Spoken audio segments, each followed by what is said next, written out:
taka te hau ki te tonga, kia mā kina kina ki uta, kia mā taratara ki tai, e hi ake ana te atakura, he tio, he huka, he hauhu, tihei mauri ora, tēnā koutou katoa, nau mai ki te hui o te Kōrau Tōtōpū Long-Term Plan Finance and Performance Committee I tēnei rā. This is our penultimate meeting.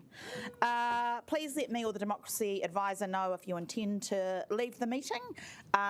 Morning tea, we're planning for about 10:30, but lunchtime is scheduled at 12:30 as some committee members need to be away. So that's, if you've got things you need to organise, we'll be breaking for lunch at 12:30.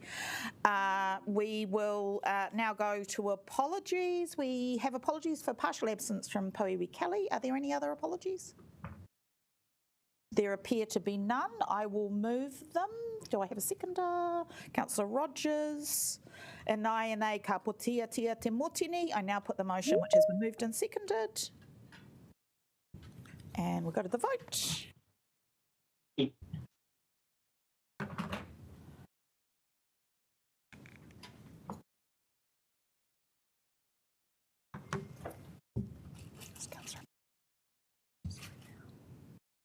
Just waiting on you, Councillor Panovich. Great, thank you.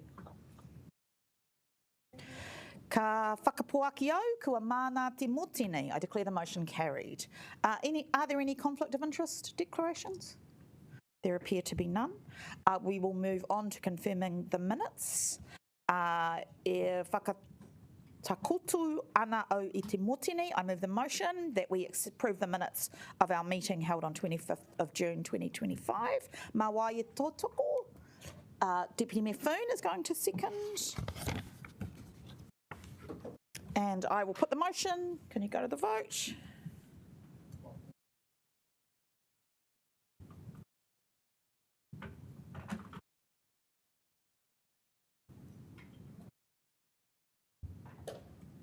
That is carried.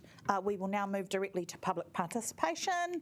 I'd like to welcome Joan Buchanan on behalf of tenants at Newtown Park Flats. No, my Joan, and you have 10 minutes. We have a timer, including time for questions, if you'd like to leave that. Thank you. E aha te manui o te ao. Hei tangata, hei tangata, hei tangata. You will know this whakatoki made famous by the great Sir James Henare of Ngāti referring to the greatest treasure of people is people, not bureaucracy, it's people. We want to start by saying we thank you for allowing us to speak here today. Likewise, I'm sure I speak on behalf of everyone in Newtown Flats, how totally and unreservedly grateful we are for the social housing we have been benefited from over the years. We are standing here in front of you because with our metaphorical hat, not because it's easy, but because it's the right thing to do. There are three things we wish to bring to your attention. First of all, overheating. Please make no mistake, the summer heat is unbearable and inhumane to endure in many apartment blocks, not just Newtown. This is evidenced by Otago University research, ironically initiated by TTM. TTM's solution is to move us to another flat, very costly, and the flat is still a sauna for the next unsuspecting tenant. If someone is on the benefit, you can get a loan which you have to repay. Again, making it our problem. They've known for decades that these flats are inhumanely hot. Let's further contextualize. Renovations in 2012 stopped because Wellington Council ran out of money. In my building, many of the windows weren't replaced with double glazing, for example. We have serious concerns that Wellington Council and TTM are moving on to the next renovations before finishing the first. $400 million is a lot of money, as is all the profits they punctuate throughout their report.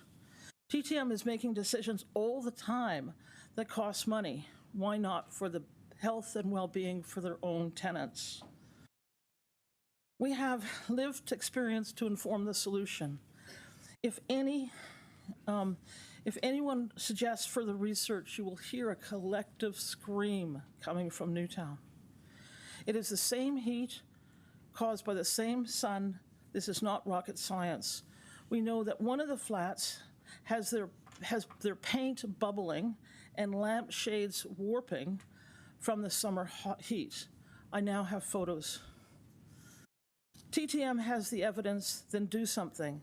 Please don't gaslight us as a CEO does, saying that the heat is a subjective opinion. TTM has not even mentioned in their quarterly report. I won't take that personally. Make no mistake, we have done our homework and have 5 different reasonable mitigation strategies to put on the table for a professional discussion. Talking to the media was very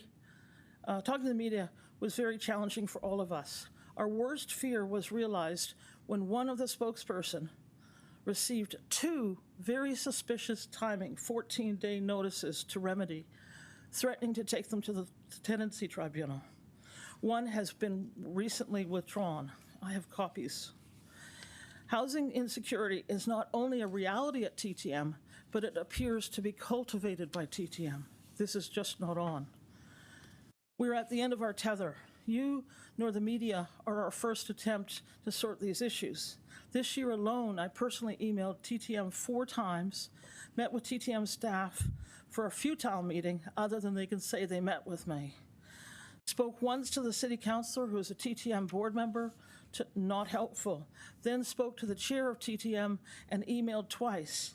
These are clearly policy and not operational issues. With my hand on my heart, my experience at the tribunal was anything but professional. It was tantamount to bullying and abuse of my judicial rights. The board could not see disclosing very personal information, 5 staff people who are present at the back, from 3 levels of management, and a massive document dump, size of this is actually it, a document dump, was a good old-fashioned underarm bowl.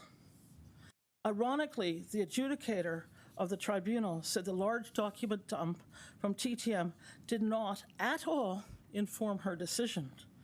May be true, but they, TTM, denied me the due process of reading properly and replying to the litany of documents. TTM should never be allowed to put the low bar as their high bar. 2, we've got this thing going. The sheer litany of unresolved issues is staggering and shameful. We believe that these are all rise from systemic communication failures that are lack of engagement and respect for tenants. Every tenant will, of course, have their own priority. However, no one disagrees with all the pictures, with the picture this portrays of our landlords. As tenants, we want to be able to manage our expectations and at times hold staff account. To put into context, a washing machine that was broken in April and a new one was delivered, broken in March and a new one was delivered in April, it still today has not been hooked up. They have to go to another building to do their washing machine.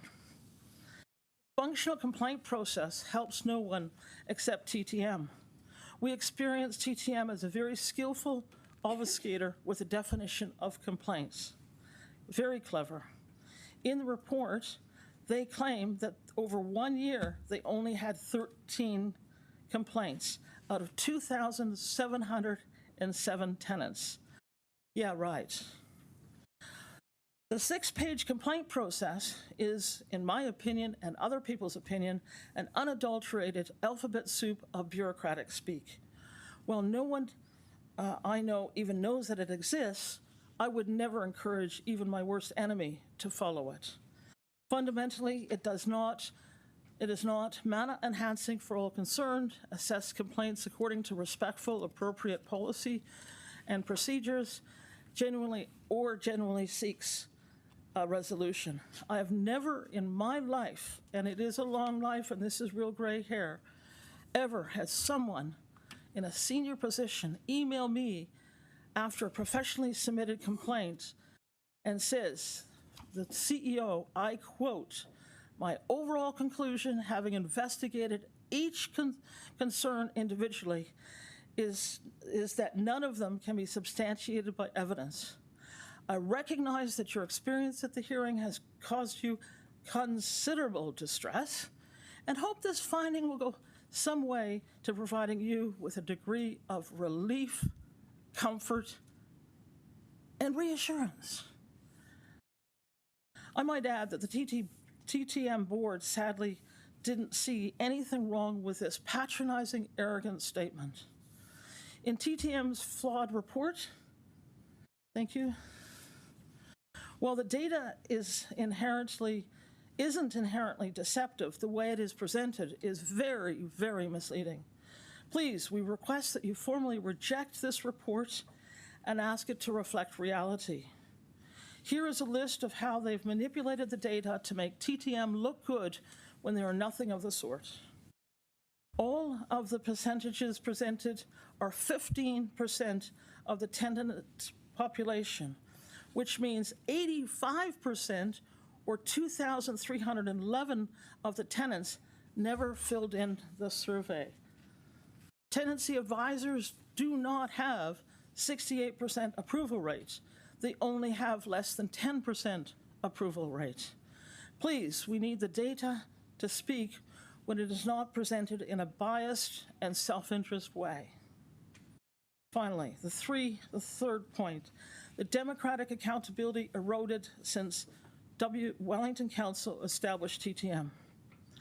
Lastly, when you devolved your landlord responsibility to TTM, we lost our democratic right for official information or legoima, access to the ombudsman. Community Housing Registry Authority is absolutely no substitute. As they openly point out, it is excessively restricted by legislation set out in 2012. It is also passive compliance for membership.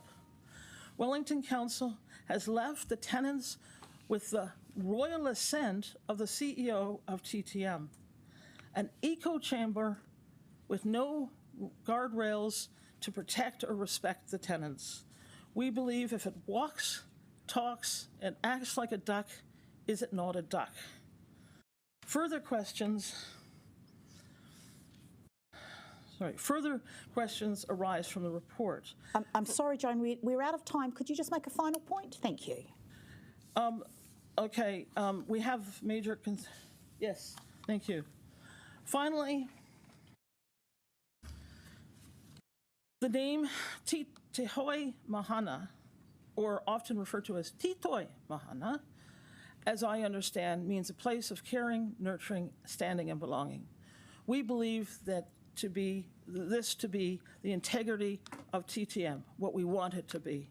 It is fast becoming, for the majority of tenants, a TUI billboard saying, yeah, right. We are here today to say that the emperor is not wearing any clothes. We may not be perfect, but we do care. Tēnā koutou, tēnā koutou, tēnā koutou katoa. Kia ora.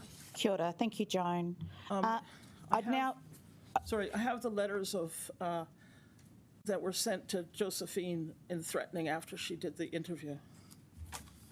Thank you. We're out of time. Can I table that, please? I'm sure you'll agree. If the person involved is happy for it to be tabled, I'm worried about having... Yep, you can phone her. I'll give you the number. I talked to her last night. We'll get Dem Services to confirm that. Well, it's just easy enough to present it. Thank you, Joan. I'd now like to call to the podium Anne Hare and Don Carson on behalf of Palestine Solidarity Network of Aotearoa. Oh, you can either or. Thank you. Welcome, and you have 10 minutes, including time for questions if you'd like to leave it. Thank you.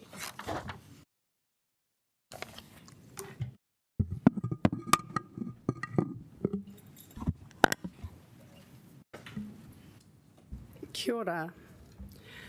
I am Anne Hare, Secretary and Treasurer for the Palestinian Solidarity Network Aotearoa. My previous role was as an authorised financial advisor. I prided myself on ethical investing, including following the boycott, divestment, sanction list, otherwise known as BDS list, of exclusions.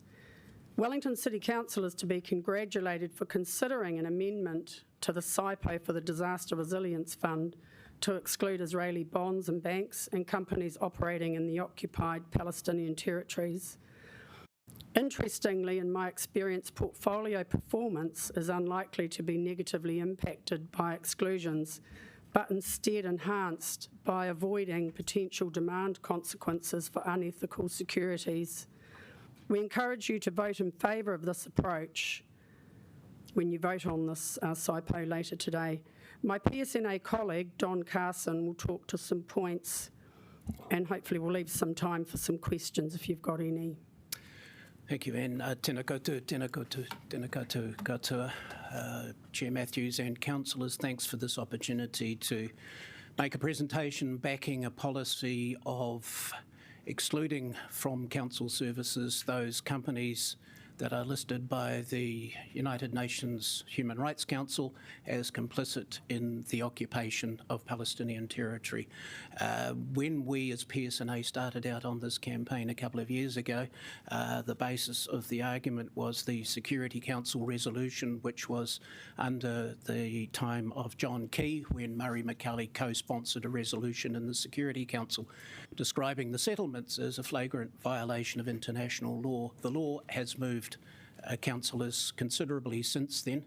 The International Court of Justice in July last year resolved that the occupation was in fact illegal, not lawful.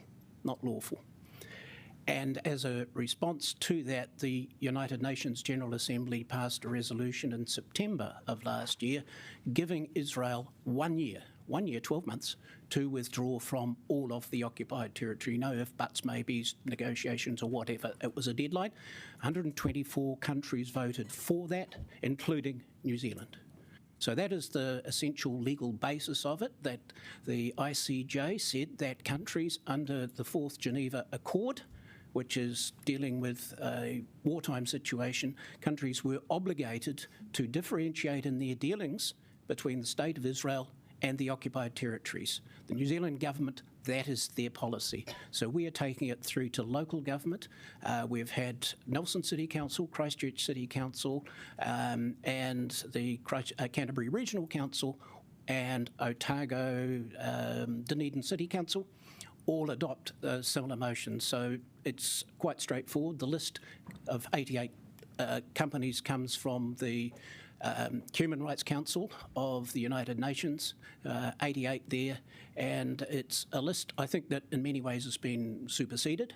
If you will see the report of Francesca Albanese, who is the Special Rapporteur, she argues that all divestment is required in every Israeli connected company, but we are talking here about a technical list which we would recommend to the Council that it be adopted.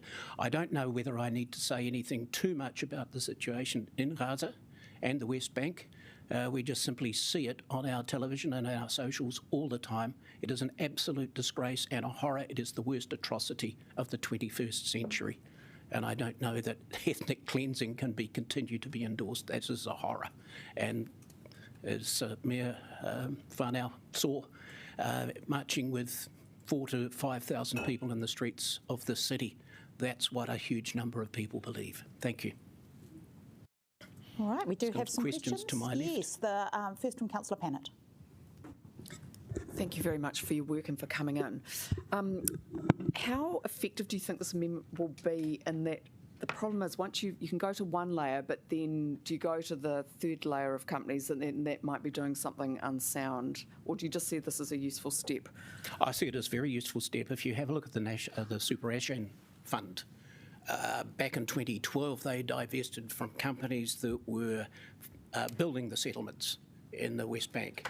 And then it went the next step, divesting from companies which were funding the building of the settlements in the West Bank. But this is a comprehensive list. They're not all Israeli companies. And in the long term, let's be clear about what the intention is, that we in this country were what I think were a major part of the end of apartheid in South Africa. And so you don't have the emergence of Hamas if you have human rights already. And a sanctions policy at local and national and international levels is a major way of achieving that. So it's not the full answer. And everything is obviously connected, Councillor. Yep.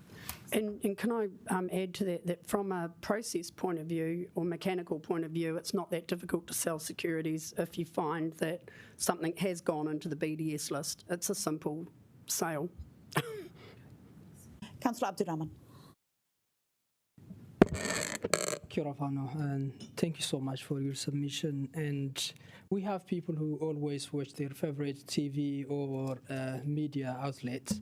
I think it's very fair for you to a little bit highlight how severe the situation is for a minute.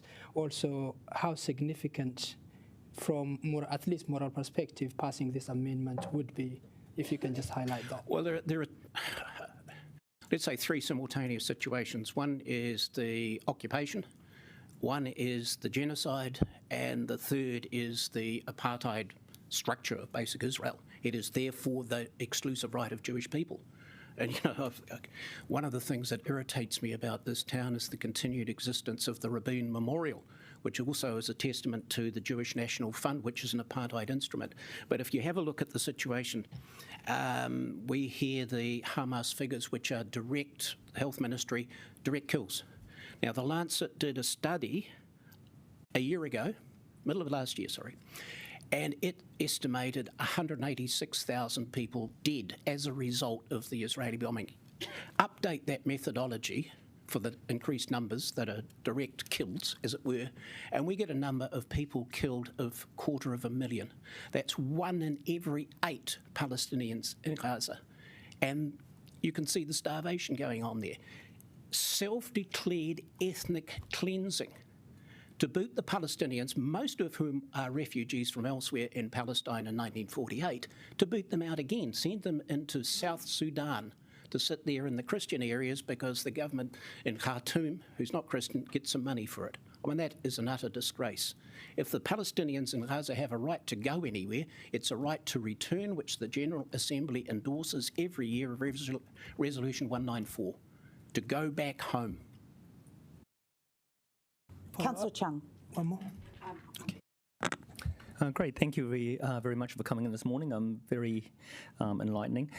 What I'm always afraid of is the unforeseen consequences of anything that we actually take. Now, I know that many years ago, when I was with a company here, I was working with an Israeli company, and they had factories actually in Ramallah. Councillor Chung, could you come to the question, please? So I wouldn't want to see them sort of lose their jobs because of some policy that we actually bring in. So how would you actually allow for these things? Yeah, thank you for that question, because I do think it's important, because there will always be, for any boycott and divestment campaign, people on the ground who suffer the consequences of that. And, you know, back to the anti-apartheid experience, the consensus of opinion in Black South Africa was that we will be prepared to take the hit for long-term gain. And so that people who are in a war are prepared to make those sacrifices, sometimes the ultimate sacrifice. And yes, ultimately, jobs may be lost, but dignity will be regained. That's their view on it. Thank you. And a quick one from you, Councillor Abdurrahman. Thank you again. What else can this council do you think, beyond this amendment itself? Oh, you know, what I would... There's a list. I mean, one is to get rid of the Rabin Memorial. It's a disgrace. Another one that I would love to see and occasionally raise, and that is that if this council would discontinue municipal services to the Israeli embassy, that would send a very clear message of the disapproval of the city to the Israeli diplomatic presence. I think we're out of questions. Thank you so much. Can I make one comment with 30 seconds off to you go. go? Use that 30 Just seconds. going back to the question around, you know, why we should do this. I mean, this is a captured population. They can't leave Gaza, and it's a terrible disgrace that the world is not standing up and saying something, and that's what we're asking of this council, because as soon as everyone starts, it's a bit of a domino effect, and maybe we will achieve peace, or at least a ceasefire, and a way forward for a population of people that are helpless. And we're not helpless sitting around this table. We can take action, and that's what we're encouraging you to do. thanks very much for your time. Thank and you both. for listening. Councillor, appreciate and my final comment is that the Prime Minister said his counterpart in Israel has lost the plot. Let's move accordingly. Thank you for both. your hearing. I'd next like to welcome Don McDonald. No, my Don, you have 5 minutes. I'll set the timer. Thank you.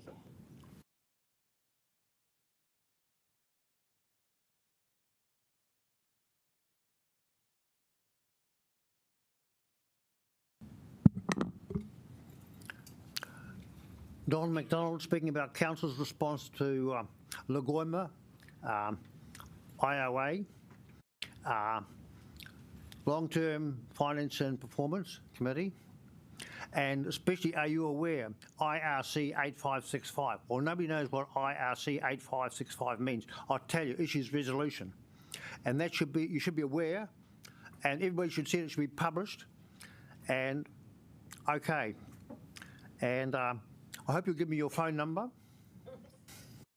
And order the call centre, Close Up TV 2005, 35 years, I say, order the call centre. Thank you for getting in touch. We will investigate and get back to you as soon as we can. It can take up to 10 working days to gather the information we need to give a full response. Okay. Problem statement. Fixit tickets are often marked as resolved or closed without any visible action or clear explanation. Some teams provide updates sent to contractor, while others do not, often getting a closed update before the work has been done, which can be quite frustrating. The chair said that. I hope a job may be resolved in the system, but from the resident's point of view, it often looks like nothing has been done. Oh. There's no clear way from a resident's perspective, me, to tell what the council actually did. Resolution actions, how many Fixit tickets closed in the past 12 months were marked as resolved after being emailed to another team or contractor without any recorded maintenance or physical work being carried out. Thank you, thank you. What is the base rate? What are the criteria used by officers or contractors to mark a service request as closed or resolved? That's a problem. How many Fixit tickets have been closed where the only action taken was to forward the request to another internal team or contractor? In how many cases is a specific action, graffiti removed, pothole filled, signage replaced, recorded and visible in the ticket system?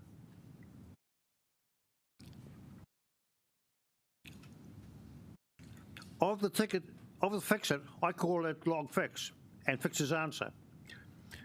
Closed in the last year, what proportion actually resulted in physical maintenance or repair work being carried out? See, this is a big problem, and they didn't really give a proper answer. They never do give a proper, because you've never heard of IRC. Does the council track or verify whether external contractors complete the actions they are,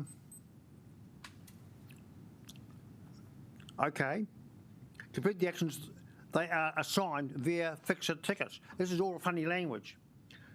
Are contractors required to confirm completion or provide evidence, photos, when resolving a task? Here's one. Donald, no. Fixit because not straight talk. I don't do it because not straight talk. There's a cost, data and Wi-Fi. I call log fixes. Fix's answer must timely, prompt, succinct, brief, informative and honest. Yeah. As reported, it was found true. What we did, guarantee obey the complaint. Sign off senior officer or sack. Like the chief. Everybody's got to get the sack. McDonald waiting 2 coming white terms Passover. Now we've got a minute left. That's the best I can do. So read these IRCs. You've got to be aware.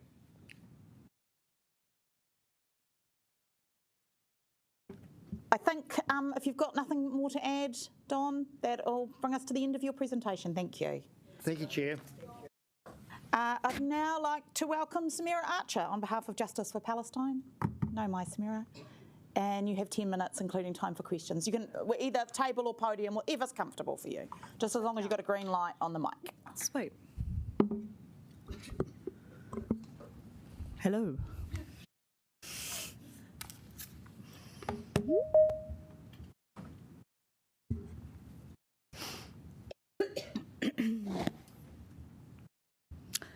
Tēnā koutou katoa. He tangata tiriti ahau, no Paratinia me Ingarangi oku tipuna. Kei te noho au ki te whanganui atara, ko Samira Zaytoon, or Samira Archer, toku ingoa. Kia ora hui hui mai tātou. And thank you, councillors, for the opportunity to speak today.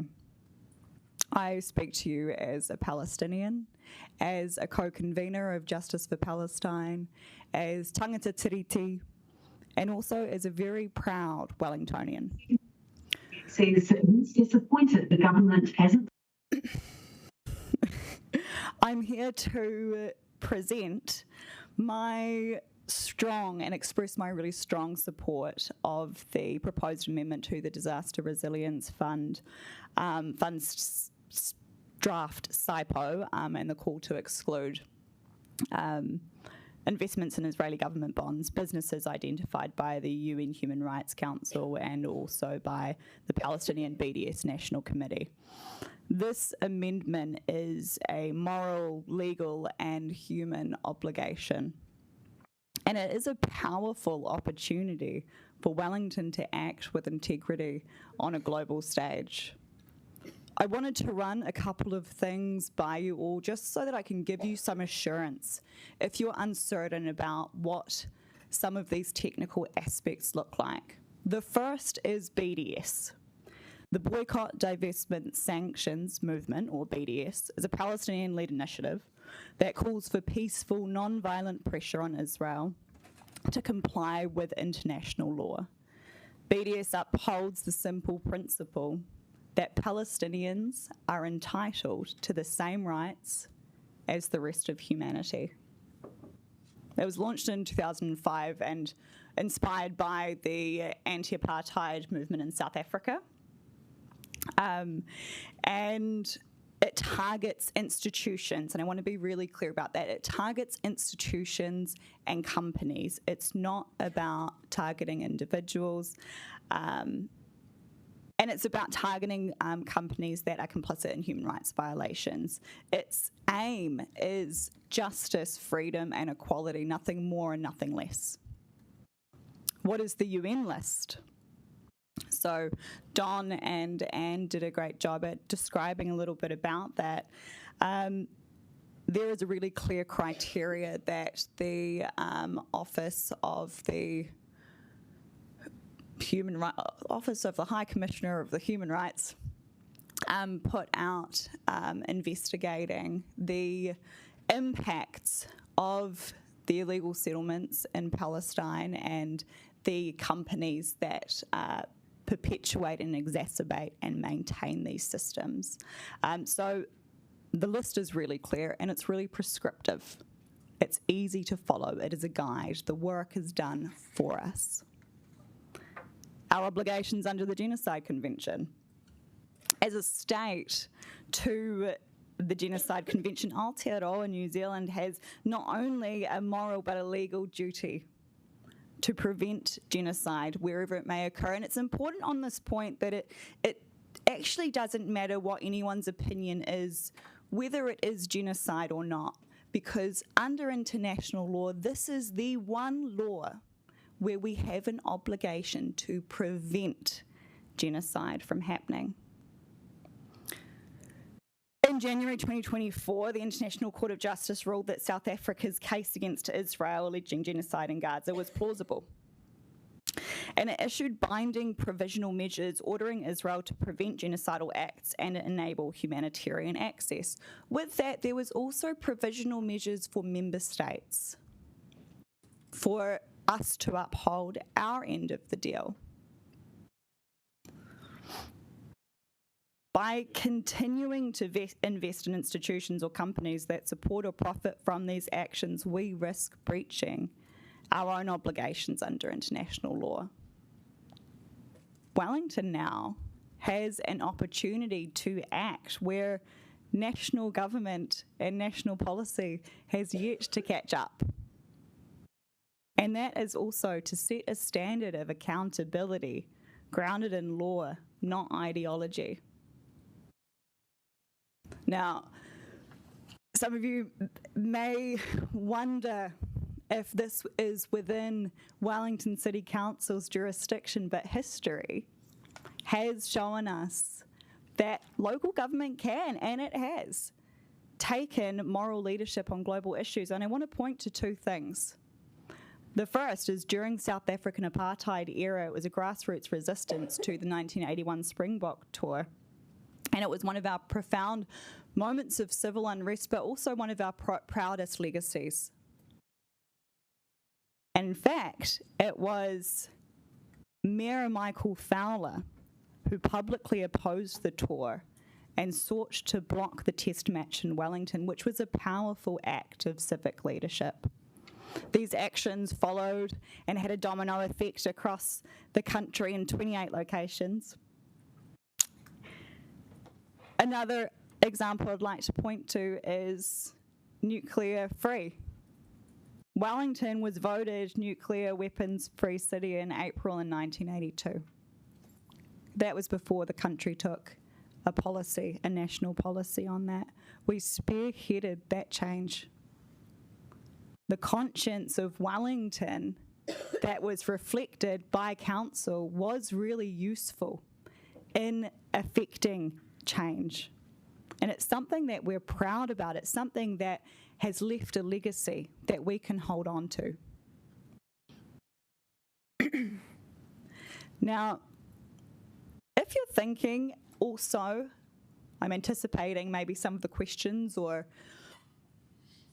apprehensions is about admin. If you're thinking perhaps that it may be an admin heavy or administratively laborious task to go through these lists or to make sure that we're not investing in these companies, or that it might be perhaps a bigger job for a fund manager than initially thought,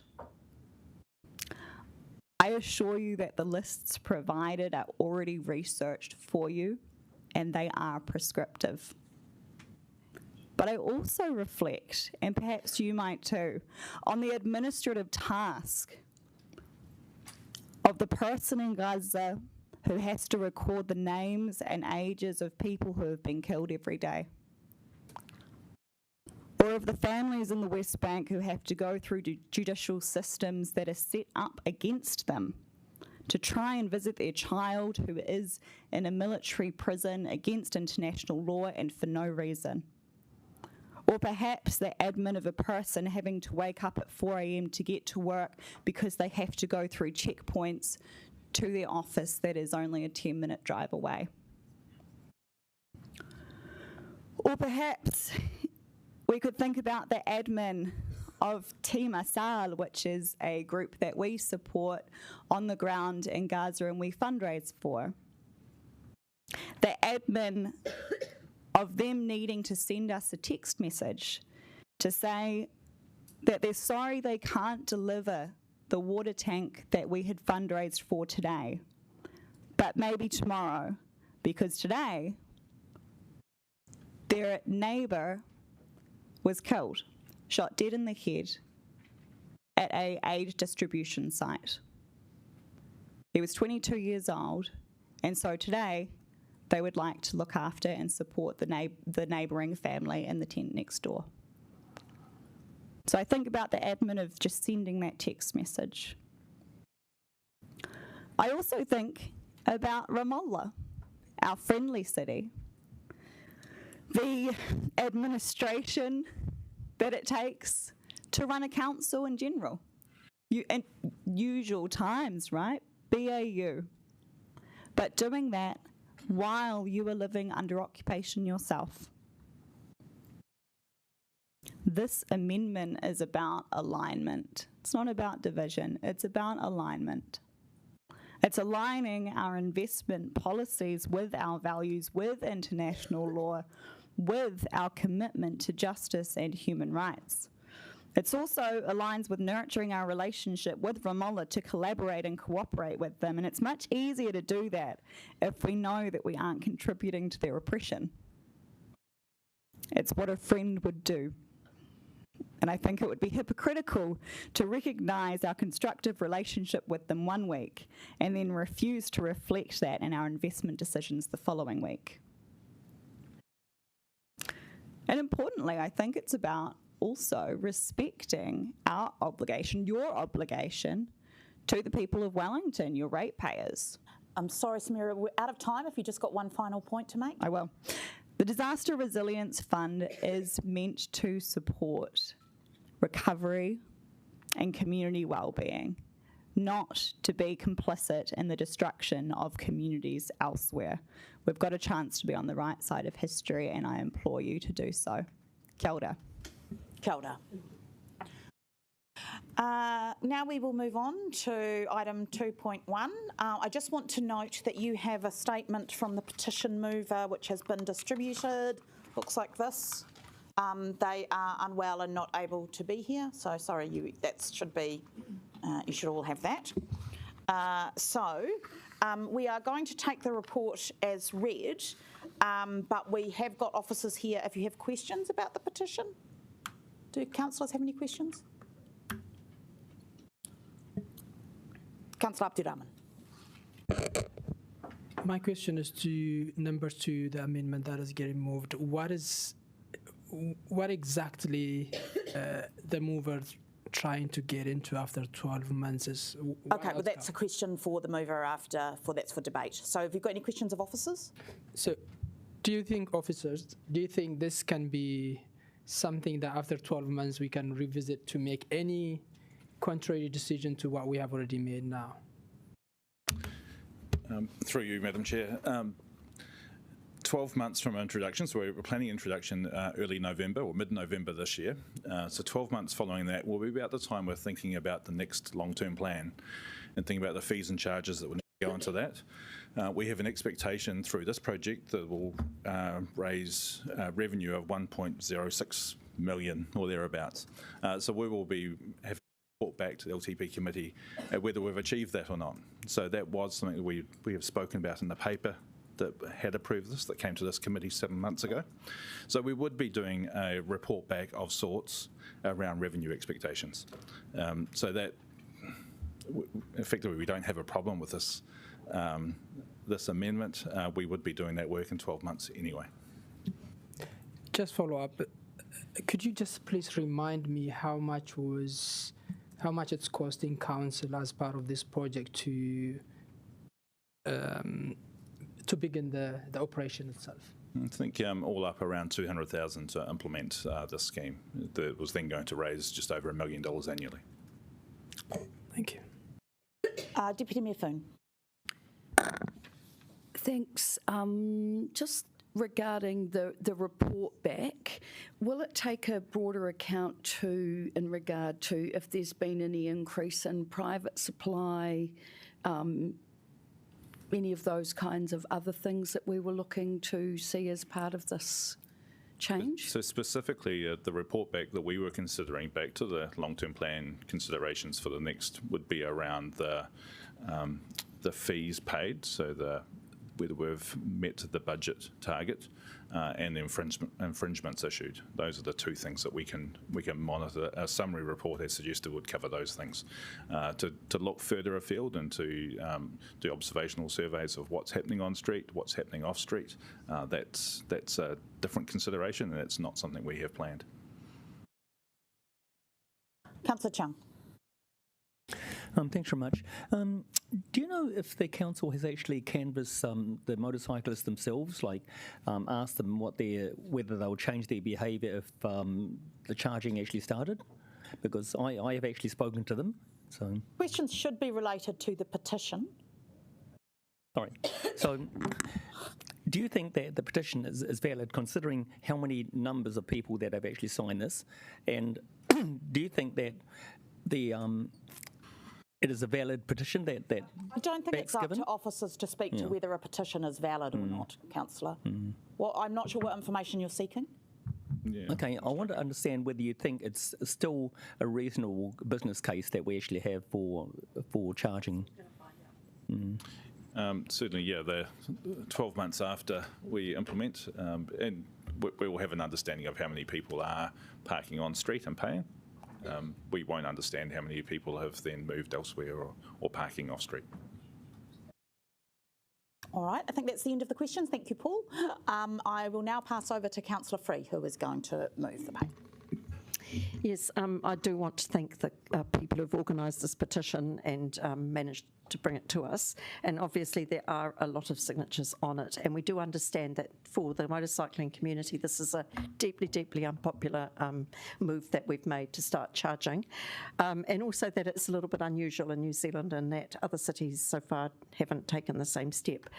It is worth noting that this originally came to the Regs Committee, which is why I think I've got the pleasure of moving this now. And the people, those of us on the Regs Committee actually were particularly in favour of putting this into the LTP as an income item. However, we were charged with thinking very long and hard about how it might work and what would be fair under the circumstances. We then came with a recommendation back to a committee of the whole, and it did pass with a 12, I can't remember what was in opposition, but no, 12 people did support it, enough for it to be a majority decision. I have, however, had some discussions with our parking team, and that's why I've put up Amendment 2 as part of the substantive, because I do think when you bring in a new policy, and there has been a lot of opposition to it, it's worth getting some information about how it's actually landed on the ground.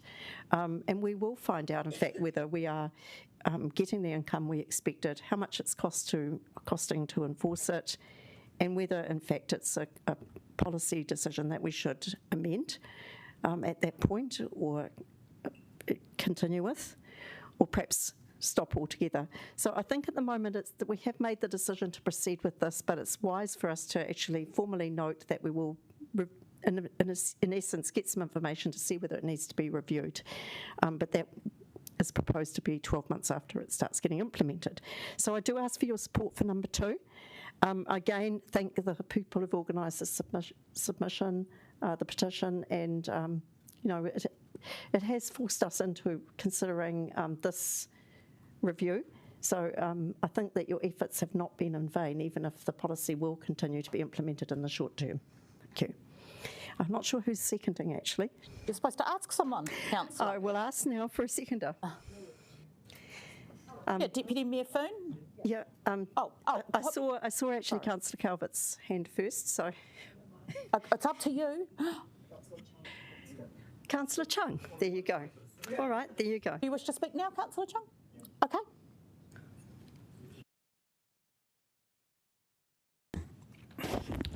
As I sort of mentioned before, I'm very interested in what motorcyclists would actually do if this came in. Now, I know that there's a lot of opposition to it. They feel that it's a very unfair policy. So what I did to try and understand exactly what the people actually on the street actually would do is I went down to the motorcycle parks in Wellington City and talked to them, people as they came in, and asked them, would they change their behaviour when this policy was actually implemented? What would they actually do? Would they stop riding into the city, or would they go and look for another place to park? What is the behaviour? And there was a mixed range of responses. Some said that they come from a long way away. Some of them came from the Wairarapa, and so they said they didn't have any other option but to actually ride a motorcycle in, because they couldn't take public transport, otherwise that meant the time of travel would increase significantly. So there was a range of different responses, but almost to a person they felt that it was an unfair policy, and it was just focusing directly on them from people who actually didn't really like motorcyclists rather than as a revenue source. So I'm very uncomfortable with this, so I'm very comfortable to actually second this. So I thank Councillor Free for bringing this forward. Is there any debate? Councillor McNulty. Firstly, I just want to actually call out, it's quite petty I wasn't asked to move this paper when I was the one who facilitated the very petition from Peter Hotto to be presented to this committee via Democracy Services. That's not usually our standard operating procedure. My assumption is that that would be a bit awkward politically if I was given the right of reply. Pettiness aside, I'll reiterate the points that I made in debate when this committee made the decision to implement motorcycle parking charges. More motorbikes on the roads reduces emissions. Academic studies have proven that link. We disincentivise commuters coming into our city and spending money by the imposition of a parking charge, which hurts local businesses. We hurt student workers on minimum wage with costs they cannot afford. With their 35-cent minimum wage increase, they need to work 3 full shifts post-tax to pay for a single day's parking. The reputational impacts. It was a tie in the LTP consultation, and then 80% opposed the fully formed proposal. That's a record of opposition for anything in front of the council this triennium. And in the economics, not 1 cent of marginal cost has been allocated against the proposed revenue that would be generated. That is just not in any way credible. We know it was a poor decision. We know councillors did not give it proper consideration. Frankly, it's a black mark against this table. So I look forward to the new council being able to approach this with fresh eyes and bringing back a report, I hope sooner than the 12 months here in the amended substantive. Councillor, I don't recall getting a request from you to move this paper. If you had, I would have considered it. Councillor Pannett. Thank you, and I found the debate useful. I'd like to thank the petitioner and all the people that signed the petition. I appreciate that takes a lot of work to get that many signatures. So I think, Councillor Free, thank you for moving this amendment. I think it's a helpful one. I guess I still stand by the decision to support a small charge. We charge motorists, and because it costs us money to maintain the roads. So I think there is a small justification. Maybe the price needs to be lowered. That could be considered to 50 cents an hour, maybe. And while Councillor McNulty, I take your points around the lower cost of operating the vehicle and the emissions, it's still not quite as high up on the sustainable transport hierarchy as mass transit. So it's just a little bit tricky. And also, look, I know people pay through ACC, but I do worry about the safety of motorcyclists that have a disproportionate number of accidents. So there's a bit of complexity there. But I think we've kind of got to a place where this is reasonable. We've made a decision, we'll review it, and if people really do feel that $1 is too much, then we can reduce the cost. Deputy Mayor Foon. Yeah, thank you, Councillor Free, for bringing this. I don't mind admitting I do not feel comfortable with this decision that we made, so I'm happy to review it. But what I would like to do is ask officers if we can, as part of the report back, get a broad understanding of any of the behavioural changes that have been seen, including in an increase in a private supply, because I think ultimately that's what we want to get here, is better private supply so that council can use the space for other things. Thank you. Councillor Randall.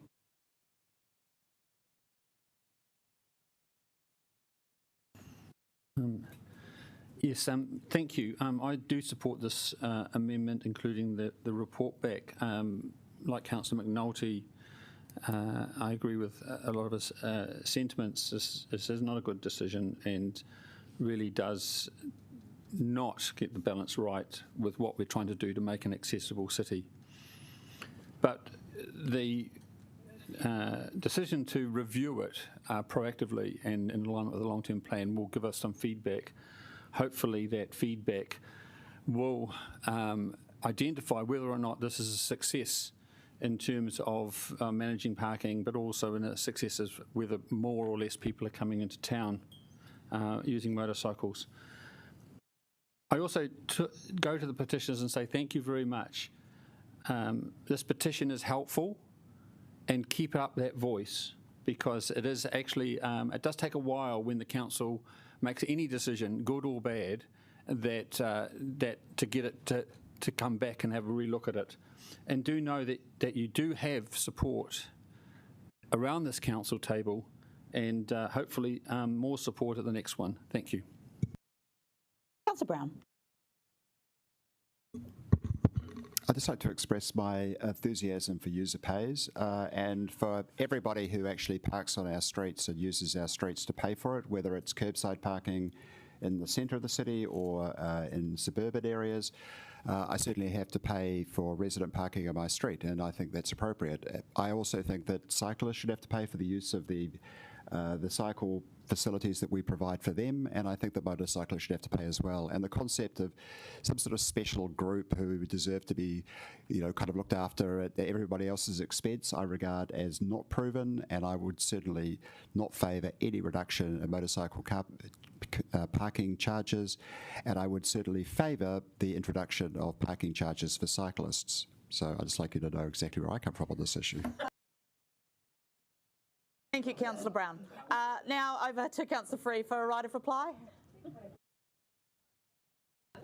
Well, thank you, everybody. For me personally, this wasn't a comfortable decision, so I do relate to what the Deputy Mayor's saying. I am aware of some of our most, lower income groups are the very ones that do ride motorbikes, and our students and young people. So that wasn't a particularly comfortable decision for me personally, and I suspect, meant there was a bit of anger and negativity expressed around the table. And my goodness, Councillor McNulty, if I'd known that you wanted to move it, you would have had that pleasure. But I wasn't aware of the fact that you wanted to. You could have also seconded it, but never mind. I think that the points made by Councillor Brown are valid. He's probably a little more ruthless than I would be personally, but we are charging for residence parking. We've put the encroachment licences fees up heaps, and of course ordinary people are moaning about their rates bills. The cold hard reality is if you don't have some degree of user charges, you load up the general rates more. But in this case it is a very small amount of income that we're expecting to get, so I think that it's good that we're going to actually look at it, review it and see whether it is worth doing and what the wider consequences have been. So thank you for the general feeling I get that this is going to be well supported. And I'll stop there. Thank you. Thank you, Councillor Free. We'll go to the vote. Do you want a division? Okay, there is a request for a division. You don't need to do that, Councillor Pannett, but thanks.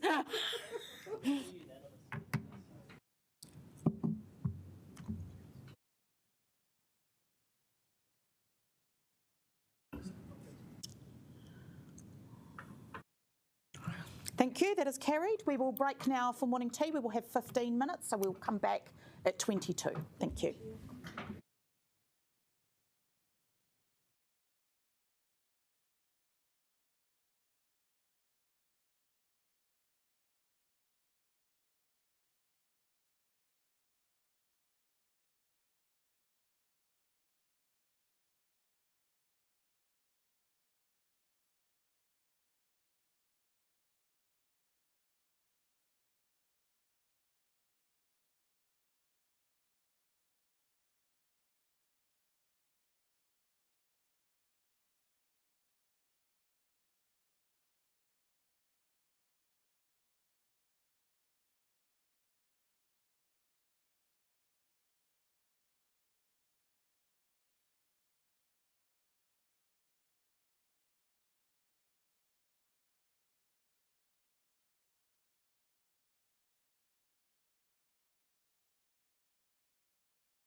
welcome Paul, John, Andrew to introduce the report.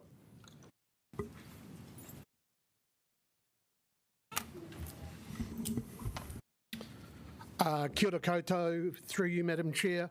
I'm pleased to present the annual performance report to council officers from Toi Mahana, noting that this also includes the fourth quarterly reporting covering April to June 2025. The Toi Mahana report provides operational updates and strategic insights from the Trust and focuses primarily on their performance. I would ask that you take officers' papers as read. And as usual, joined today by Toi Mahana Board Chair Andrew Turner and their Chief Executive Jonathan Manns, who are here to speak to their report. Kia ora, thank you. And yeah, we are also delighted to present our quarterly report, quarterly performance report to Council for the period ended June 2025. Now, before I address some of the matters in the report, I want to just acknowledge the matter that was raised earlier in the public presentations, the overheating issue. This has been raised with the board. It's been discussed with the board. The board understands the issues, and in the current regulatory environment, the board is comfortable with the current approach, but obviously this is an area that we're continuing to monitor. And in fact, I just had a very good conversation with Joan Buchanan in the break that informed some of my thinking as well. So I just wanted to acknowledge that presentation and that the board's aware of it, but that we're, as I say, in the current environment, comfortable with the work that management's doing on that as well. So I just wanted to highlight a small number of matters from what is a fulsome report. I'm pleased to report the successful financial performance, which is on page 3. Revenue versus budget's up, cost versus budget is down, and surplus versus budget is up. Of course, these are all good things to be highlighting, but particularly when also what this means is that we're returning more to the council, which is where your focus will be as well. In terms of development and developing the gifted sites, the board has approved the development of the business cases for the first 2 of those sites. That would see us delivering 54 new units, increasing both the supply and the quality of homes. That's progressed to the business case stage. We've got reporting coming back to us very soon, and that should result in delivery of these new homes in 2026. I'd love to be able to say that we'd expect to be starting work in early 2026, but certainly I can confidently say we'll be delivering in 2026. The new FM services contract is another area of focus, and I'd like to congratulate and thank the officers of council for what really has been an opportunity to work hand in glove on this new FM contract. The delivery of the new contract under the new contract has already seen positive impacts on service provision. We met with representatives of the new contractor. We talked about reporting and the way that that's all very much improved, and it's also meant that we've seen an improvement in the void to let turnarounds, which also has an impact on the homes that are available to tenants, but also on the financial bottom line as well. At the same time as I'm talking about collaboration, Hub 2 is another example where the collaboration between Toi Mahana and Council in terms of planning for Hub 2 has been another hand in glove, joined at the hip experience. Those planning conversations and discussions have gone really well. So I'd just like to acknowledge and thank officers in particular for the collaborative approach on both of these work programs that's resulted in better outcomes for tenants, for Toi Mahana and for council. And as we move towards the end of the presentation of the report, I also wanted to acknowledge that this is the last time that we will formally, at least, be presenting to this council. We've had a very successful establishment phase. We celebrated our 3rd birthday as an organisation just a couple of weeks ago, and that, of course, is an excellent time to be reflecting on the huge amount of work that's been done and the successes that we've enjoyed in our first 2 years. And I'd like to thank this council for being beside us and behind us every step of the way. Your support for the work that we're doing and the approach that we've taken is appreciated. So as we sit here in front of this council, at least for the last time, I just wanted to thank you for your support and your interest in our work. John, I don't know whether there's anything that you wanted to add at this time. Thanks, Andrew. I suppose just to echo and endorse the sentiment there, my experience of 6 months now with Toi Mahana is an organisation that goes from strength to strength, and which I'm confident is committed to delivering better outcomes for council and also particularly for tenants. Just to pick up a couple of comments that were made perhaps during the public participation and acknowledge them directly. Firstly, around the robustness of the information in our report as pertaining to the tenant satisfaction survey, that's been a big focus for us. This is the first year that we actually used an independent third party to undertake the tenant satisfaction survey. We had an increase in respondents to the survey. So 396 of the households that we manage on behalf of council responded to that survey. And 74% of them returned a response that said they were satisfied with the service that we deliver. That's broadly 25% of all the tenancies that we manage. As a result of which, I think we can be confident that those are independent and verified and robust. On the matter of heat, we have only received one formal complaint since the establishment of the trust on the matter of heat, but we are aware of concerns more broadly and beyond that, not least also a tenant who provided comments to RNZ a week ago, and it is very much a priority area for us to focus on. It is an issue which will only become more prominent at a national level as a consequence of climate change, and it is something that we are working as collaboratively and proactively as we can to address. At the moment, all of the properties that we lease from council meet all regulatory and compliance requirements. They meet the requirements of the Building Acts and also of the Healthy Homes Standards.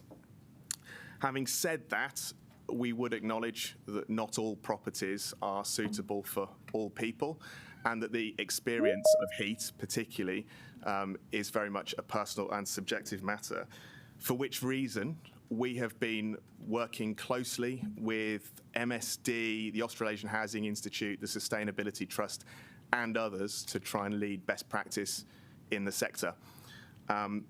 We have, as a consequence of that engagement, designed an approach which is to offer to transfer tenants to other potentially more suitable properties if they perceive there to be a heat issue in their home. And we will also work closely with them and support them in obtaining interest-free finance from MSD for any cooling appliances. So this is something that we're very much focused on, we're very much committed to supporting tenants through, and where I actually can confidently say that I'm proud that we deliver best practice in the sector. Finally, just to pick up on a comment made at the previous quarterly performance report by Deputy Mayor Foon. You raised a question about whether we had secured funding for the Marakai at Pukahino, and I'm very proud and pleased to announce that the council has provided $45,000 for that to continue next year, so that mahi can continue, which is excellent. So that's all from me, but thank you very much and very happy to answer any questions. Thank you, team. Councillor Pennant. Thanks. I've got a few questions, so if I'll just ask three and then... Look, you work in a very difficult space and you're doing some great work, but I am concerned to see this. Do you consider this best practice? I mean, I would not accept this from our council. And maybe that... But you could be more specific. Sorry, the sign that was put up in a lift that was complained about, that's in our papers that were distributed. I guess I just want to understand if that's what you would consider an appropriate way of communicating with tenants. Well, it's the first time I've seen that sign, but I'm happy to. You could maybe, I'm happy to follow up for maybe you. You could follow it, yeah. And I guess so. I've asked this before. My second question, and in fact more than once, is around tenant representation on the board. My concern is that there is a really big power differential between tenants and those who probably are well housed and have some options in life. I'm just wondering if that's something you could reflect on. Yeah, and it's certainly something that has been raised before. I mean, a tenant board member isn't something that we've considered from a governance perspective, but the board is very keen to ensure that tenant advocacy is well in place, that tenant representation is well in place, and that the outputs from the work that's done engaging with tenants directly comes through to the board, and the board absolutely takes that into account. So I'm confident that we've got systems in place to ensure that the tenant view and the lived experience of living within our complexes and have been a Toi Mahana tenant is able to be presented to the board in a way that the board can understand. The board have deliberately had sessions with tenant-facing staff so that we can understand some of the issues at different complexes or in different situations. We have talked about potentially having some tenants come to the board and present to the board so that we can engage and interact.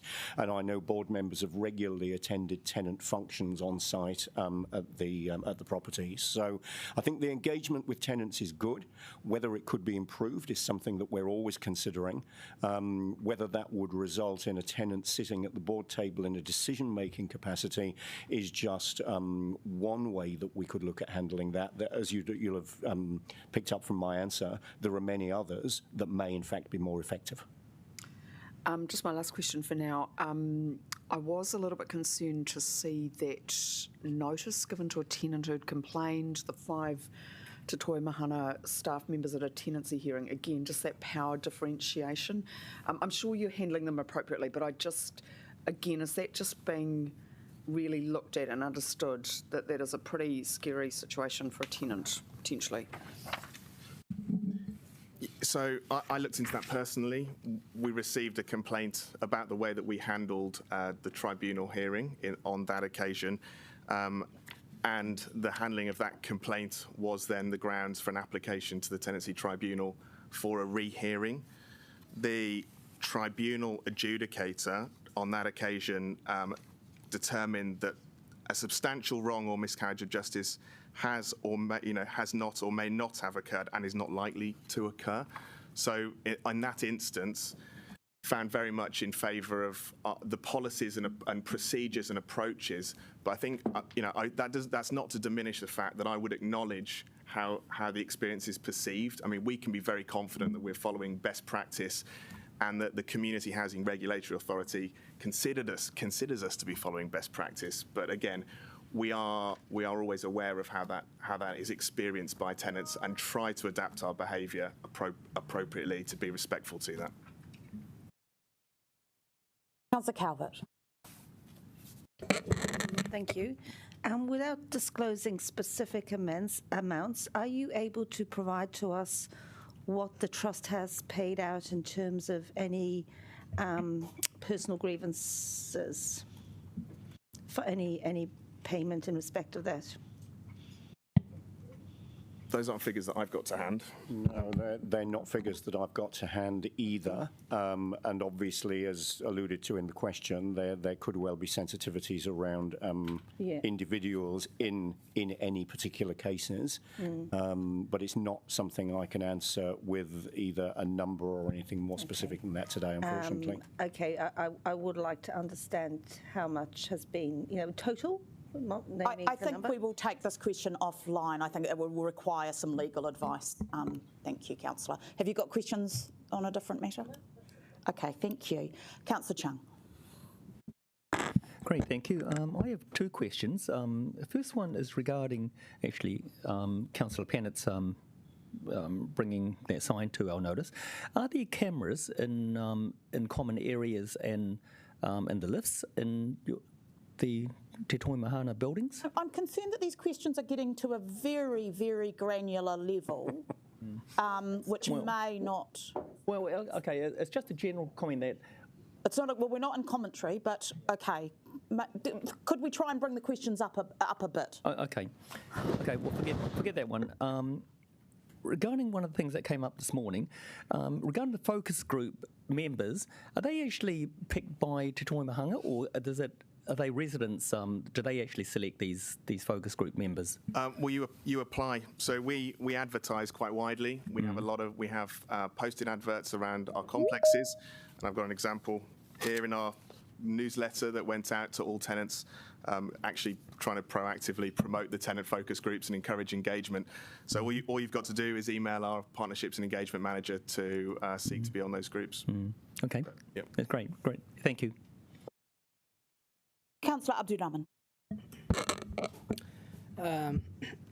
This question is coming after I listened to the public submitters, and I just want to know, do you think the current board is equipped, not strategically and financially, but when it comes to empathy and lived experience of the tenants, do you think the board is equipped to address and to understand? And do you have that diversity in your board? I think the board has. I'm not sure. This line of questioning, I mean, we're not here to review the board of Te Toi Mahana. No, we're not. The reason I'm asking is when I listened to the public submitter, the tenant this morning, it seems, it's my understanding that if someone is in that position, it might be addressed through that. And if you don't want to answer this one, I'll just go straight to the question that being asked of us as a councillors from the tenant. And it goes like this. Require TTM to develop a complaint process that is easy to access and manner enhancing for all concerned, resolution focused, and holds the staff to a high standard to respect and consideration of the tenant focused policies. So do you have that process, the complaint process, that enhances the tenant's manner? So the details of the complaint process itself probably will be something for John to speak to rather than I. However, in respect of the issue that was raised in the public participation this morning, the board has requested information on that be brought to the board table. The board has shown a keen and I would say genuinely empathetic interest. My role as chair, I have had a telephone conversation with the presenter this morning. I've had email contact and back and forth with the presenter this morning, and as I indicated, I'd had a conversation this morning in the morning tea break. As the chair of the board, I'm seeking to understand as best I possibly can the experience of the tenant in this situation and the extent to which the situation might be prevalent across a number of units. We do regular policy reviews. That complaints policy will be coming up for review, and in the light of the matter that's been raised, I think this policy will be one that will be of particular interest to the board when it comes up for review as well. So from an empathy viewpoint, from an engagement viewpoint, and from a policy viewpoint, I think we're handling all of these things in a way that you've been comfortable with. Board diversity, as noted by the chair, is probably for a different discussion, but is the board empathetic? I think the answer is yes.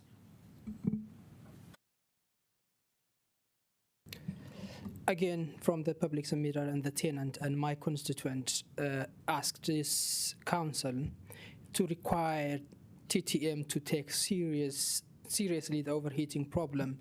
Should I take that your response, just the one you previously mentioned, as a yes, you are taking it seriously, and next time you come back and you will be addressing those concerns? Yeah, we are taking it seriously. However, you would have noticed my comments. We are in the regulatory environment that we're in, and you would have noted John's comments regarding regulatory compliance earlier as well. But this is maybe one I'll invite John to comment on further. Yeah, well, I mean, as I explained before, I mean, I think we take this exceptionally seriously. We empathise with the nature of the concern. And I'm confident that not only do we go above and beyond what would be expected. But we also are pioneering best practice. You know, we are developing a system in order to respond to this as tenancy managers.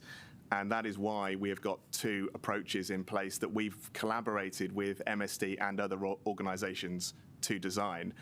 Firstly, facilitating a transfer to an alternative home, which we have the benefit of because we manage a large portfolio, but also working with MSD to secure interest-free finance for anybody who wishes to purchase a cooling device. So I'm actually personally very proud of the approach we're taking, and I think it shows leadership in this space. But you want to go back on the list? Yep. Okay, Pauiwi Kelly. Oh, thank you, Madam Chair, and through you, I've got just a few questions. I know, but just to remind everybody, how many homes does Te Toi Mahana have? 1,650. And so how many tenants?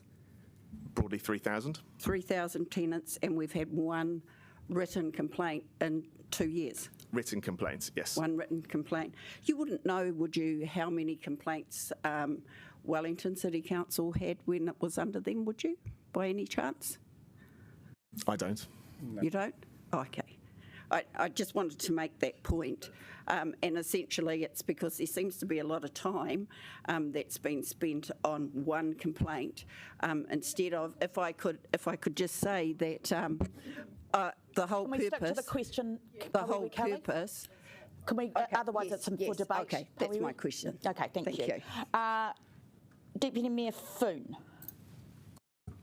Great, thank you for your mahi. Just the Tenant Support Fund and the Three Waters Better Off funding, just wanted to clarify, has that funding been transferred to be used for the Tenant Support Fund? Is it in action now? So this is a further update on an interim update I gave, I think, the last time we were sitting here.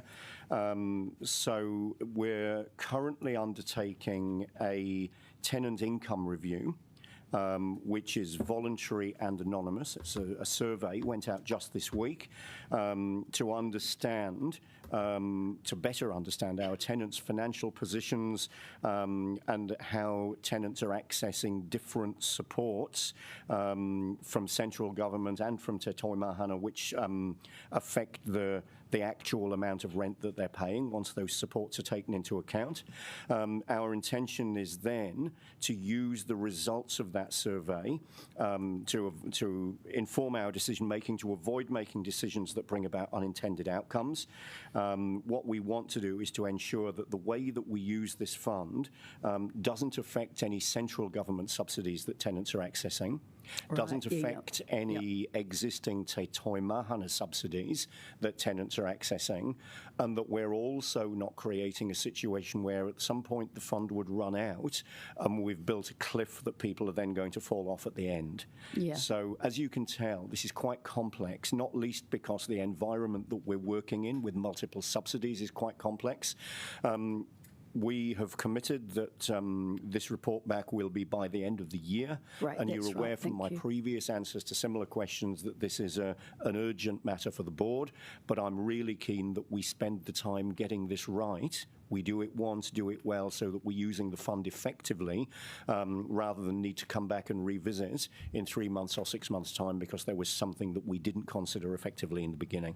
I'm aware of the interest around this table. It's something that we'll be bringing back to you and reporting on as soon as we've made some decisions here. Great, thank you, Andrew. Just the other one, I think, in... oh, sorry, did you want me to... No, just yes. In 36, para 36, sorry, I can't access it right now. It talks about the static nature of the existing fund. So I just wanted to understand that a little better.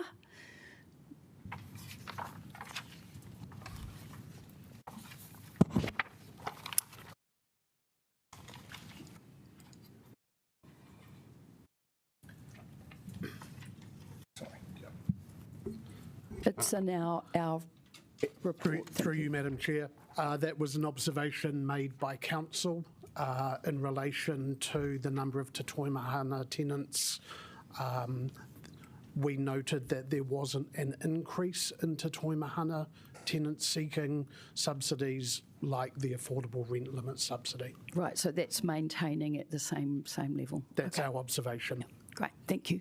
And again, probably speaks to that, complex area with multiple subsidies and supports.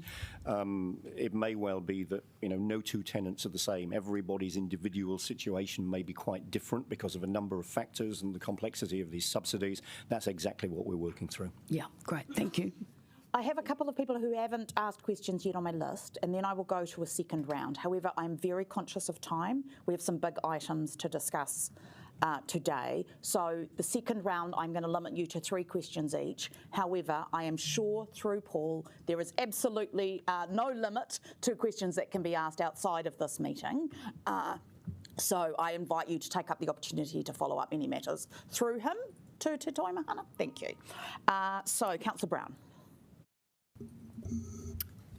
Has Te Toi Mahana received any submissions from city councillors on behalf of tenants?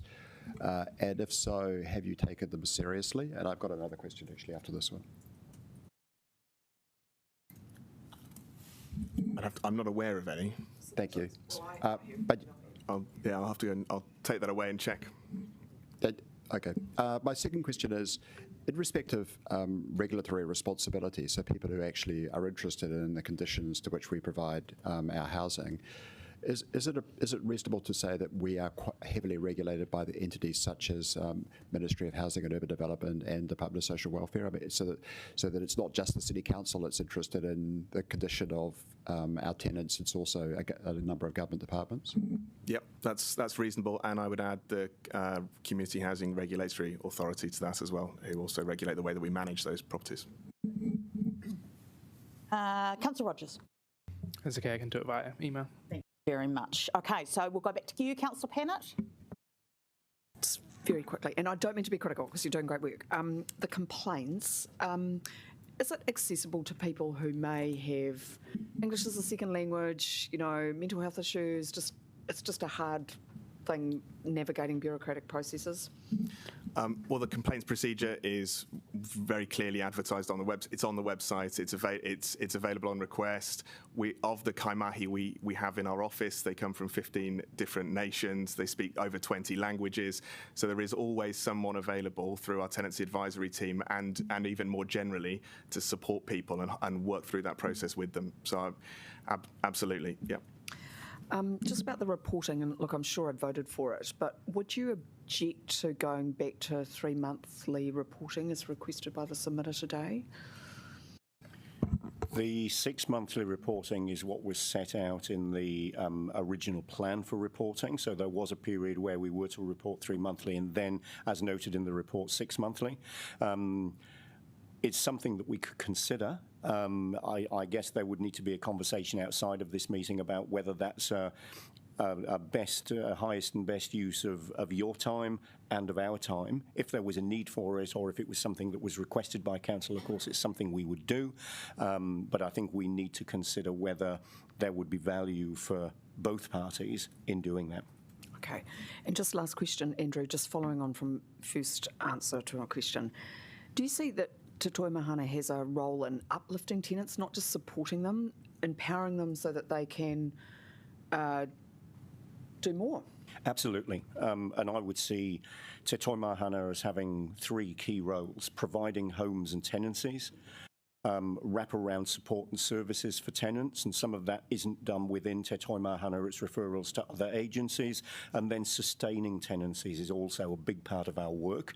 So rather than issuing eviction notices or allowing rent to get way out of hand, or allowing issues that result in noise complaints or damage complaints not to be addressed and to result in a poor outcome, early intervention, working with those tenants so that tenancies are sustained and not lost, is a big part of our work as well. But I think there's often a focus on the work that we do providing tenancies and ensuring people have got warm, dry, good quality homes.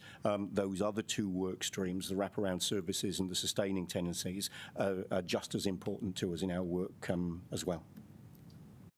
Councillor Abdurrahman. Just a basic question for my understanding. This report is TTM report. Is that the board or the CE? I just want to understand whose report is this? Who is responsible for the report itself? The board? So the chief executive and obviously the staff feed into the report. The management team feed into the report. The chief executive presents the report to the board. The board, whether we approve or endorse or sign off on, we have oversight of the report before it comes to council. So it's a report that's prepared by the management team with board approval. So basically, it's the board's report. Can I say that? It's just been explained to you. That's been asked and answered, Councillor. Have you got another question? Could you, Madam Chair, I didn't get it. Is that the board's report or The is that? question has been asked and answered. Have you got another question? No, I just want you to clearly tell me whose report is it? I just want to know. This is a basic question. It is, as has been outlined, a report prepared by management and signed off by the board. So it's a board's report. And it's a report from Toi Mahana, Toi Mahana being a whole organisation which is made up of the board, the management team, all of the people that work in our organisation, and all of the input that the tenants provide into the organisation through the processes that we outlined earlier. Okay. Do you have any more questions, Councillor? This is my last question, and when it comes to complaint process, you have an online one. I just wonder if you have culturally accessible way and linguistically as well. This question has already been asked and answered also. The question that was asked by Councillor Pinett is framed differently, Madam Chair. It's been asked and answered. Okay, that's the end of the questions. Thank you, team. Much appreciated. Yeah. Thank you. We will now go to Councillor Rogers, who's going to move the report. Yeah, it's been a while since the team presented. We had quite a few questions there, but one of the things that I did just want to highlight, in addition to what Andrew and John and Paul had talked about, was kind of in relation to framing the counterfactual for the report that's been presented to us. And I wanted to highlight that Te Toi Mahana does now have 227 IRS tenants. Those are 227 IRS tenants that the council would not and is not eligible to receive funding for, which has put the organisation in a position that is $3.9 million better off than what we would have been able to achieve if we did not have access to that funding. So the counterfactual is that we are actually providing support to tenants in a way that is more sustainable than what we would have done if we did not establish Te Toi Mahana. And I think that does need to be congratulated, and it does enable us to continue the delivery of more housing units through surpluses retained in Te Toi Mahana, and also the upgrade of our housing program through the Major Maintenance Development Fund, which I'm sure we're all aware of. And I'm very happy for it to be seconded by Holden Hohea. Well, yes, that's great. Thank you. Do you wish to speak now, Poewi? Okay, all right. We'll move on to Councillor Calvert's amendment. Shall we bring that up? If you'd like to move your amendment, Councillor, and then we can go to questions if there are any.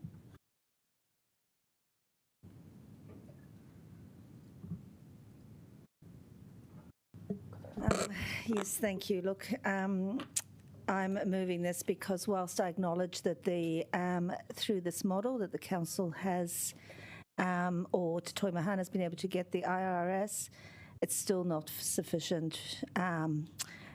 We've still got a big hole with our social housing. We have a major upgrade program, but there's no way of paying that back. Council's calculations don't show any repayment up to 2051, and that's as far as the calculations go. So it's not because that's when necessarily could start paying.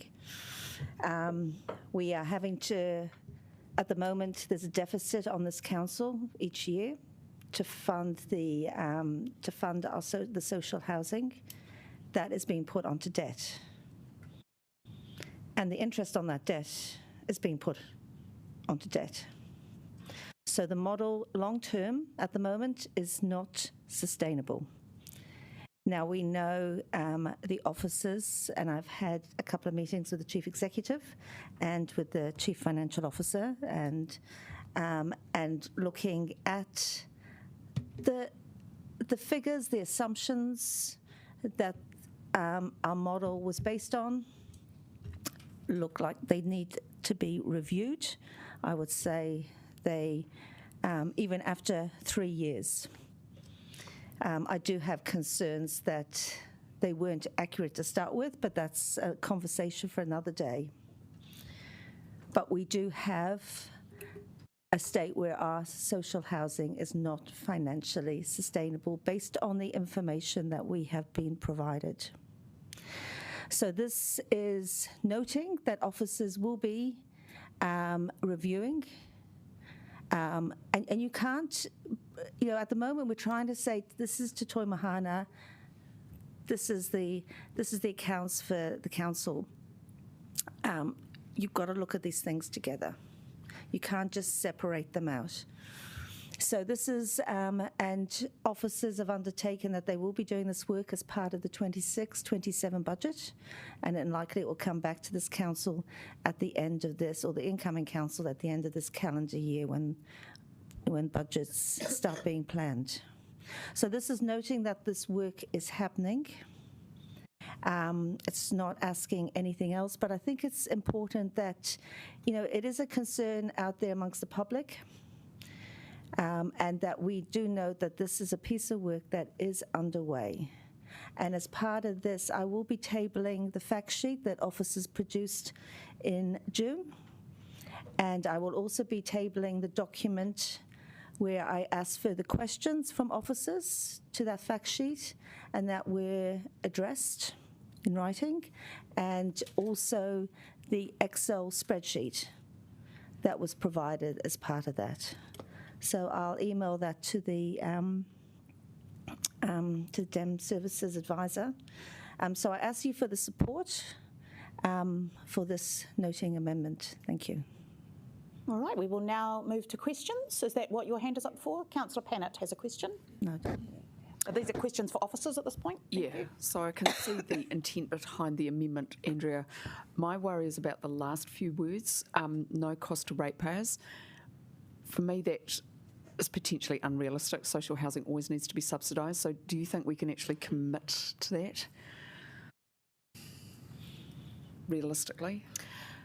So in regards to this, I mean, we can look at the assumptions within the financial model. That's the key thing that we need to do, and we have committed absolutely to doing that. That's good practice, and we should be reviewing the assumptions behind every financial model that we have. The point around to ensure long-term financial sustainability and no cost on ratepayers, the modelling will provide the answers to what are the current facts and what are the current assumptions that we're working towards. Decisions on what that means to cost to ratepayers and financial sustainability are ultimately up to you as elected members, and we'd be providing that information to you to inform any decisions that you wanted to take as a future council. Councillor Rogers, you have a question? Yeah, just following on from that, you mentioned that it would be a decision for us to take about whether we ensured there was financial stability and no cost on ratepayers. So I'm just wondering if that second part of this amendment, which is a noting amendment, is therefore a further direction to you as opposed to a noting of work you're already doing? Well, currently the social housing provision in our finances is ring-fenced. So the intent is that while the borrowings are drawn down, the cost of those borrowings is still ring-fenced through that activity statement. So I guess within the technicalities of this, it isn't a cost on ratepayers because of that ring-fencing. However, it does come to the point that I think Councillor Calvert is trying to raise around financial sustainability, because when you add debt, you're adding the interest expense to that as well. And I think there's an element of consideration of, is that the right way to do things as well? So I think, there's two aspects to that. Yeah. Councillor Brown? I'm just curious, Andrea, is this going to change anything? I mean, if this amendment passes or fails, does it make any difference at all to what you're going to do? It doesn't make a difference to what we're going to do, no, and I think that was acknowledged. Yeah. Councillor Abdirahman, did you have a question? So when we say no cost to on ratepayers, we do different services for 100 services. Is that the same for the rest of the services as well, or just like? No, that's not. No, it's not the same for other services. So for our social housing, it is completely ring fenced. There is waste that is ring fenced, but for many other services, we don't ring fence. Yeah. So this is basically a bit of a move from what we currently have, is that right? No, I don't think this is a move. This is just the councillor asking us to undertake that work and that modelling, which we'd be doing, but just recognising that that is going to be part of the work that we deliver on. It wouldn't change the way that we do anything unless, of course, that was requested by the elected members at that time. Councillor Free? Thank you, Andrea. It's all very well ring fencing in theory, but what actually happens if it becomes obvious that, well, we're ring fencing is an increasing amount of debt, which is never really going to be managed to be fought back on? Yeah, so we are in the situation where we are increasing the debt through that ring fence, and that is increasing over time. That is what is shown in the fact sheet that we have provided. However, that decision is consistent with the amendment that was made in to the 2021-31 LTP when Toi Mahana was established, and that concept has absolutely been put in place. So that was a decision that had been made. However, you need to look at the concept of social housing over a much longer period of time than the 10 years of a long-term plan, because we're talking about assets that have a much longer life. So you need to look at the whole life cycle. Can I just ask, have you got triggers, or have the staff got triggers, so not you personally, just are there triggers that you would bring the situation to us if it sort of got to an orange flag or a... So the key thing here is certain assumptions are always made in a financial model, and we highlight, and those assumptions may or may not change, right? And as they change or have a significant impact, that's when we would bring them to your attention. We could do that in many different ways. The quarterly report is one. So if we had a negative movement against budgets, we would refer to it in the quarterly report. If we think there are better ways that we could do things, we could potentially bring that to you in suggested annual plan processes or long-term plan processes. So it depends on the nature, but we would bring it through those mechanisms. And do you think at the moment, or do you think at the moment the settings are okay that the elected members, a future council would get a ping when there's something reasonably significant that's not going to track in this particular? Look, I can't. Different people have different perspectives on what is, what they're wanting to see here, and I can't make that assessment for others. Yeah. All right, that's brought us to the end of the questions. So I understand Councillor Young is going to second this. Do you wish to speak now, Councillor? Off you go. So there was an article in the Daily Telegraph this morning talking about the different types of anxiety. But in psych testing, I have very low levels of anxiety, but I do have concerns, and I am very concerned about the financial position of many ratepayers, and residential and commercial. I'm very concerned about the council's financial position, and I'm very concerned about the social housing's financial position, especially in the years to come. So that's why I'm happy to support this amendment. Thank you. Is there a debate? Councillor Pannett.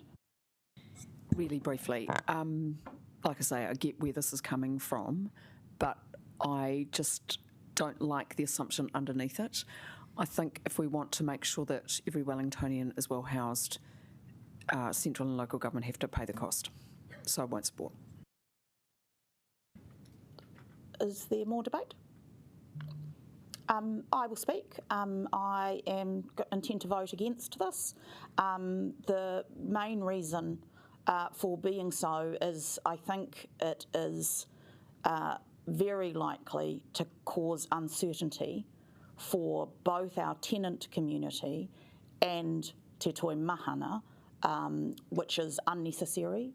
And my concern is that social housing we've just made a big decision around the housing upgrade program, where we went through these matters in a lot of detail. We had a lot of questions. We had very detailed information provided to us.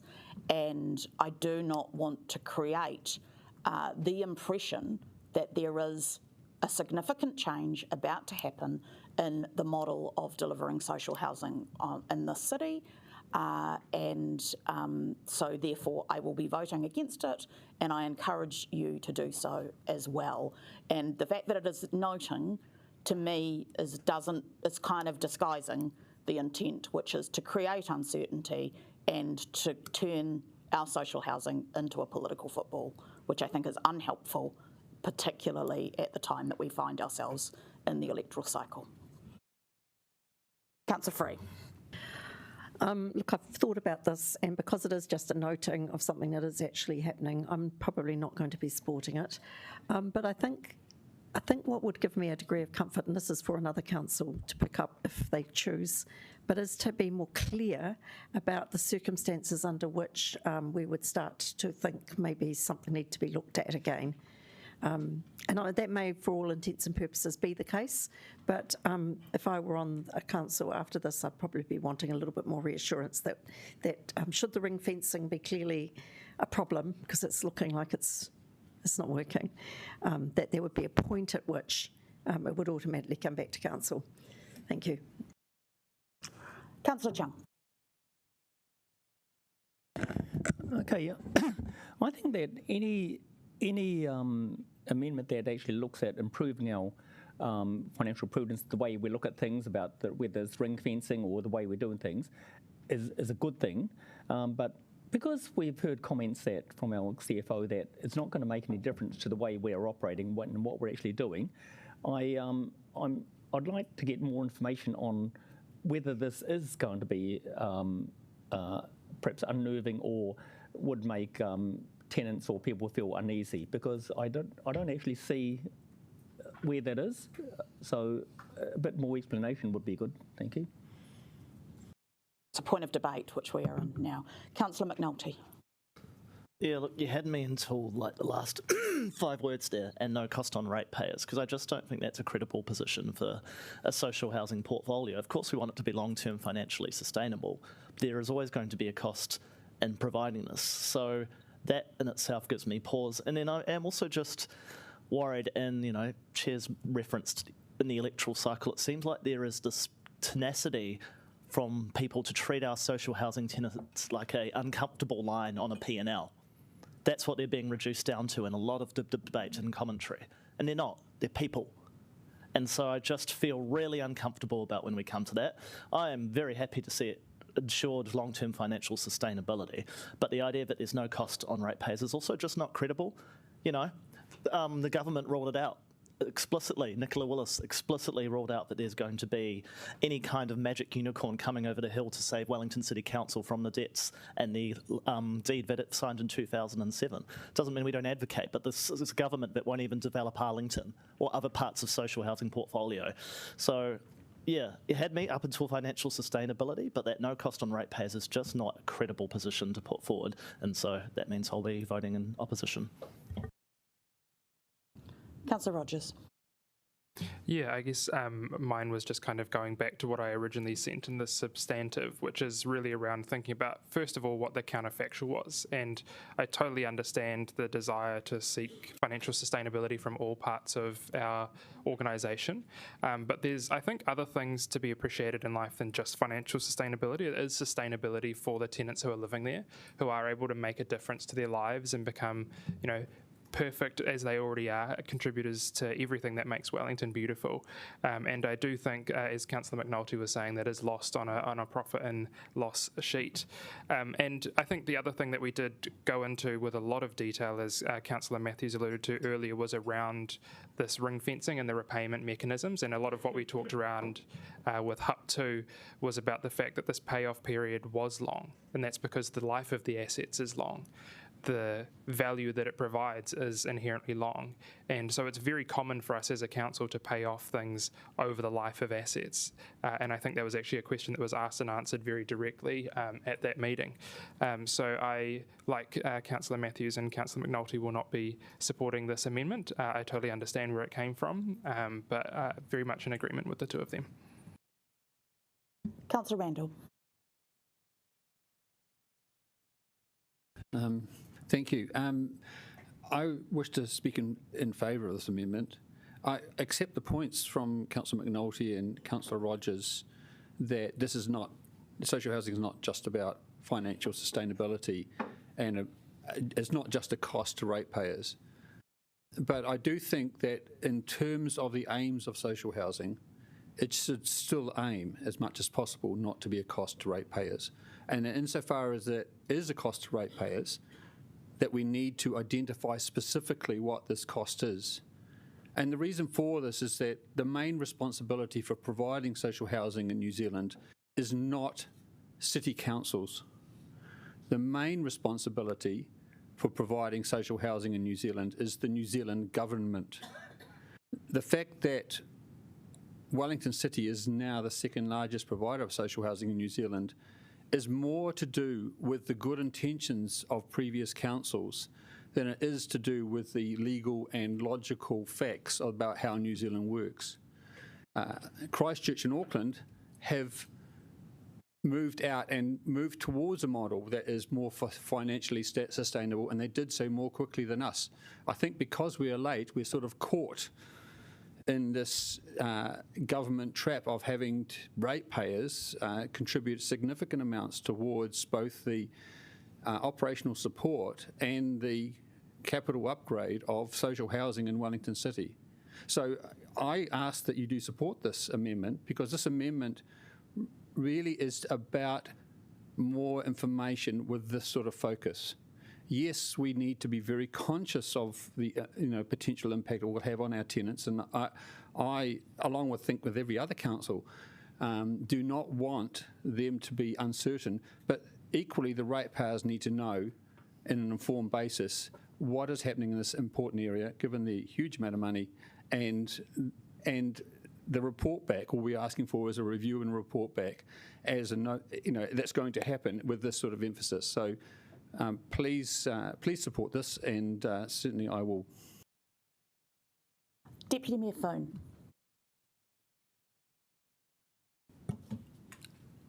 I didn't really want to enter into this debate, but I think that I just want to bring up the point where I commend past councils for providing housing through Wellington City Council. And yesterday we sat in a meeting with our community and heard from health professionals, drug professionals, housing providers, that there is no housing available for the people that are on our streets today. That's all I wanted to say. And I'm very proud, and I think we as a council should be proud that we are providing housing for those that need it in our city. Kia ora. Is there any further debate? Go to Councillor Calvert for right of reply. Thank you. And I absolutely agree that we don't have enough social housing in Wellington. And I think it's terrible what's happening in Newtown. But I think the other thing is that whatever we do, we've got to make sure we're financially sustainable, because we can't keep doing it otherwise. And we've got to get the government to the table. But we can't do that unless we're transparent about the information, and we need to be transparent with our ratepayers as well. The issue about the no cost on ratepayers, this is about the deed of grant. This is, everything we're doing is about the deed of grant, and it is meant to be ring-fenced. So we need to be clear about what this actually means. And paying interest on the credit card is not financially sustainable. And look, and I agree that when you upgrade an asset, you pay it back. You pay the upgrade back over 30 years generally, and for housing you certainly would. But we're not paying it back. We're not paying anything. We're not collecting the right level of depreciation to do that. And so by the time, if we, for some reason, we get a big lump of money in 30 years' time, the next lot of upgrades is required. So we are chasing our tail all the time because we haven't wanted to look at the financial sustainability. But it is going to be looked at. And whether this upsets the tenants or not, it's an amendment. Whether it passes or not is there, and it's going to be done. Let's be upfront. Let's not shy away from being upfront about this stuff and not try and bury it. And this is political, but it's political to make sure that we've got a sustainable model going forward. I've been looking at this for the last several years. So this is not just something I've come up with. I have written to the Office of the Auditor General last year. I wrote to our auditor. I've wrote to officers. I've included you all in over the last several years because of my concern about the sustainability of the model going forward. I have been trying to get the information, including what came out for the Hub 2 upgrade. And I do thank our CFO, who did take another look at the assumptions and said, yes, we will, but you can't do that in depth, and said, yes, we will do a more in-depth look at the next budget round. So it's going to happen. So whether you want it to or not, whether you pass this or not on the basis of some excuse of a couple of words you don't like, when it's actually there, it's actually in our deed grant that things will be ring-fenced. And it has to be financially sustainable model. We are in breach of you've all been worried about being a breach of the deed of grant. Well, you're in it now. So I ask for your support. I ask you to be prepared to be transparent with our ratepayers, with the residents of Wellington. And I ask you to support this. I'm tabling the documents, so it's all going to be as transparent as possible up till now. Thank you. All right, we'll go to the vote. A division, please.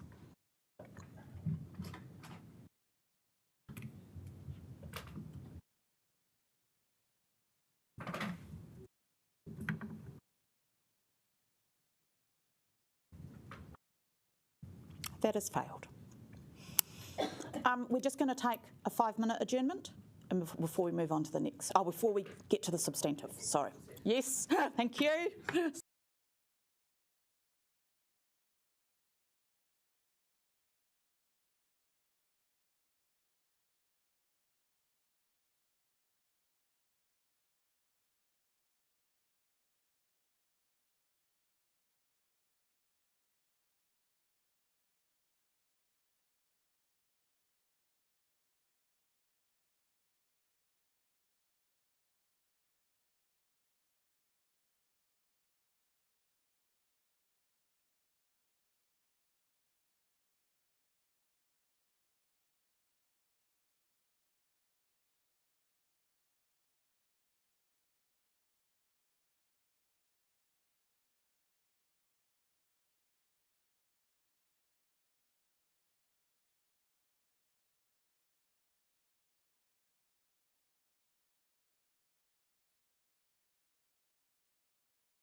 refer back to the substantive. Is there debate? Councillor Pannett. So I'd first of all like to thank Toi Mahana's board, including our colleagues, obviously, and staff, and so also acknowledge the work that tenants do to make these communities so successful.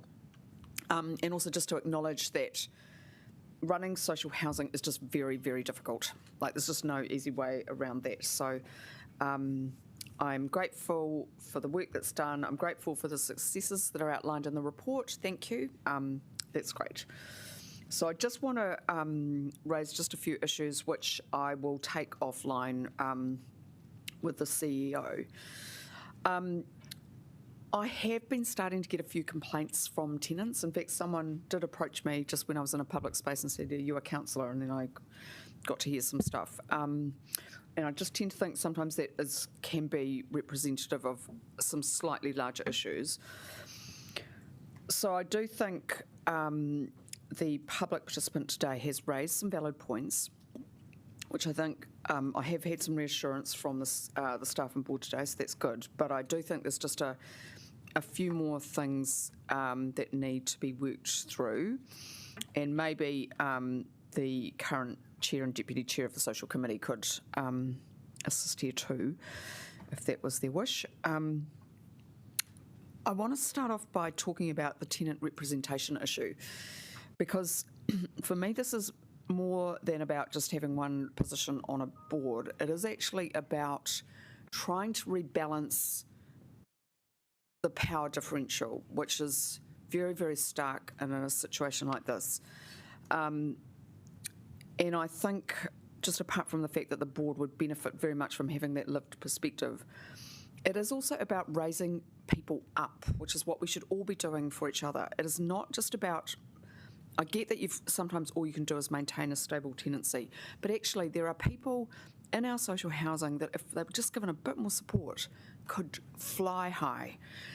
And I think that's where I would hope that Toi Mahana would, and it's just new, would eventually get to. So it's not just the three things that the chair talked about. I am a little bit concerned to hear about the tenancy hearings, and so I'm glad that there was that acknowledgement that it can be a difficult process. I can understand why having a number of staff at a very formal hearing could be quite difficult. I do, if it is appropriate under law, would like to see those notices that were presented by the presenter today. And I think some valid questions are raised around the survey as well. It's always going to be difficult to get people to participate, but that's 3 minutes, Councillor? Yeah. So I think that needs to be done. I think there's also issues around affordability, which we all need to continue working on, because we just know that people are under so much financial pressure. So thank you for the work, but I do think we do need an open culture of accountability. We have to raise these issues. Councillor Brown. I suspect in some ways this is the response to Councillor Pannett's comments. Basically, Toi Mahana's role is to provide affordable, good quality accommodation to people who effectively can't afford that in the marketplace. And as we all know, we have a housing affordability crisis in New Zealand and in Wellington in particular.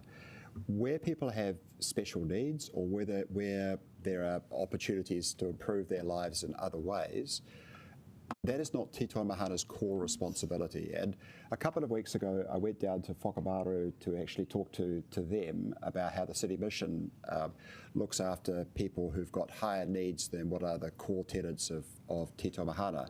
And it was very interesting how they spoke about their delivery of wraparound services, pastoral care type services to those people. And as they made it very clear to me, a lot of it boils down to how much funding is actually available, because it is very expensive to look after people with significant needs.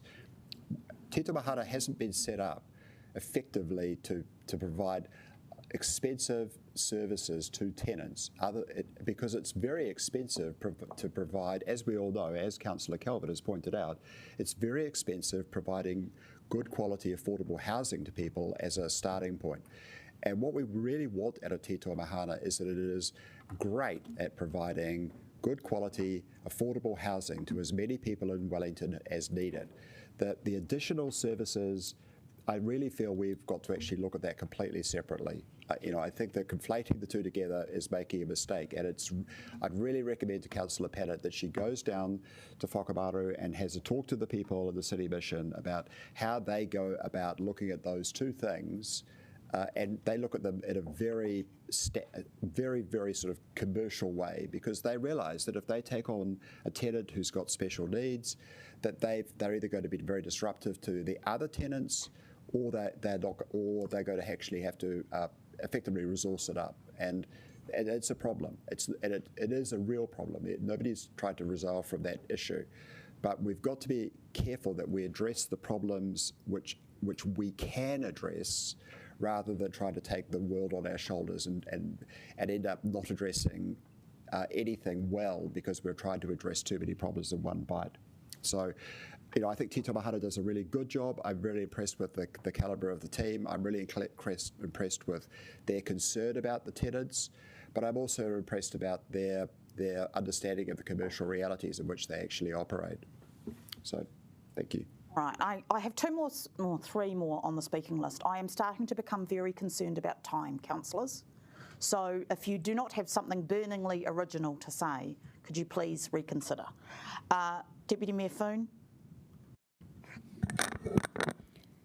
A very brief thank you to the team at Toi Mahana and WCC for getting the grant for the Marakai, and thank you for continuing the work on community projects like the Fixit at Tōtōpū. Thank you. Great, that's a great model of how to do it. Councillor Abdurrahman. Just first, I want to acknowledge Joanne for your submission, and thank you so much for speaking on behalf of the tenants. And it's good to hear from Toi Mahana as well, the commitment to follow up and to address your concerns, and I hope they will do it, and then we will follow up on that. And also shout out to Toi Mahana for the good thing they are doing, especially recently they organized Eid celebration where a lot of people come together and we enjoyed food and music, and just like very lovely. I think that is the kind of a spirit of bringing the community, the importance of it. It's also brought to my attention they will be having a kind of a football tournament, My Second Religion, at some stage soon. So they will have that. You are all invited. We will share with you to come and kick around a ball at Karara Park. Yeah, they're doing a great job, but we need to ask them some hard questions when they come here. So thanks to you. Thank you. Councillor Chung. Very swiftly, I maintain contact with the tenants at Central Park Flats and Barclay Dallard Flats, and each time I talk to them, they express really a strong gratitude and appreciation of what the staff are actually doing there. They feel that they're very well looked after, and anything they bring up to talk to them about, they respond immediately. So very satisfied. Thank you. That was excellent. Councillor Rogers, right of reply? No need. Thank you. Let's go to the vote.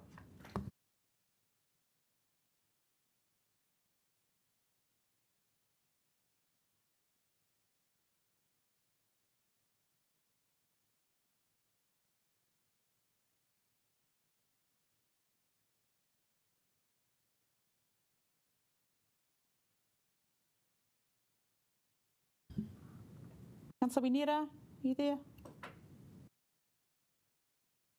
Okay, thank you. That is carried. All right, we will now move on to item 2.4, the sludge minimisation facility. Please welcome Jenny and the team to introduce the report.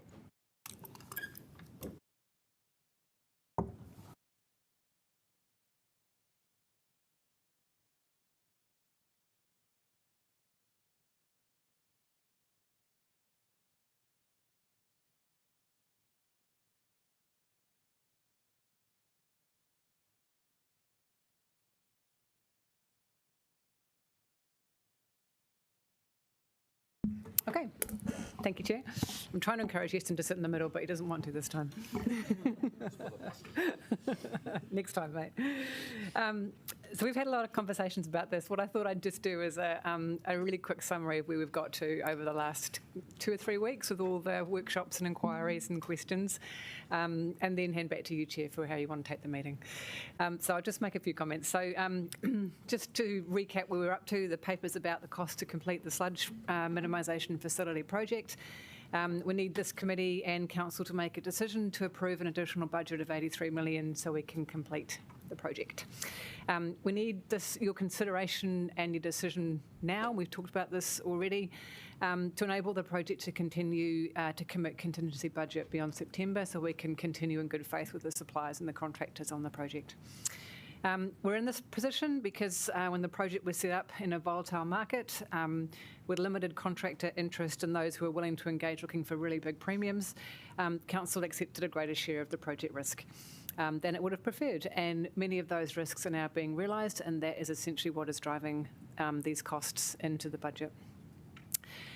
This financial position started emerging in March this year, and the governance board across the project moved quickly to get a full handle on what was happening so we could bring this to you as quickly as possible, needing to do it clearly before the election. I do want to thank all of you councillors for all the effort you've put in to understand where we're at, because we've had to really search everything as well back here, and I just want to thank you for putting the time and effort over the last few times we've talked about this to really understand where this has come from, because it's been over a number of years, and why we're in the position that we're in. You've asked us some really great questions over the last 2 weeks. They've been really fair, they've been reasonable.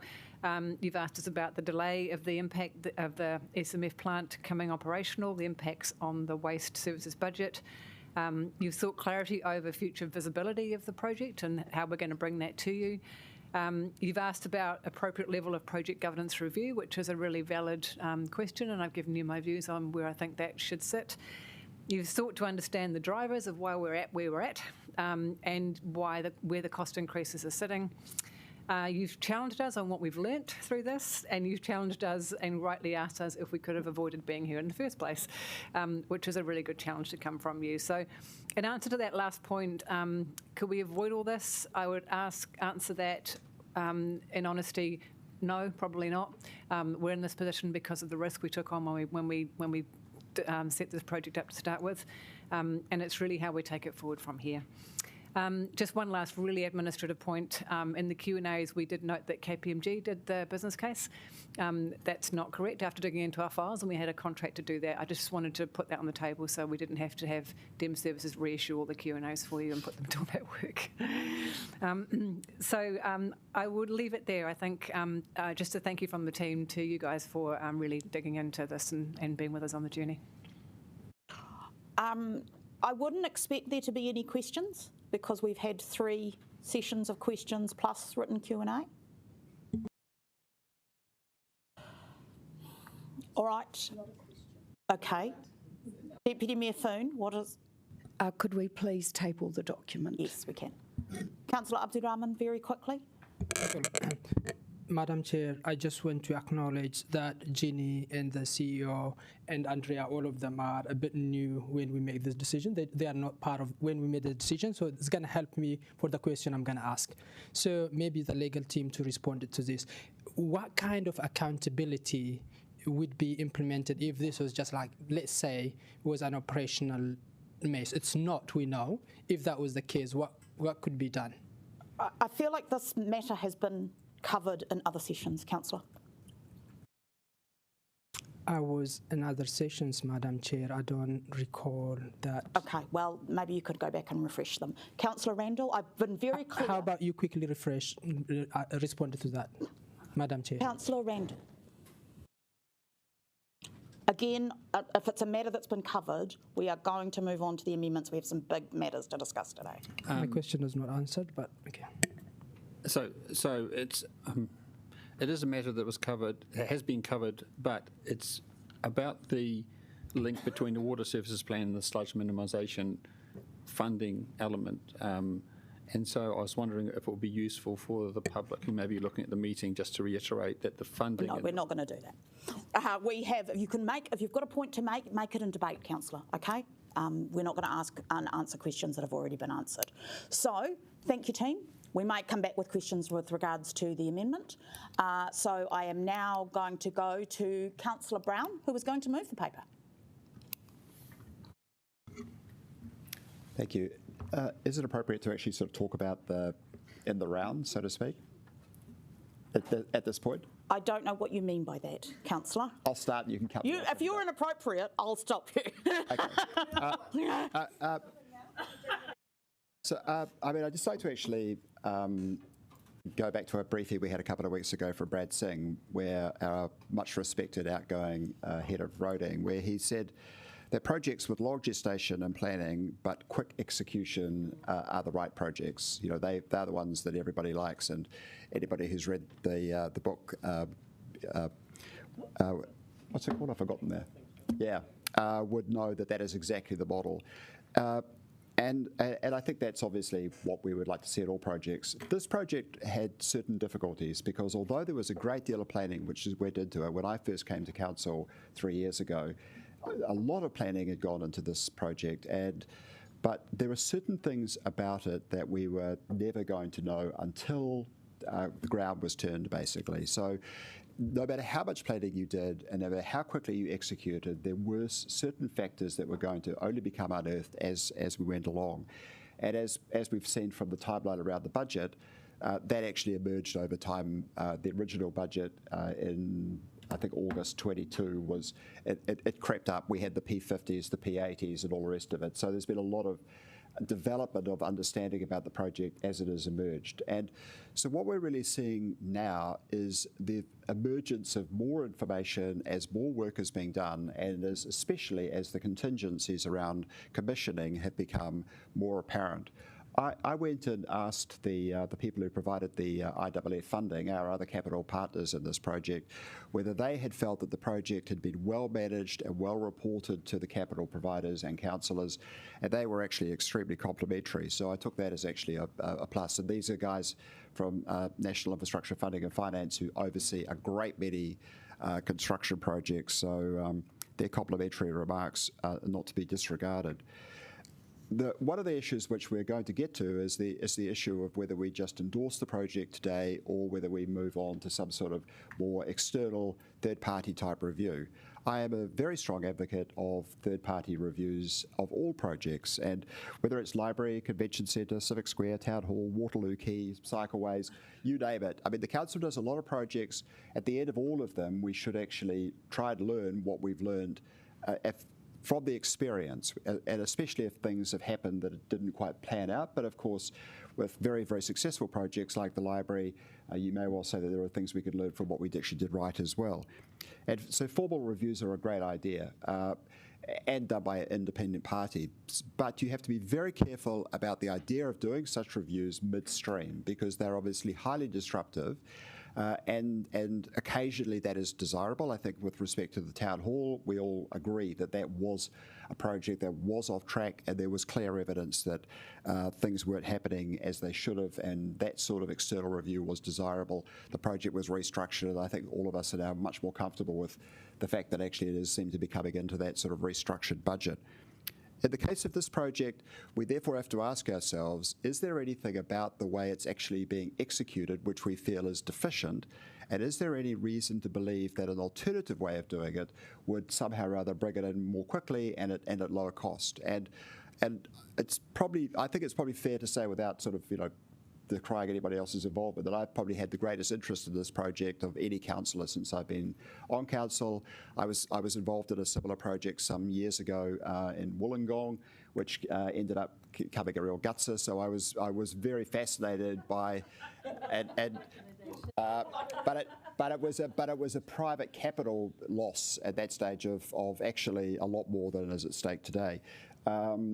But I was very aware of the risks and the complexities of this project, and I liaised very closely with the project team around its management, and I was always highly satisfied by the calibre of people that I was interacting with and their answers to my questions. And so today I ask myself, do I genuinely believe that there is a better way for us to have done this project? Are there things that we should have done or could have done which would have made a major difference?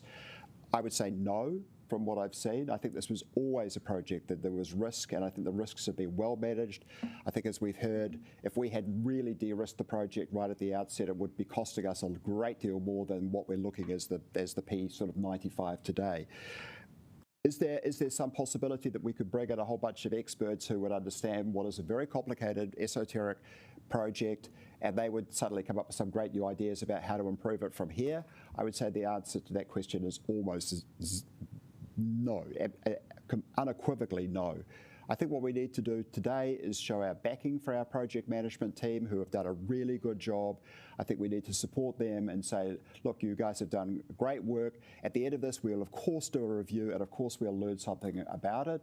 But in terms of delivery, I think it's actually been exceptionally well executed, and I think we can actually be very proud of our team, and we should not be beating up the council or the officers for the way the project has been run. So I hope we can support the recommendations in front of us today.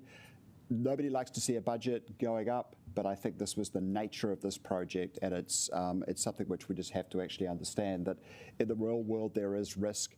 The risks have actually, to an extent, come home, and now we're actually writing the check. But we're being very well informed, and that is very important. So thank you. Thank you, Councillor. Do you have a seconder? Did you ask someone to second, Councillor? Councillor Pannett. Councillor Pannett is going to second. Do you wish to speak now? Okay, great.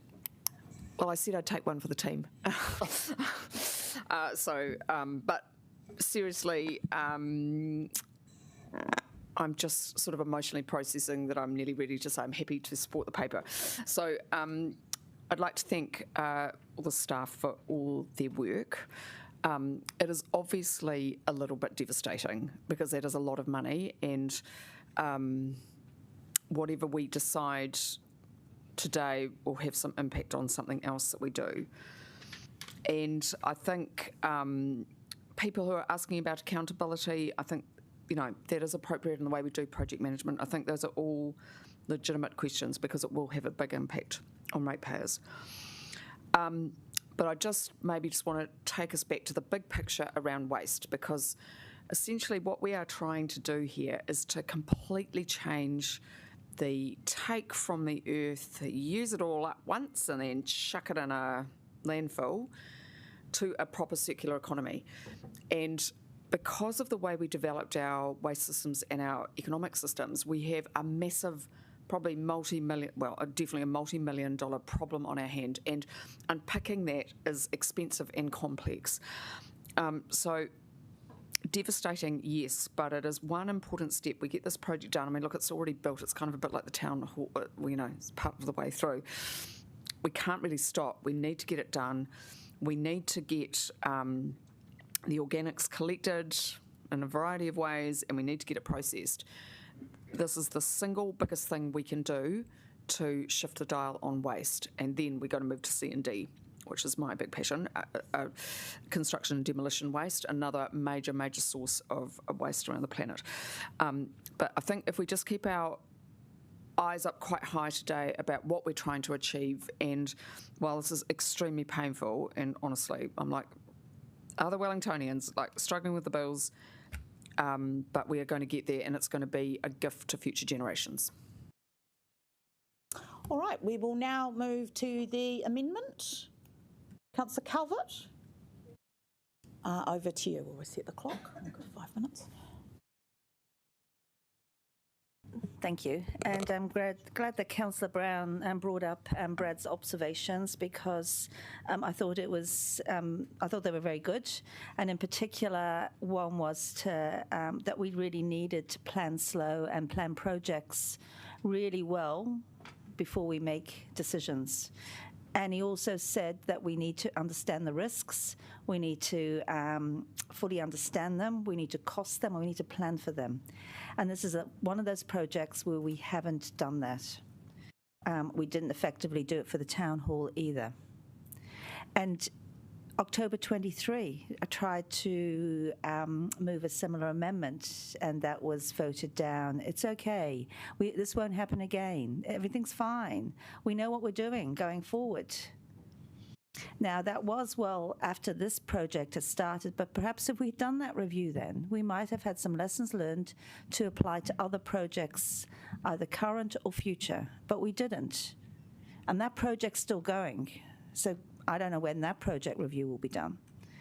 This project is not due to end until the end of 26. So then your review is not going to come out till 27.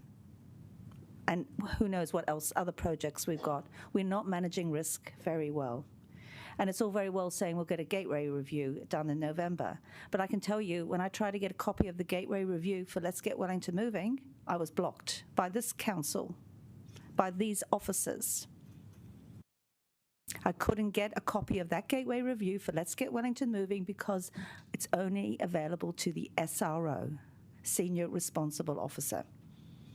So we don't get access to this information as governors, and we are not even acknowledged as, in terms of, there's a board governing these projects, and we're not on it.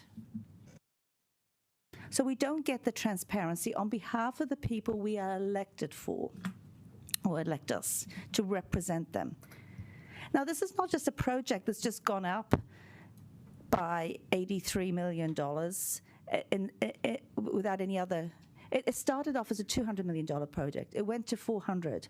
I know back in December 22, we said, okay, we'd obviously understood all the planning had been done, which is why it doubled in price. Then we had some more money going in last year. And now we're hit with a 20% increase when the project's due to be nearly completed. And yet we have officers telling us, no, nothing to see here. We'll do the program governance review in 18 months' time. Back in 2027, we've got it all covered. We've heard from Councillor Brown. No, he's satisfied, so that makes it okay because he's looked after a project in Wollongong, and that went off the rails, but that was okay because it was privately funded. But this is ratepayers' money. Point of order, irrelevance. Well, no. I don't think it is relevant to debate someone's qualifications behind it. That is not. No, he referenced it in the debate. I'll chair the meeting. Thank you. Your point has been made. If you could move on. Thank you. So we need to understand. We need to get independent advice because we're hearing from the same people saying it's all okay. So this is what this amendment is about: getting an independent quality assessment that reports to this council, or whatever council sitting around this table. It's not going to officers, it's coming to us. Because we are the elected members, and we have ultimately responsibility as the governors of this city.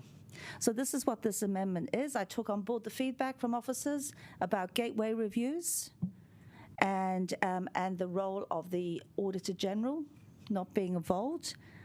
But the buck stops with us, and this is where we need to ensure on behalf of the people of Wellington that we are governing their money, their assets well enough. Thank you. All right. Are there questions of officers about Councillor Calvert's amendment? There appear to be some. Councillor Rogers has one. My question was what the estimated cost of an IQA would be and what would not be delivered under the sludge minimisation project if it carried the cost of the assessment. Through you, Chair, I'm sorry, I'm not sure I can answer what an estimated cost might be. And yeah, I'm not sure what the impact, I haven't considered that, I'm sorry, what the impact might be on the SMF budget. Unless the project managers or Easton, you've got any thoughts on what it might cost? Kia ora, councillors. Off the top of my head, no, it would largely depend on the scope. We'd have to understand the scope and probably go to market. So you'd have to undertake a procurement process as well.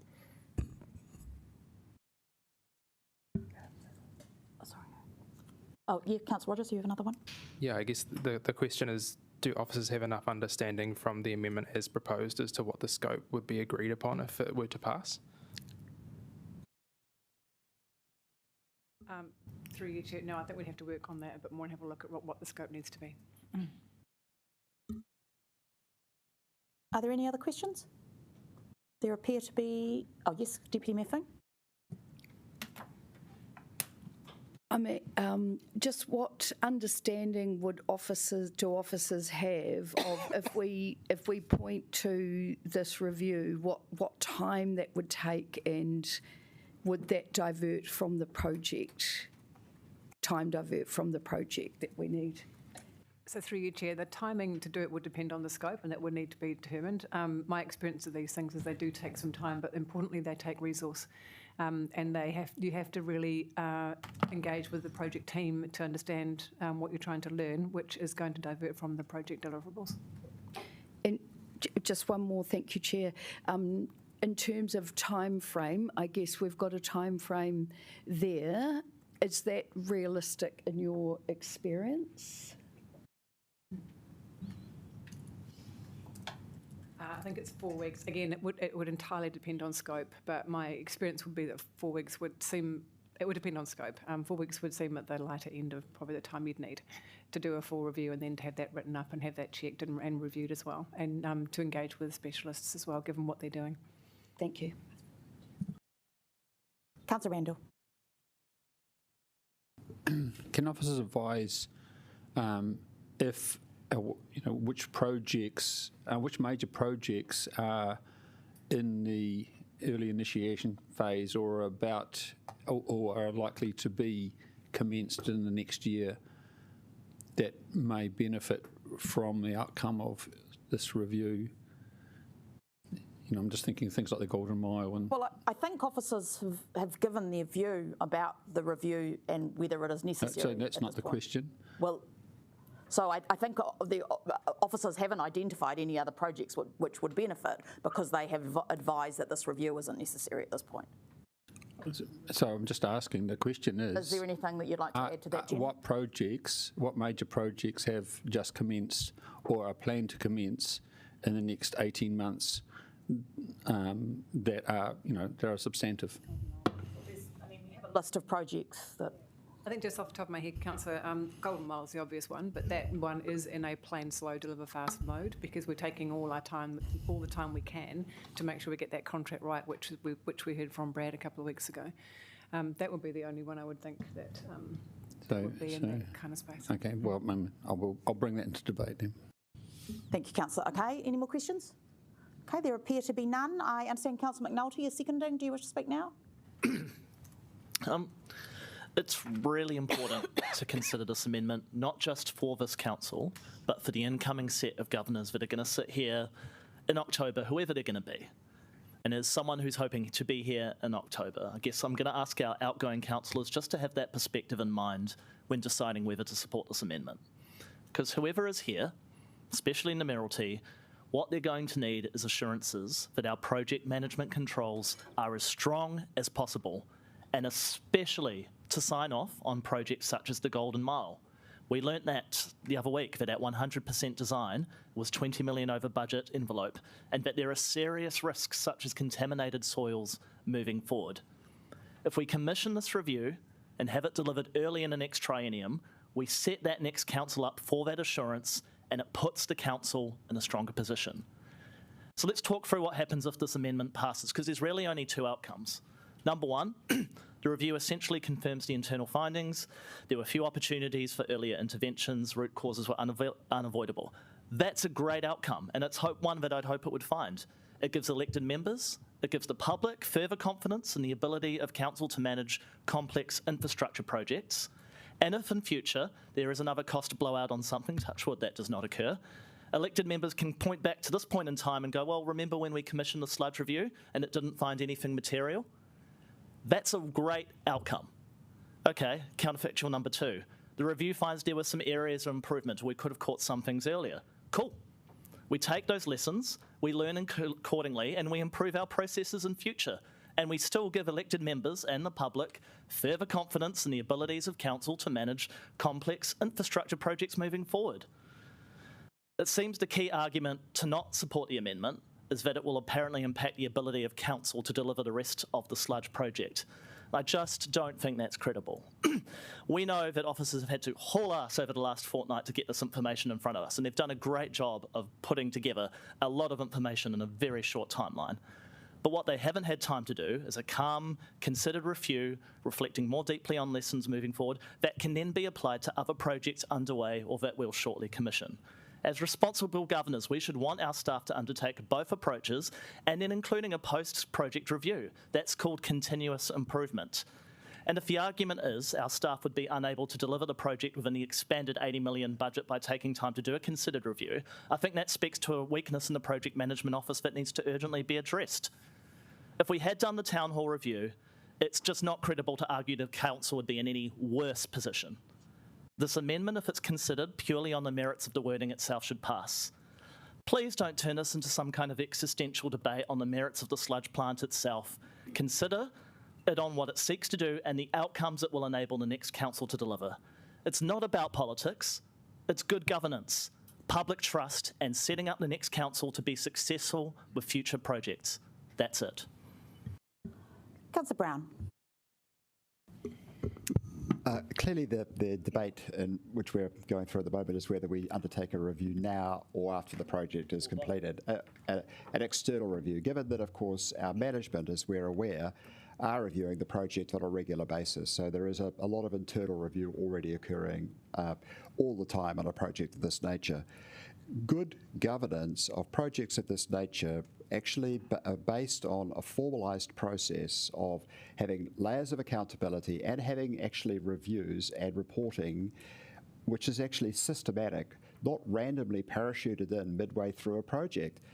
The idea that we are going to somehow rather improve the outcome in terms of learnings or let alone the delivery of this project by undertaking a review at this point is frankly utterly naive. And I really recommend that councillors who of course are going to be very cost conscious and of course are going to want to make sure that this project and all of the other ones that the council is actually delivering are done as efficiently and as effectively as possible. And later today we'll be talking about the water service delivery plan. Of course we want to make sure these things are done properly and efficiently, but you have to do these things in a systematic way. And the only time you should really break the rules of your systems is where there is clear evidence that there is something happening which is going to change what's going on.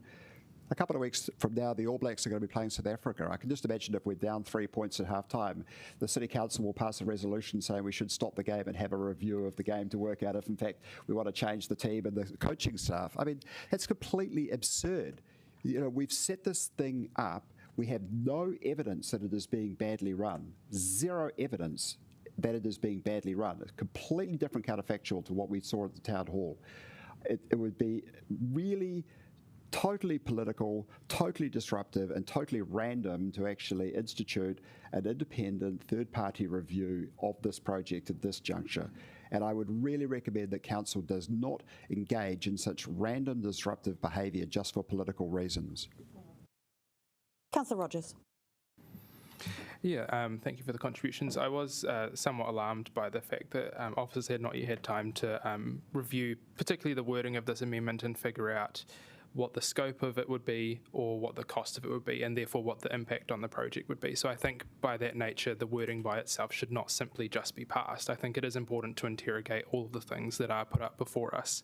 One of the other things that I did also want to contribute is a contribution that Councillor Calvert made was around this idea that we are the governors, and we 100% are the governors of the city, and it is our responsibility to make sure that we are putting the best people in the best positions possible to look after the massive projects that we deliver. I am fully confident that the board that is governing over this project is equipped with the skills to deliver a project of this magnitude. And it's important to reflect that the reason that we went back and did a cost of completion review is because they had the foresight to actually look at the costs that were coming up in our contingency budget. They are people who are skilled in the delivery of these projects, saw the warning signs, knew exactly what they were, knew exactly where to look, and were able to come to us at the very first instance with the mechanisms and steps that needed to be put in place to reduce the further risk, but also set the project up for its future success. What we've also heard from the people who are on that governance group is that doing a review now would not further contribute to their understanding of the causes of what happened. They are very confident with their understanding because they saw the warning signs and acted on them. And what it would do is put this project further at risk. And I think as governors of the city that report to our public members, it is our responsibility to take very sound advice from experts and act upon it. And I think to act upon it would be to listen to them, the people who have brought this advice to us as soon as practically possible, because they are experienced in what they do, is to vote down this amendment. So I will be doing just that. Councillor Abdurrahman. Kia ora whanau. First, I will start with acknowledging the new direction under the new CEO, especially thanks for giving us a heads up under the public excluded briefing before we make some other decisions. That was a good thing to have. And now, when it comes to today's decision, I supported the amendment on the town hall, and that was the right decision. I'm supporting today this amendment because it makes sense. And as a councillor, we are all responsible for our community. When we go back, the community can judge us based on how we voted. They can vote us in or out based on the decision that we make.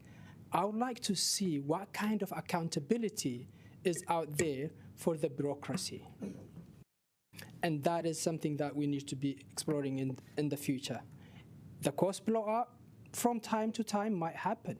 You know, when you do big projects, you know, it's as Tim Brown says sometimes, it might go that way. But however, everything this council does seems to be cost blowout. It's a kind of a common ground that we have. That's not an accurate comment, councillor. Okay, town hall and big project that we have done in the last 5-10 years. Give me any project that... It would be heard in silence, but you'll keep your comments accurate. Well, I think this is accurate. Okay, I'll continue. So I think that is why it's very important to have an accountability. When we do the review, the accountability side needs to be looked at it as well. I do understand the expert advice for some people. Yes, the expert advice that we had, out of 20-something odd projects, business cases, the business case that was approved back then was the business case that is not being tried in New Zealand, a new business case. Of course, when such a thing happens, cost blowout, follow up. Again, the design was not finalized when the project was locked in. Again, that is something that we need to be reflecting going forward as well. That is what Brad mentioned last week when he talked about the Golden Mile. We approved the Golden Mile when it was 60% design. And now we are expecting after 2 years of looking in that design, it's going to be the same. That is insanity. So I'm supporting this. It makes sense. I ask you all to do the same. Councillor Calvert, right of reply. Randall. Sorry to disappoint you, Councillor Matthews. It's not the first time, Tony. Hopefully not the last, yes. Look, I support this amendment. This amendment's not about this council. This amendment's about the next council, and it's about the ratepayers who are going to be served by the next council, who are going to have to pay for this extra funding that is needed to complete the sludge minimisation plan. Councillor Brown, you commented about stopping and checking at half time. We're not at half time. We were at half time in 2022 when we approved the plant and the budget cost, the previous budget cost, with the overall governance. Officers have come to us with a cost overrun, having identified stuff, and have been very transparent about it. And for that, I have confidence that the extra funding they're asked for will be the last. But they're also at 99% design. Most of the decisions that went into this outcome have been made, and so therefore it is possible to do a review of them. I've already asked for some information around the options analysis in the business case. One of the things in the option analysis there's a couple of elements about the business case that strike me, having worked on business cases professionally. First of all, we did a multi-criteria analysis to choose the correct option. which is sort of a bit of a guesstimate of different criteria, but I would note that in the multi-criteria analysis, cost was 21% of the weighting. Cost. Was that correct? Should we have given it more weighting given the pressure that we have funding all these projects, and especially the projects that keep asking for more money? Should we have done a cost-benefit analysis, which is a different type of analysis that translates all the elements into a financial cost and assesses them against actual cost? And it's in some ways perhaps a more robust analysis for a project that's ended up costing $500 million. I think that's material. And there are projects to be learned from. The list of projects that I've can see that are started or about to start include that are over 10 million, looking at things like waterfront safety, the Cities Sea Bridge, the Zero Waste Organics Program, the Southern Landfill Extension, $33 million. That has to work to get 20 more years out of the Southern Landfill. Cycleways, the Civic Square, the Golden Mile, of course, and then the big one, the other big one, which we've talked about already, the housing renewal. The housing renewal program in the next 10 years is also, it's $560 million. It's bigger than the sludge minimisation plant. Surely we can have time to go and learn from one $500 million program to inform another $500 million program. Because, we do need to learn. We do need to do better so we don't keep doing these town hall and sludge cost overruns. We simply cannot keep doing this. So please support this. Thank you. All right, councillors, we're going to vote on this amendment before we go to lunch, and then we will take a break for lunch. So, pardon me? Yes, I know, and I'm chairing the meeting. Councillor Free is on the speaking list next. I really only want to speak once. I hope there are no other amendments, are there? I can feel them. So perhaps I am just speaking to this amendment, but I'll try not to speak again. Look, I totally agree with Councillor Brown, actually. I am very confident in basically in the management that we've got of this project. And I'm confident too that the things that have gone wrong have genuinely been things that would have been hard to predict before we got there. And it's, apart from, I must say, some of the stuff about decommissioning, that's probably the learning in my mind, is that that wasn't put into the original cost estimate. But apart from that, I think that we have tried to do something and we've had to find a site that worked. And that site involved a huge amount of earthworks. That is an unknown in its own right. So we were not able to look at the ground conditions until we'd excavated quite a lot. And there was no way we could have tested it prior to that. We've also then had the, various changes in standards around earthquake strengthening and resilience and more awareness of the actual geographical risks. But we had to actually accommodate those because we had to put this new entity, factory, whatever it is, a sludge treatment plant, we had to put it where it worked with our Moa Point facility. So in some ways, we just had to bite the bullet and do what needed to be done. The risks that have arrived have largely been external things like our steel and the unknown ground risks and some complexities around having to do some of the ecological management. I do not feel as if they are things that anyone could have predicted. And also I look at actually the information we were given, and we were at P50 and a range was given. That's not too extraordinarily different to what we're facing now. All the way along, it was a risky enough project that we should have actually expected a little bit more cost to arrive at some point. So I don't want us actually to do this review right now. I want us to keep moving because we're also up against a time frame, which means that we have to get this working with the consent for the landfill. I don't want to do anything that shakes the confidence of our team and slows this project down. I think there's time to assess all of this at the appropriate time, as Councillor Brown said, at the end of the project when it would make sense. I also want to refute that we are always overrun with our projects, and I can think of quite a few that have gone to plan. Te Matapihi, as we're saying, is about to be commissioned. I believe it's on about budget. The Waitohi Library, beautiful project, on about budget. Tākina, delivered on about budget. Many roading projects which then get value engineered, so they come in on about budget. I think that on the whole, we have delivered an impressive program which has mostly been on budget. So I won't be supporting this. Thank you. All right, now I have Deputy Mayor Foon on the speaking list, and then I go to right of reply. I'm conscious that lunch is, and I said 12:30, so Deputy Mayor Foon. Yeah, just super quick, and it has been a really good kōrero, and I do thank the people bringing the amendment. I fully respect this position, and I have been tossing it over, but I am going to acknowledge the kōrero of Councillor Free and Councillor Brown and both of their expertise in this area. So I won't be supporting this because I want to put all of our resources, focus and energy into getting the best efficiencies we can for this project. But I do want to say I am expecting officers. We've had the assurance. We need to be assured and we need the confidence from you. So I am expecting those reports on how we are tracking to be delivered in a timely and thorough manner to keep us updated regularly, please. Thank you. Thank you, Deputy Mayor. Over to you, Councillor Calvert, for your right of reply.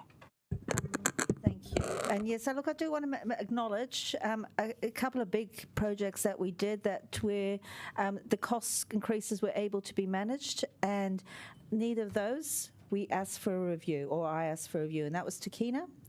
And now with Takina, they did a lot of work on the ground to understand the ground conditions first. So they did that planning up front. That was also being built during COVID, and they had to manage the cost increases of the steel. And so with a small increase, it was able to come in. Also with the library, we made some adjustments with the library. There was some cost increases, but we didn't, and the public weren't asking for an independent review either. But they are asking for this now.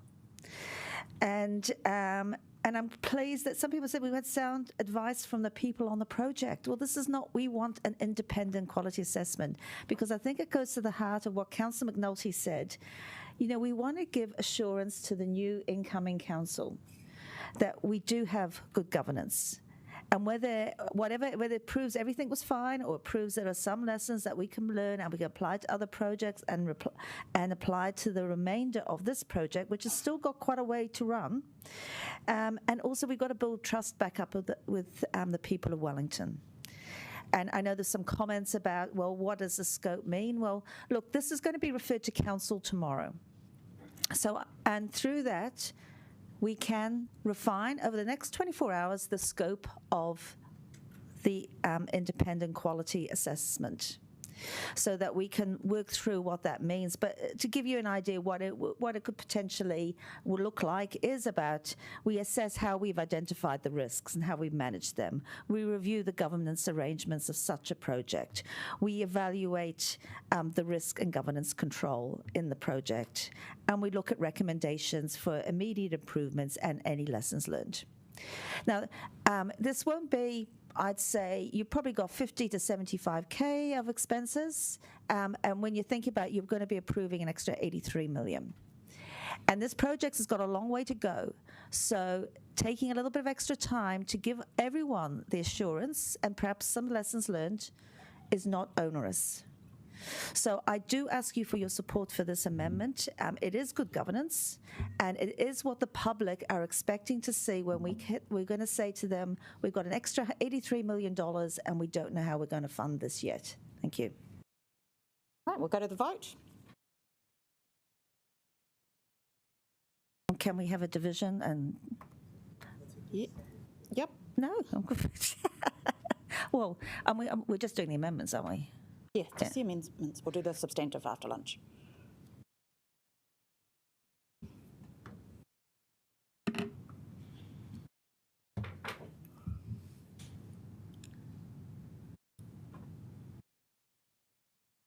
Councillor Winera, you there?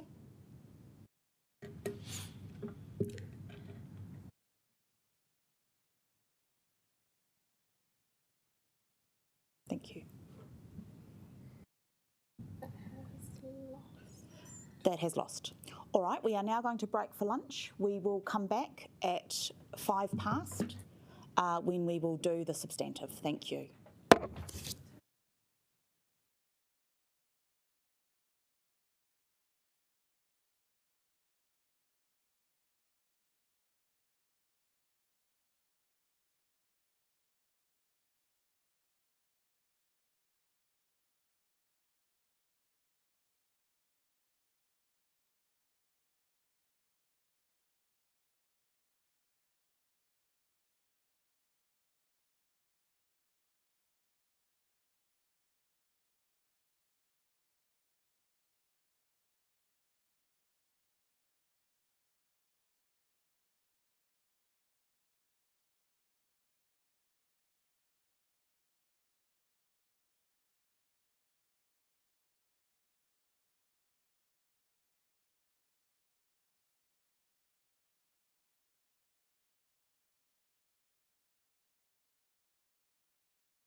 We are now returning back, councillors.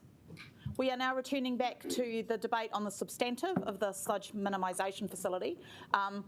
It's that point in the day where I remind you, you don't need to speak on every amendment and every, you can let this guy do the talking. That's my one, yes it is. But I am briefly going to speak myself. I just want to acknowledge the difficulty in both the timing and the nature of this decision, and that it's not a good position for us to be in, and to sort of acknowledge that, and ideally, we would have, been able to incorporate this into the LTP amendment, or be able to let the next council, whoever is on it, make this decision. But we are where we are, and I also just want to quickly make it very clear that the previous vote was not a review or no review decision.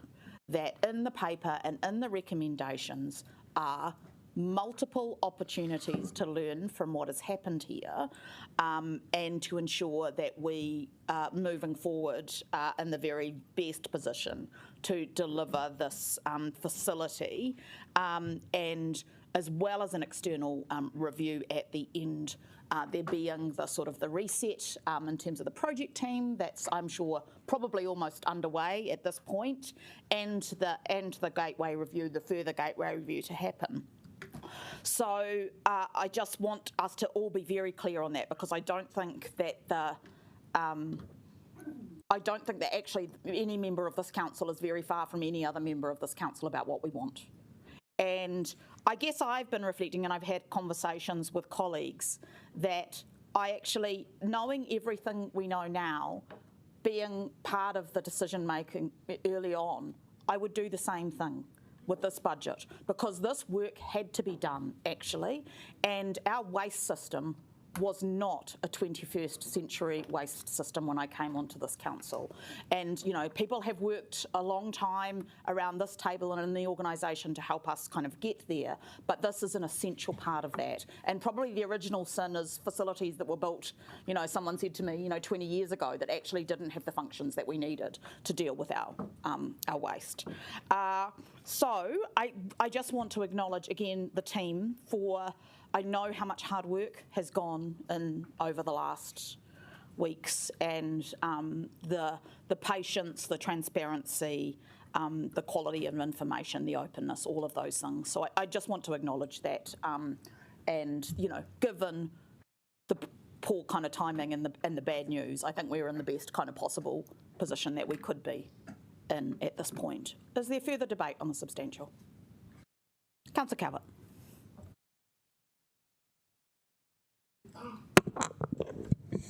Thank you. And I won't be supporting the extra $83 million going in, because we're not doing an independent review. Simple. Correction, we are doing an independent review at the end of the project. We're not doing at the end of the project. We're not doing one right now. We talked about reviews, a gateway review, which we all know we don't get access to. It goes to the SRO. That's been used before.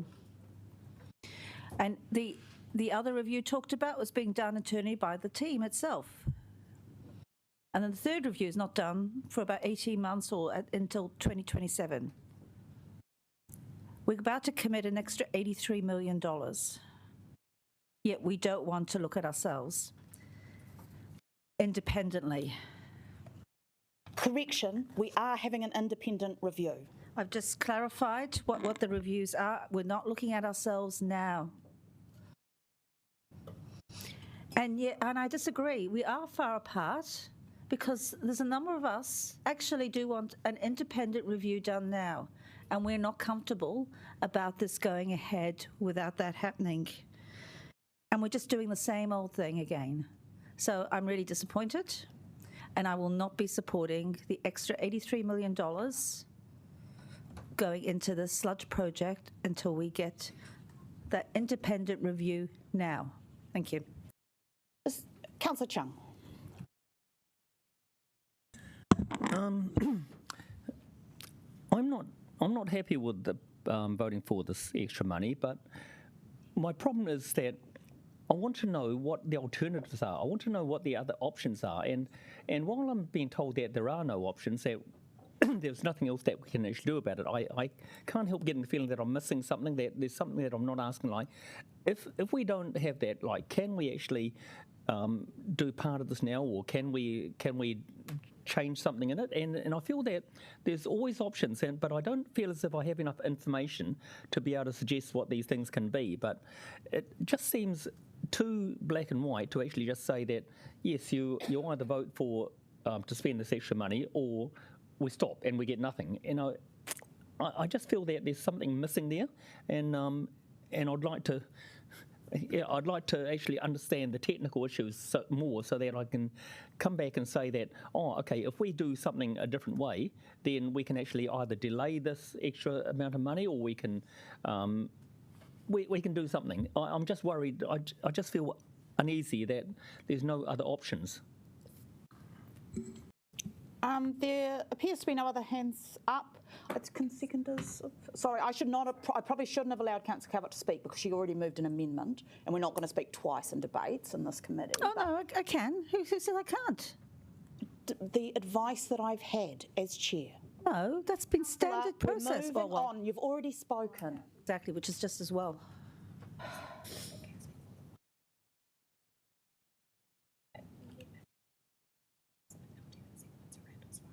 Okay, Councillor Randall. Can I just say, let's keep our behaviour respectful to each other. We've got a long day. We've got big matters to discuss. That would be good. Thank you. So Councillor McNulty, because you seconded the amendment, that was your opportunity so you've spoken for the substantive. I'd rather we didn't have secondary speeches. I've allowed Councillor Calvert to do it, so I will allow it. But can we not do that with future items? Otherwise, we will be here well into the night. Councillor Randall, over to you.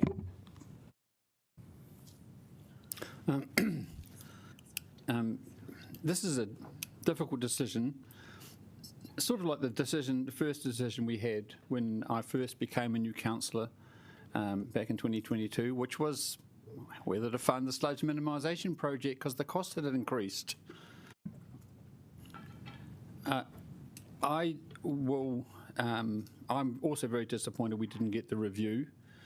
I really do think that our almost annual cost overrun project is an issue for the council, and I just don't think it's just doesn't give anyone confidence when we're not willing to admit that we need some independent assessment of what went wrong while we plough into still more projects. We've got a very, very large investment program. As I mentioned earlier in the amendment, the social housing program is $560 million, massive, $500 million. My big concern, anyway, I'm still supporting this. My big concern is we haven't sorted out where it's coming from. And officers have flagged that they will bring funding options to us later, because they need to get the approval to keep the project on track, and I fully support that. I do have confidence that the officers understand the final get over the line costs, and I thank them for the transparency around that. Our big problem is that by default we fund things from debt, and we're going to work out where it's really coming from later. It's very unsatisfactory, especially since it exceeds our own 200% debt limit that we set in the long-term plan. Our debt limit hasn't lasted a year. And I think also I'm disappointed because the council is in this position. We run our debt right to the limit because we keep funding still more projects. And the most recent one being the organics project going ahead at the last Environment and Infrastructure Committee. We spend as much as we can, and it's the wrong attitude, which means when this stuff happens, we've got no wriggle room, we've got no fallback except to breach our own rules. Luckily, though, when we do sort out the funding and we do look at possibly cutting other projects, that'll be a decision for the next council. And so I am confident that following the election, we will have a council that can make some hard decisions. That's Thanks. actually, you're getting borderline into electioneering, councillor, and I won't have it, okay? Excuse me, Chair. No, you excuse said- me. No, you are. And that is my ruling as chair. That is very important that we do not do that. Councillor McNulty. Look, I apologise for speaking again, but this is a blowout and this is a huge issue and it deserves debate and that public hear reasoned debate from their officials. I'm completely unsurprised the previous amendment for an additional review failed. This council's going to go out the way it came in with an aversion to providing even a modicum of scrutiny on our projects, more focus on protecting the institution itself and representing the interests. I've got a point of order, councillor. Yep. I think that's What's the point of order? Sorry, can you please? The point of order is that you're I'll chair the wrong. meeting, councillor. You're wrong, and it's been corrected from the chair before. Can I have a list from the point of orders? Which one is it? Councillor, you'll be quiet while I finish hearing about the point of order. Is it about the misinformation around the review? Yes, it is. Okay. And it's could you already been corrected. Councillor McNulty, can you please be quiet while I finish? I'm happy for you to continue, but the point has been made that there are multiple reviews in this project. Thank you. So misrepresentation was the point that I believe was trying to be pulled, but I haven't misrepresented a member, so I actually don't know if that counts into the standing orders. Nonetheless, look, early on in the traineum, I kept a detailed notebook of the things that stuck with me because I wanted to understand how to be an effective a councillor at this institution, get a feel for the boundaries. And when I started here, I was advised by some members, don't ask hard questions of our officials. I thought I'd done things wrong in that. Subsequently, I've seen amendments at this council voted down purely because the person moving the amendment rather than anything to do with its content. And that culture is what we're seeing today. It's manifested through the term from the town hall. It's why the previous amendment failed. It's why we've lost public trust. That's in our residents monitoring survey. As councillors, we have a job to ask difficult questions, not become entirely institutionalised, because when we do that, we fail the public. Now, my genuine view is the sludge plant has to proceed despite this blowout. There's no alternatives here, and I would have been happy to vote for such. However, I can't support voting this project through without sufficient public interest safeguards, which, with the failure of that previous independent review amendment, it does not have in my view. Wellingtonians need a better quality of leadership from this table. Again, let's please be careful from election campaigning and keep our comments relevant to the decision that we are making. Because if we go there, we will all go there. So let's lower the tone a little bit and calm down and come to the end of this decision. Councillor Brown, over to you for the right of reply.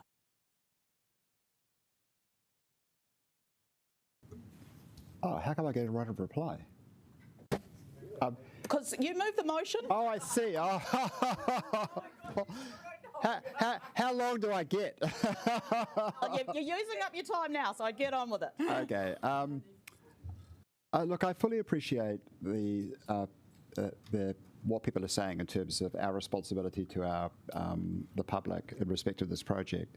But I actually feel that some of the comments which have been made around the table today have not been helpful in terms of comforting the public that actually we are doing what's best for them. I mean, we've instigated a major project which is, I mean, as Councillor Paddock has pointed out, hugely for the benefit of the environment and really is meeting our commitment, which whether it's to Mana Whenua and to the waters around the city and for the all of our environmental commitments, this is a great project. And it was very, very, very thoroughly analysed prior to my coming onto council that this was the best possible solution. The idea that we would be trucking this stuff to Martin is completely bonkers. And so I think that it's a shame if the people of Wellington aren't confident that we're doing exactly the right thing, but we're also doing it as efficiently and effectively as possible, because everyone is going to see the sludge minimisation levy turn up on their quarterly notes from the council. And I wouldn't like that people, when they see that account, to feel that actually it could have been less because council didn't manage the project as well as possible. So I think it's a shame that it does strike me that there's been a certain amount of political posturing today around the expense and the process that councillors followed to actually arrive at this project. Because my own observations, and notwithstanding others saying that nobody's looked over the shoulder of the project, I really have taken a very close interest in this project, is that I feel like this project has been really well done. And so I think the people of Wellington should be proud that they've got a great, or they're going to get a great facility that is going to be really showing our attitude towards the environment. And I think that our officers have actually delivered the project really effectively. This is not a town hall. This project has been well managed, well delivered, and I think they've done a great job of delivering it. And I think it would be a shame if there was any reputational issues and concerns basically emanating from this room. In due course, there will be a review, and I'm sure that everybody will learn from that about better ways of communicating and maybe undertaking projects like this. But I suspect the main learnings will be around communication and education, if you like, rather than on delivery, because I personally have seen no evidence of poor delivery. I know that the review that's just been undertaken has involved a number of independent parties, which some of the councillors on the other side of the room are actually calling for. Plenty of independent people have been involved. We have a new chief of infrastructure who has also come into this brought her fresh eyes to the project, and she has no qualms about it being well managed. So I hope you can support this, and I think it's a shame if we cast aspersions on the quality of this project. Thank you, Councillor. We'll now go to the vote. Can we take 2 and 5 separately, please? Yes, so we'll do all the rest? 1, 3 and 4. And the division as well, please.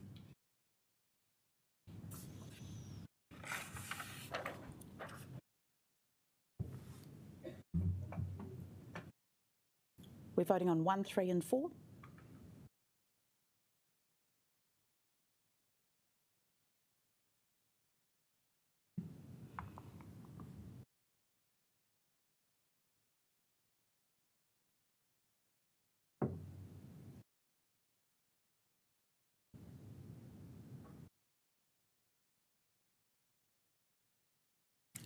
That is carried. Are you happy with 2 and 5 together?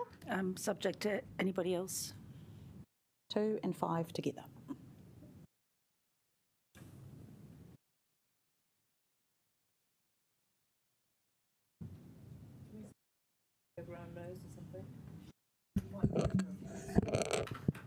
Sorry, Madam Chair. Is that 2 and 4? I've just asked for it and we've just put it, so no, now, not now. Okay. 2 and 5 together.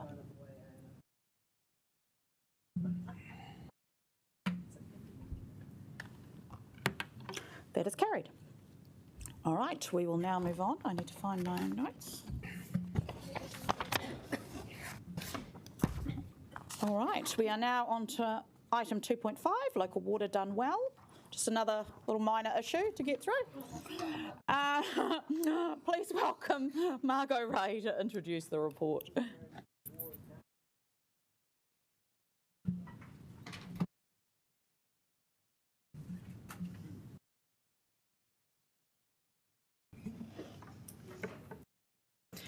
Kia ora koutou.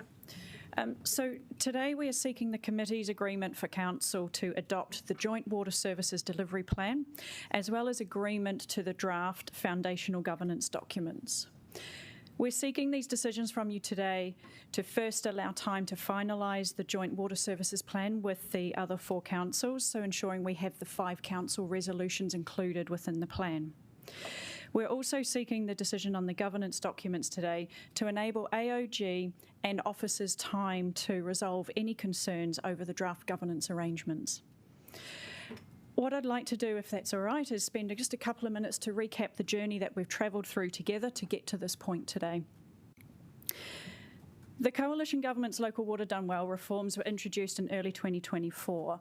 Part of the legislation framework, in particular what we knew at that time as Bill 2, was enacted in early September 2024, which gave all councils across the country 12 months with which to work through options provided under the framework, engage at least once with the community, and prepare and submit a water services delivery plan. The reform framework provided councils with 5 delivery model options for community consideration. In December, council took the decision to consult on 3 options. a Regional Three Waters CCO, a Wellington City Council only CCO, and the enhanced status quo. We undertook community consultation in March and April this year, and that consultation was alongside the long-term plan amendment. The month-long consultation results showed the community supported the preferred option with an almost 80% support across the submissions and the resident survey results. Subsequent to that, this council, along with Upper Hutt, Porirua and Greater Wellington councils, confirmed the commitment to establishing a joint water services CCO and, to give effect to that, develop a joint water services delivery plan. Also presented for your agreement today are 4 draft foundation governance documents: the company constitution, partner agreement principles, statement of expectation principles, customer charter principles. So just to recap the discussions that we've had recently in our briefings and the Q&A session, the drafts that are presented today are for the purpose of understanding where there is alignment across the partners group and where there are concerns with the proposed arrangements that require further work to secure consensus. So I thought it would be useful just to quickly reiterate the next steps following the decisions that you may take this week. The AOG will be responsible for progressing the regional discussions on the governance documents to the point of an agreed final draft position.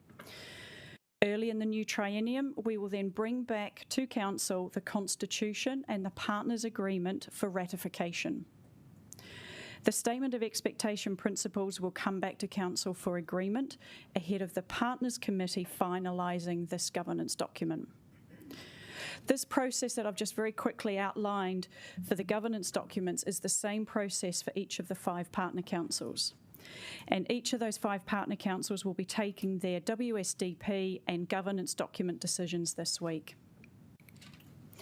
Over the course of the last 12 months, we've had many kōrero together through briefings, Q&A sessions and tabled reports. And throughout this kōrero, what we've heard from you and what's important, I should say, to you is a number of areas, and we've worked hard to factor those important areas into either or both of the Water Services Plan and the governance documents. Those important areas have included an affordability lens, financial support to residents and ratepayers, stormwater management, mitigating impact to our residual balance sheet, the creation of a customer charter, community engagement and advocacy, and director appointment and voting arrangements. So between the draft governance documents presented today and the additional officer recommendations, these requirements have largely been addressed. As you know, proportional voting is a key area that is yet to be agreed on to the point of providing a confirmed recommendation for you. We've shared in the briefings the discussions that have been taking place with the other 6 partners to be able to secure consensus. And as I understand it, the Mayor will be bringing an amendment today to help progress that conversation. So finally, I'd just like to acknowledge the significant team effort that has gone into preparing the documents and advice presented. So often it is only me that you see and hear from on this water reform program, but there is a fantastic group of people who have led and contributed to the advice that's presented to you today. So to all of those people, our internal WCC people and the central project team, just want to say thank you. So Chair, I'll now hand back to you for questions. Thank you, Margot. And so I want to, before we begin, you do have an amended substantive in front of you, changes being in red. You have the amendment that was circulated by the Mayor earlier about the proportional voting, but we have now also incorporated elements of an amendment that Councillor Randall had circulated about the length of time, and Deputy Mayor Foon's amendment regarding some work on climate change. So I would like it if we could keep our questions to the amendments, which I understand has also been emailed to everybody. Yes, it has. Apologies, I have not been as attentive to my emails as I normally would. So do you have questions about the amendments on the substantive?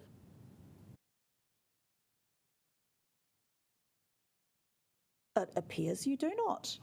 Oh, yes, Deputy Mayor Fing. The Rex and 4,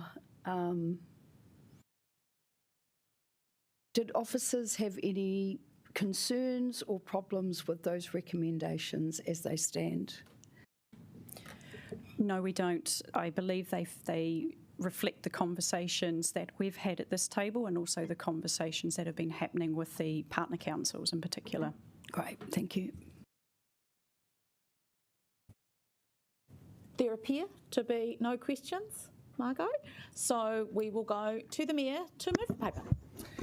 Very happy to move this. I don't think much of this is a surprise, because I really want to thank the staff for their really comprehensive work into this and the briefings and the workshops that we've had over the last few weeks. This is a decision that has been put on all councils, and I think the way that we've adapted to this has been great. So well done to the staff.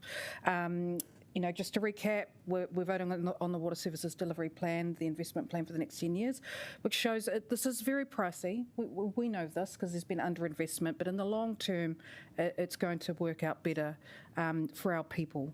But it's a great step to fixing our broken infrastructure. With the foundation documents, really glad to see the consumer charter principles that we've advocated for.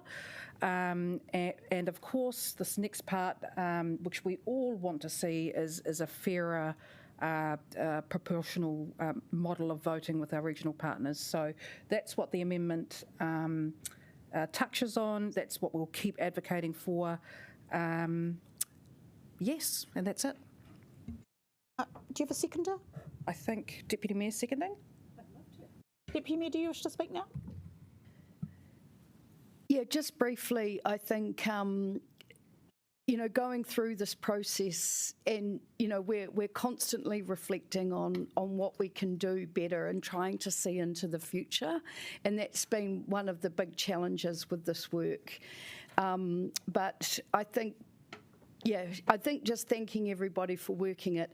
I guess I still feel a big pit in my tummy about going forward, that this is far from perfect, and I'm really looking for those opportunities where we can keep modifying so that we can keep moving forward with what our communities need. But I think as far as getting a good foundation, I think we've been pretty thorough. So there is a small amendment in there, not a small amendment, it's big kaupapa, but I think any entity now requires a climate mitigation and adaptation policy, and so we've just put that in. We've given it a time frame for the next term because we understand that there's going to be a lot of work on the new entity to set itself up. But if they want to go earlier, they can knock themselves out. But just do want to thank Mayor Whānau and Councillor Brown for also being part of the AOG and all the mahi that you've been putting in there. Much appreciated. Yeah, we will now go to Councillor Brown to move his amendment, which is up on the screen.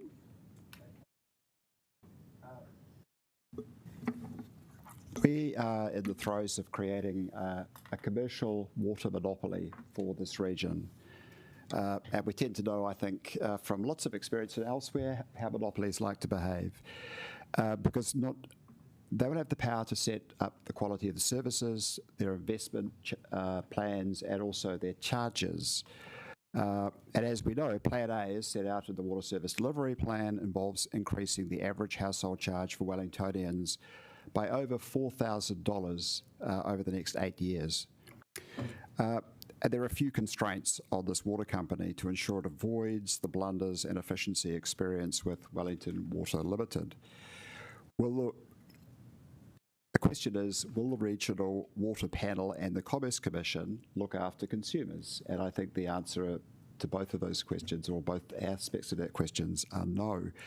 I'd like to give you a couple of examples of how regulation favours well-resourced consumers who have the power to push back, which is what this is about doing, trying to create a voice for consumers. One of them is in electricity, and you may well be aware that in the late 1990s, the electricity sector was deregulated, or the regulatory structures were changed, and the idea was that everyone was going to benefit. We there was also the establishment, of course, with the Commerce Commission, became a regulator, and the Electricity Authority. But the outcomes for households versus the Tiwai Point smelter are vastly different. The large, well-resourced consumer, in the case of Tiwai, has been able to get prices which are actually lower today in real terms than they were back 20 years ago, whereas households, as we all know, are paying a lot more. Big difference between a well-resourced, large consumer and the little guy. Exactly the same situation pertains for Methanex and gas. Airports are another example, and having just floated out of Wellington Airport yesterday, I could speak specifically about this, and that is that the airports and the large users at the airport, i.e. the airlines, negotiate a deal that suits the airlines, and they are well looked after in terms of investment plans and pricing, which are then sent off to the Commerce Commission. But if you want to park at the airport, it's about $20 an hour, because again, the individuals have very little power and ability to be able to push back. So whether it's electricity, gas, airports, I'm sure you could mention others, big, well-resourced consumers get a very different deal to households and small businesses. What I'm advocating for is that we create a well-resourced consumer advocacy trust that will not address all of the deficiencies of the water service delivery plan, but it is one meaningful thing we can do today and we should do. And I hope you can show your support for the amendment I've put forward with the help of council officers, I'd hasten to add. And I just wanted to make one final point. I had a look here back at the summary of documents which Minter Allison, not our lawyers, but the lawyers who are advising the AOG provided in respect of the critical success factors. And what's interesting about this is affordability is not defined as a critical success factor. Specifically, there was one thing on this list that really bugged me, because we passed a resolution against harmonised pricing, i.e. standardised pricing. We want to have ring-fenced costs in Wellington, and we also want to have cost-reflective pricing. And this has got a critical success factor, moves from cost to serve to regional harmonisation over time. So what we're looking at is a model which is going to, A, not really care about what consumers are paying, and B, is going to be looking at a standardised pricing across the whole region, so the Wellington residents end up paying for the residents of elsewhere. And I think that the only way we're going to have any chance to actually deflect that is if we actually do have a very strong voice, which has to be independent of council, which is actually looking after the interests of consumers. So I hope you can support this initiative. Okay, before we move to seconding, we will have questions of officers. Are there any questions of officers about this amendment? Councillor Pannett. This is in no way a hostile or oppositional kind of question, but I'm just wondering... Well, don't ask it like that then. I'm just wondering, independent, which sort of makes sense, but how will the accountability of that then be managed if it's independent? Who's going to monitor the independence? That is part of the work that needs to be done. I'm getting my dodgy eyesight. 11.1 around the report back on how the group can be funded, and within that would have to be thinking about accountability and how that arrangement would work. So essentially what we're looking at here would be something like a grant, and so when we provide that grant, what conditions go with it as well. So we need to work through that. It hasn't been determined. So usually when we have advocacy groups, we would support them, right? So they would be, maybe they could be an offshoot of Wellington City, but properly resourced. It's a bit odd. So you basically set up a charity. Oh, sorry, okay. Is it set up a charity? I'm just trying to understand. Yeah. These are very good questions that need to be worked through. So it isn't as easy as being able to provide the answer, as you can tell, because I'm not able to give you a ready answer. We do need a bit more time to work through how this would work in practice, but what we're talking about here is providing funding, not a Wellington City Council group, so not a group that Wellington City Council sets up and runs like an advisory group that we have currently. So it's a very different model.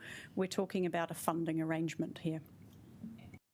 Councillor, we've had advice, this was not a piece of work that officers were recommending that we should pursue. This is why it's happening through amendment, and the amendment has been worked through with advice to get it to where there was kind of the highest level kind of comfort about the work that needed to happen. Could I just ask one more question? Yes.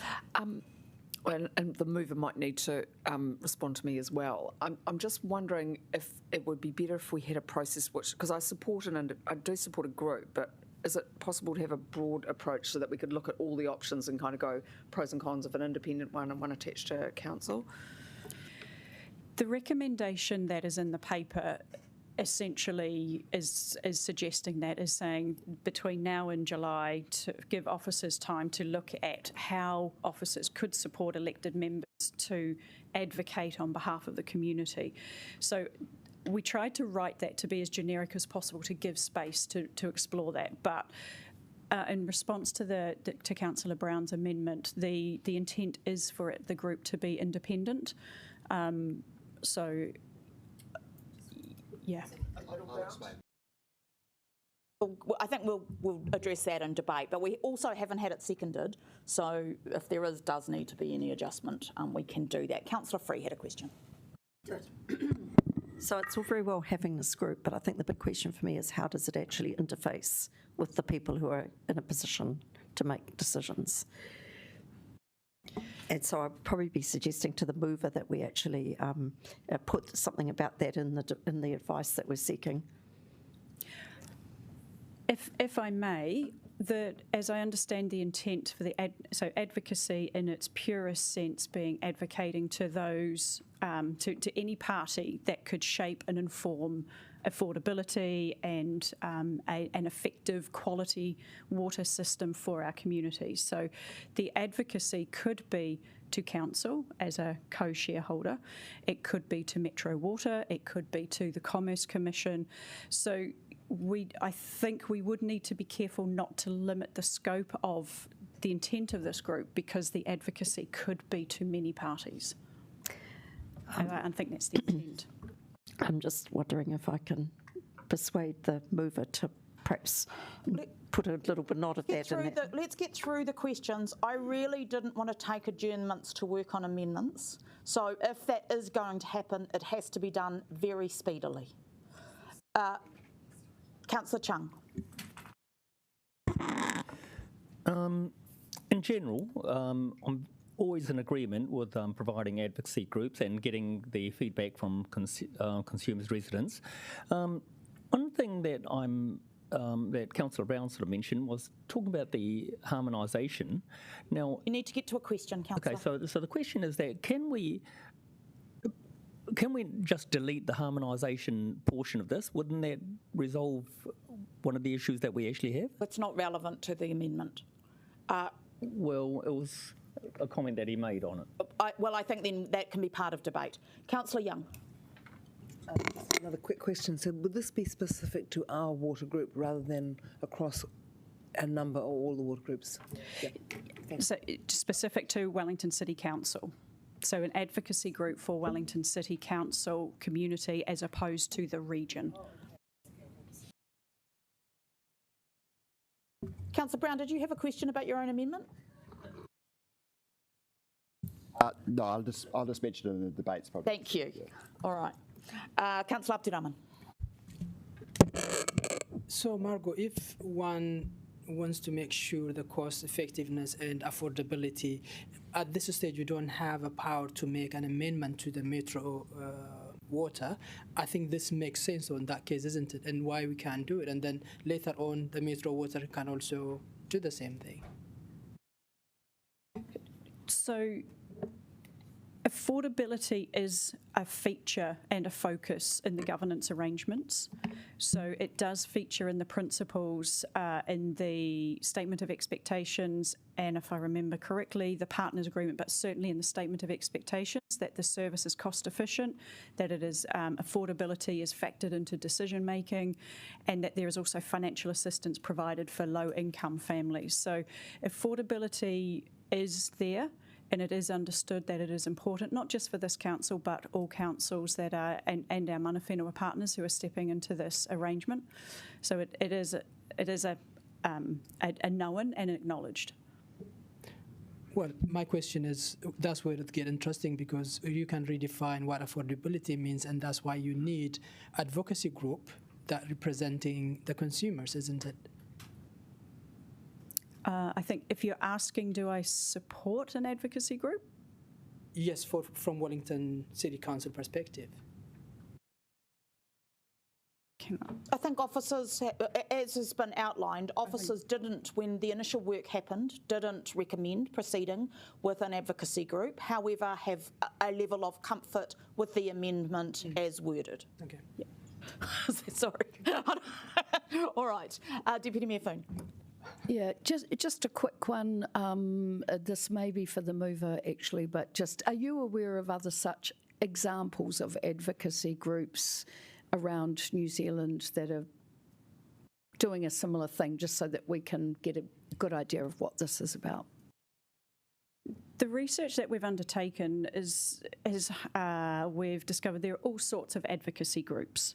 There are advocacy groups for renters, for groceries, for water. The formality and the structure of those groups varies and is quite vastly different. You have Uncle Joe doing his own thing in a particular provincial town, just doing it voluntarily. You have a very structured group like the GAG, the Grocery Advocacy Group, Advisory Group, which has some very prominent and very well-respected and qualified members of that group.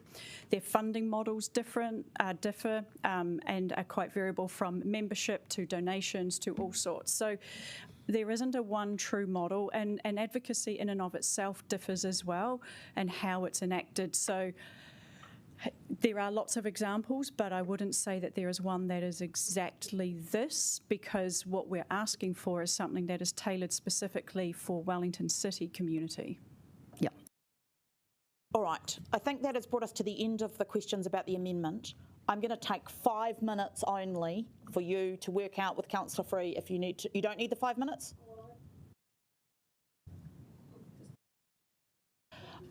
Look, I'm talking to the mover and the seconder. I don't need everybody's opinion at the moment. So do you need 5 minutes? 1, 2, 3.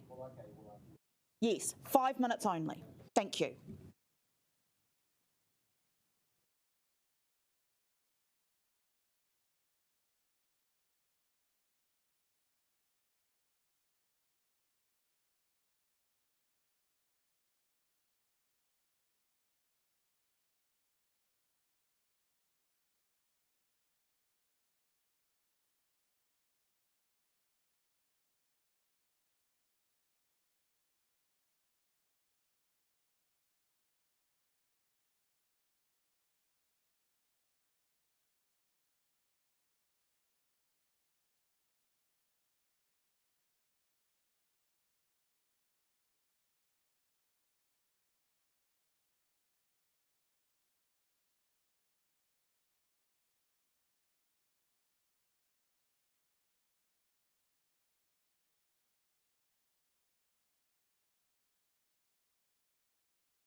which we are just putting up to the screen. So those 3 words on the end, and have influence. So it's now not just about how it can be funded, the work, but also how it's going to function. Councillor Rogers, you're going to second. Do you wish to speak? I'll reserve my right. Is there any debate? Councillor Pannett. Look, I don't want to be unhelpful because I think Councillor Brown's intentions are good, and we have been as one on the this whole new water entity anyway. I guess I just. And sorry, I just was overwhelmed by amendments last night. There were just so many coming through. I was like, it seems to me there needs to be a prior step, which is thinking about the best way to structure this. So, because I agree that we need something independent, but whether it's regional, whether it's embedded in an organisation, where is its legitimacy coming from, I guess is what we were discussing just in the adjournment. So that, because it does need to be powerful. Through the chair, otherwise, and the councils need to be on the ball to keep Metro Water, to make sure that they're accountable so that they don't just go crazy and charge us too much money or don't take enough action on some critical environmental issues. So for me, look, I'll probably vote for it, Councillor Brown, but it just doesn't feel quite like the right decision to be making on something that's actually really important. And I know we'd had a lot of discussion about this advocacy group, so I'm not quite sure how we're still at that point where, because the officer recommendation, I wouldn't have supported that either, how we're still sort of, it just feels like it's an unformed thought. But I appreciate your good intentions. I just think to remind people that this work was pursued and it wasn't, the officer advice was not to continue with that model. So that's fine, we're going to amendment now, so we are where we are. Is there any further debate on this amendment? Deputy Mayor Foon. Councillor Brown, you speak at the end in your right of reply. Look,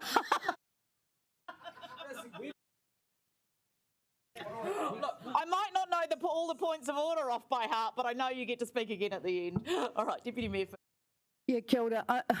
I'm actually thankful for this work and I am going to support it, and I'm actually going to support it on behalf of all of the water advocacy we've had coming from our community in the past. Particularly, we've all had one email from Warwick Taylor, and just over the many years, wrongly or rightly, he's been a voice and a benchmark as someone to kind of understand where we're sitting. So I actually want to hear those voices continue, just to help understand and modify and help point. So yeah, keen to support. Thanks, Councillor Brown. Rogers. Yeah, just with the inclusion of those 3 words, it might seem rather insignificant, but I do think it is important to think a little bit about, if we are establishing a funding mechanism, we also have to think about how the organisation gains some of the legitimacy, as Councillor Pannett was talking about. Obviously, there will be someone who has far more expertise in the Local Government Act about what exerts control and influence, but I think there are ways through, whether it's an MOU or something similar, where the council can agree to form some representation of the entity's position in its discussions with other shareholding councils would be incredibly useful. And just on the note of very late amendments, it's also good for us to remember that the government actually only passed this bill last night. So in terms of what came through very late, the actual 3rd reading of this legislation was very late, which gives us, I think, 12 days to formalise our WSDP with the full information. Thank you, Councillor. I do have some more people on the speaking list. I am going to be quite conscious of timing. I will need your support to chair this meeting to get us through the business, because the longer we are here at this point from 2 o'clock, it doesn't get any better. All right? Councillor Free. Look, I'll be very brief, but I do thank the mover for making a nod to my point, which was that it's no point just funding a group to speak into the void. We do need to have some idea of how it would link in with other advocacy groups and with the organisation. So that has given me some comfort, and I will be supporting it. Councillor Randall. Yes, I'm a person who also supports it. I think members need to remember that the key decision we're making today is on the water services plan, but we're also being asked to endorse the next phase of negotiations around the partner agreement and such like. And I see this as part of that next phase of it being an important element. We want to set up this new water entity for success, and success means success for the customer or the consumer, and having an advocacy group, I think, is something else we can do to help make sure that that voice comes through.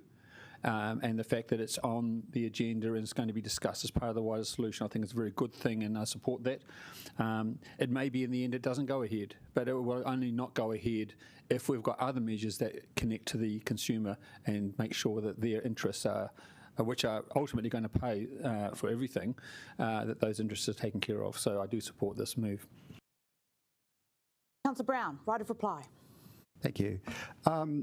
I'd just like to actually sort of comment first on the structure of this as I see it. And as you're aware, I've been involved with the Creative Capital Arts Trust, which was established a dozen or so years ago to basically provide fringe festival and Cuba Duper. And I see that as a very similar arrangement. The council assisted us establish the trust. Subsequently, the council has had contracts, sometimes one-year contracts, sometimes three-year contracts, where effectively the trust is, under the contractual terms, delivers the festivals that the city, supports basically and provides funding. So the contractual arrangement is what actually enables the council to have a say about what it wants the trust to do. And the funds are then provided to enable the trust to actually deliver. And I would see something very similar occurring in a case like this, where a trust would be established, that would be the Consumer Advocacy Trust, and it would then have a contract with council that will define what council wants from the trust and the funding. And of course, if the trust doesn't deliver, or if at the end of the 1 or 2 years that there's the initial contract term, it's just not sort of being influential as per Councillor Pannett's comments, and then you would think about doing things differently. Or if the Commerce Commission turns up and does its job so unbelievably brilliantly that it's just not necessary, then of course you don't bother to stick with this thing, because why would you do it? So I think there is a very practical, proven model which enables councils to actually do these things to a high level of efficiency through an independent agency. Just a couple of points which have been raised by other people at the table. One is Councillor Randall's comments about the need to influence the next round. As somebody who's participated in several of the discussions at the AOG, we are not particularly influential around that table. It's a majority vote situation, and on numerous occasions we have effectively our positions and the mayors have been disregarded basically because we don't have the majority. So proving that we have an alternative model and that we're really taking seriously the interests of consumers, I think is a very important part of actually being able to influence how the final form of Metro Water actually emerges. And to Councillor Chung's point, I definitely see this as being established exclusively for the interest of Wellington City residents and consumers. So I don't see this as some sort of larger entity. And it won't just be around actually making sure that the water service delivery plan and Metro Water actually functions as we would like it to and deliver something affordable. We really do have to focus on the fairness of the pricing that is going to emerge out of this, because as stuff is reported, when you move from a property rate to a user charges, there are very dramatic impacts on some households, and that's something which we do want to make sure that there is actually an entity that is looking out for that particular area of interest as well. So I hope you can support this. I do see this as a highly desirable initiative, recognising that the final decision on whether it progresses really will be up to a council probably in December, which is when the contract and the form of the trust actually comes back to council for consideration at that point. Thank you. We will go to the vote. Yes, we can have a division.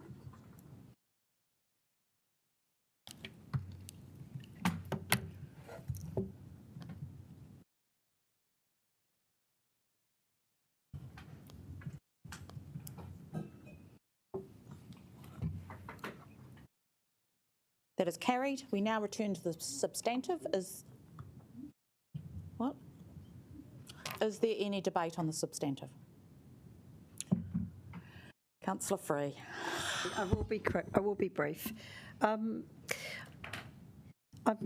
pleased that we've put in a few extra things, and I will be asking to take the voting in parts. But at the end of the day, I've decided to vote against most of this, because I feel that our positions and preferences that we've already signalled have not been taken seriously enough, that we have actually still got a model currently on the table that we only have one vote amongst 9, and that if we don't actually start to signal through voting against things, that actually we'll be getting to the end of this and not have significant change. So I am putting up a protest vote, which isn't my normal style, but I'm going to do it.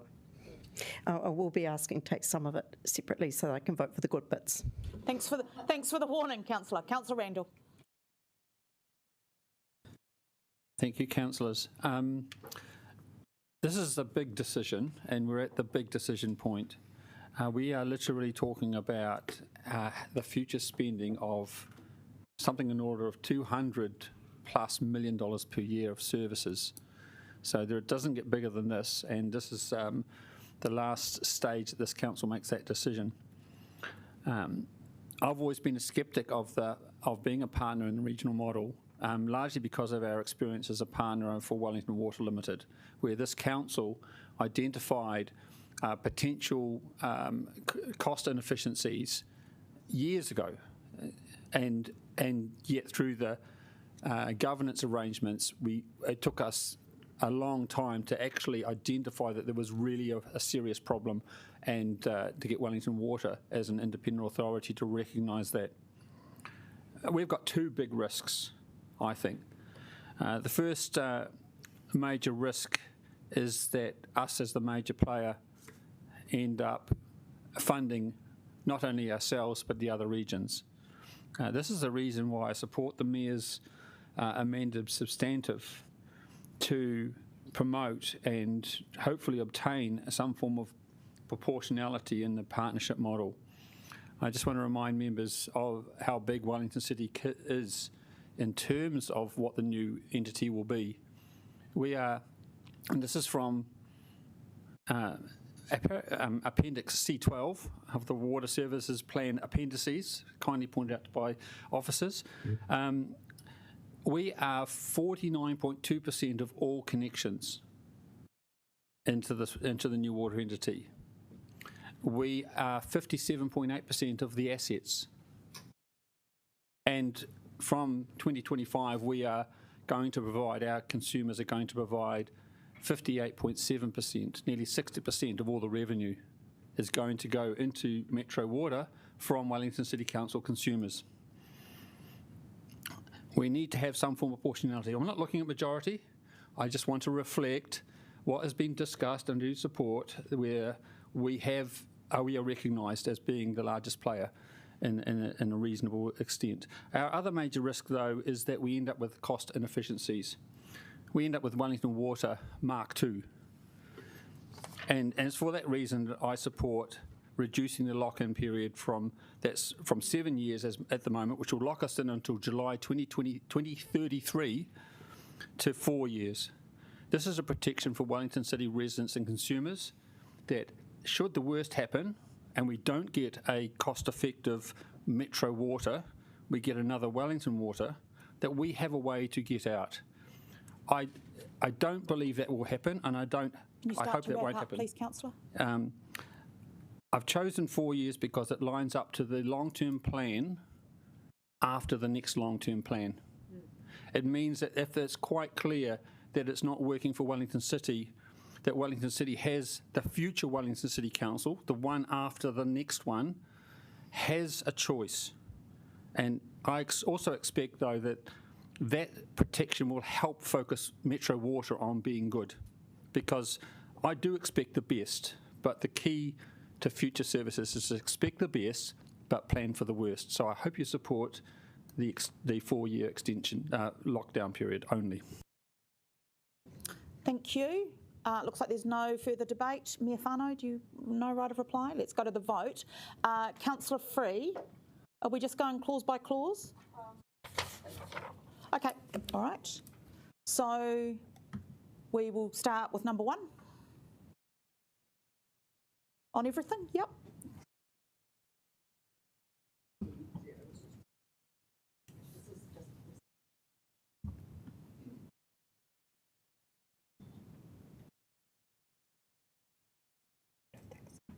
Councillor Wineta, just checking that you're still there.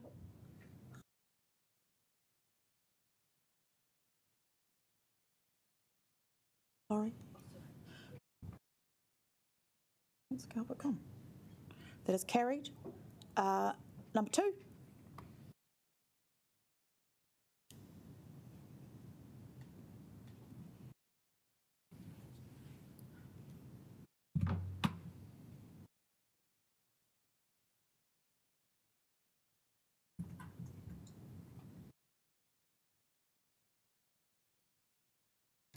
That is carried. Number 3.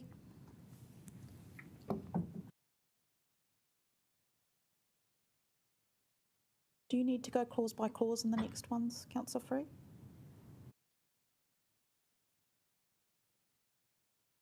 Four in total? Does anybody else need to go clause by clause for 4? Okay, yes you can.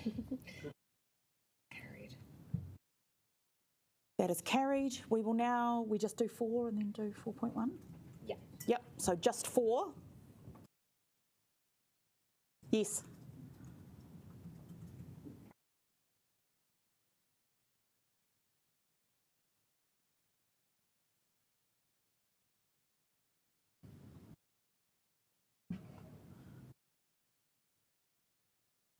Carried. That is carried. 4.1.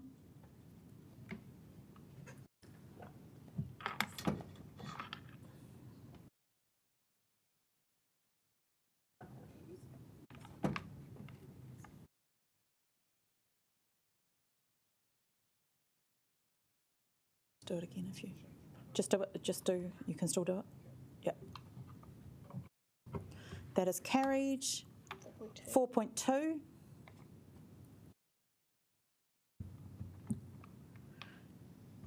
While we're voting, I just want to acknowledge, she so graciously acknowledged the team, but I really, really want to thank Margot Ray for all of her work.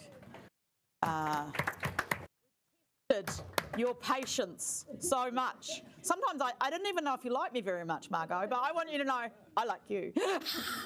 Thank you. We are hugely appreciative.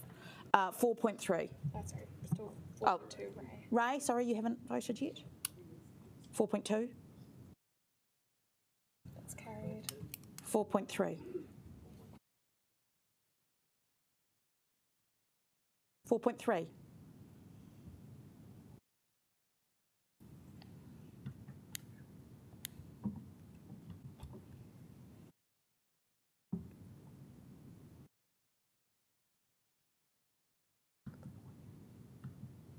4.3 is carried. That is carried. 4.4.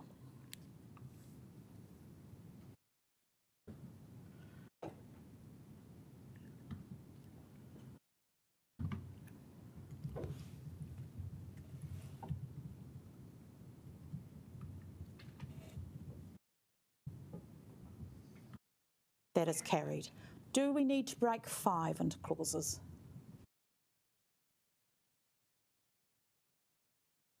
Does anybody wish to break 5 into clauses? No? We will vote for the entirety of 5.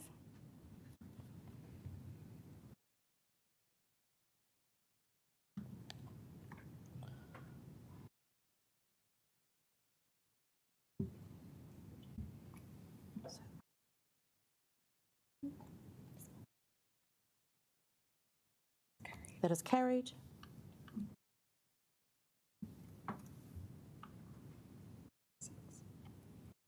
Six.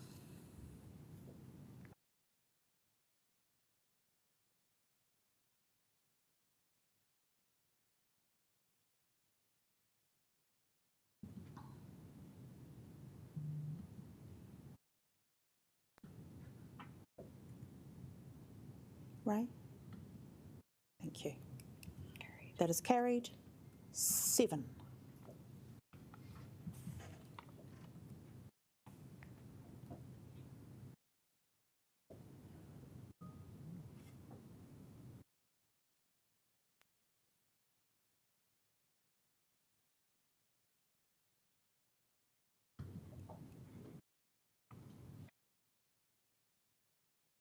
It's clause 7, I think. Clause 7, Councillor Calvert.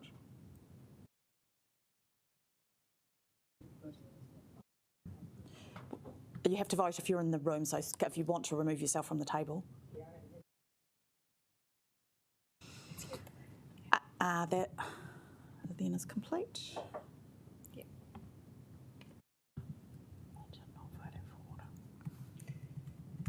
That is carried.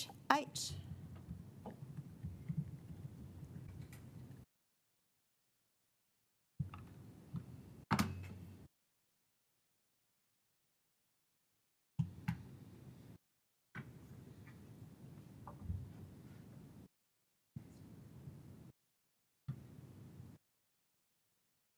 That is carried. 9.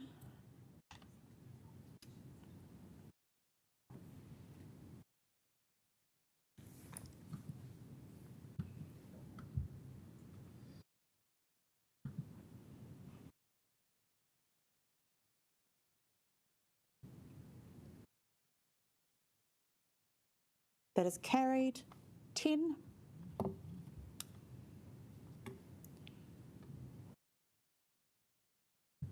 Can we do 11 and the sub-clauses together?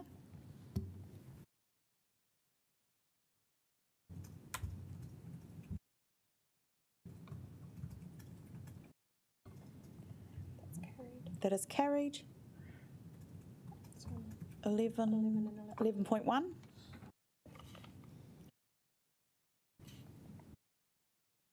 Yes, we are.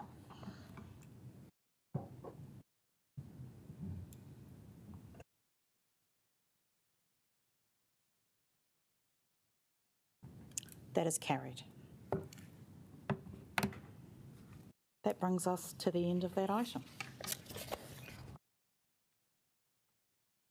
Do you need a toilet break? Yeah. We'll just put the clock on for 3 minutes. Is that all right? Just so, sorry. I mean, we just need to get through it.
the Disaster Resilience Fund, Key Design, the DIRF. Please welcome Sarah and Raina to introduce the report.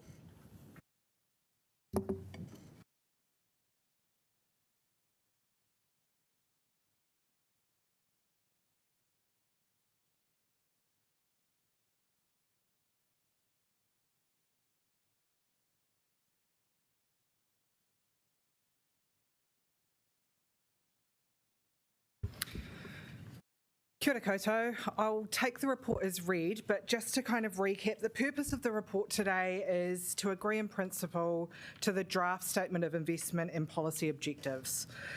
This is the next step in the process for establishing the Disaster Resilience Fund following the agreement to sell the 14 ground leases. This is part of our financial strategy that was adopted as part of the 2434 LTP amendment to address the two financial risks associated with our underinsurance gap and our under-diversified investment portfolio. So the Statement of Investment and Policy Objectives is part of three key documents required to establish the Disaster Resilience Fund. So there's a SIPO, the Disaster Resilience Fund governance documents, which will be dependent on the structure proposed, and the Disaster Resilience Fund policy, which sets out the purpose of the fund. So these other two documents will be brought back to the committee, post-election, to be agreed and adopted. I'll pass over to Sarah now, who will make a few comments around the SIPO.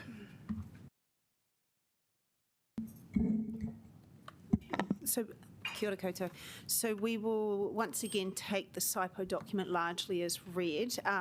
We gave you a briefing on Monday for those that could attend and sort of answered any questions that were burning at that time, and noting that we present a framework that will be a document that we hand to an investment manager once they are appointed, so that they can use this as guardrails for how they invest our ratepayers' money ultimately.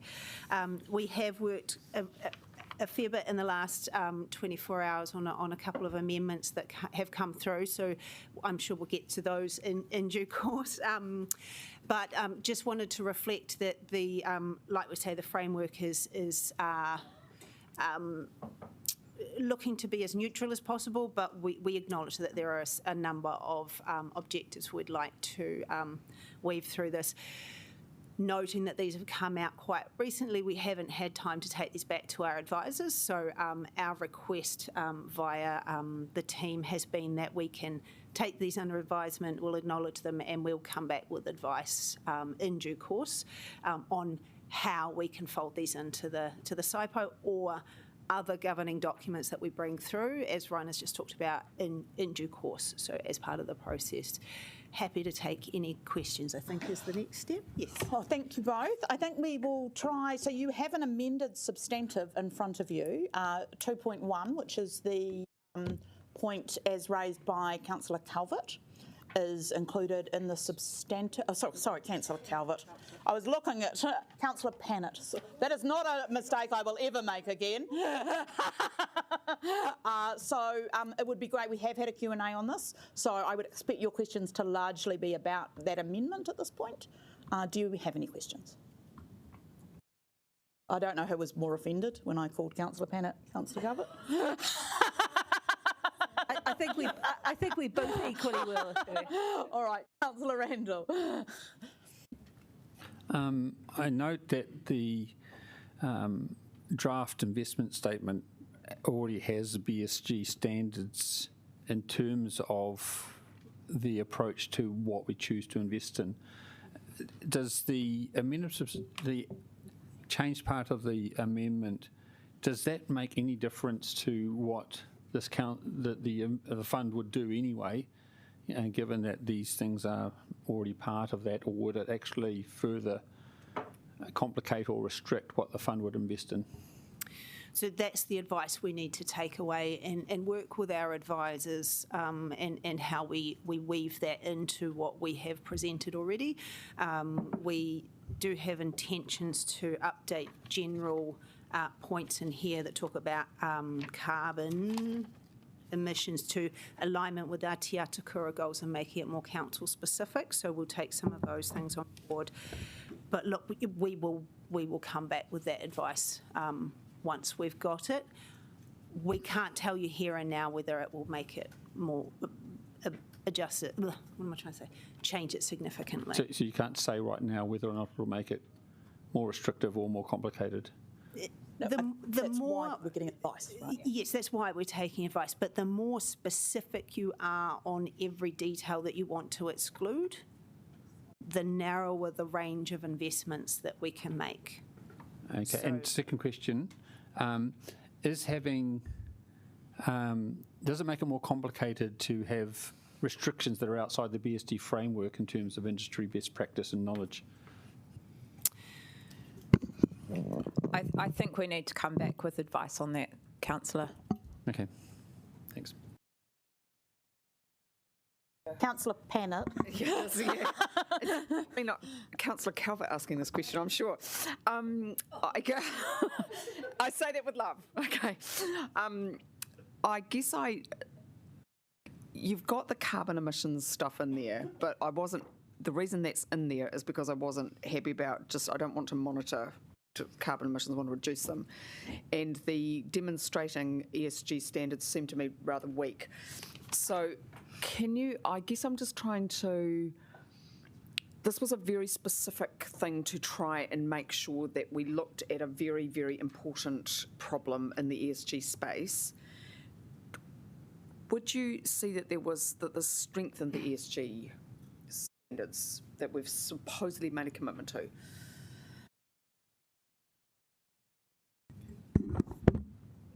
I think that will be part of the advice that we bring back. Okay. Yeah. But it's subjective if it's not strong enough. So, advice. Councillor Chung.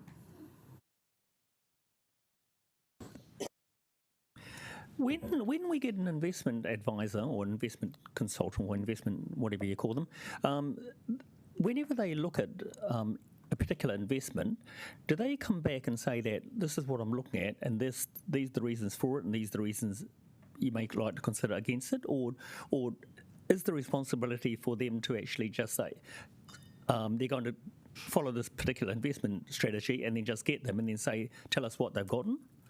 So and why I'm thinking about that is that when we look at this, it's quite prescriptive and we don't know what new technology is actually going to bring, and so that technology can actually change the shape of a lot of different companies and how they use different, maybe in fossil fuels, and so...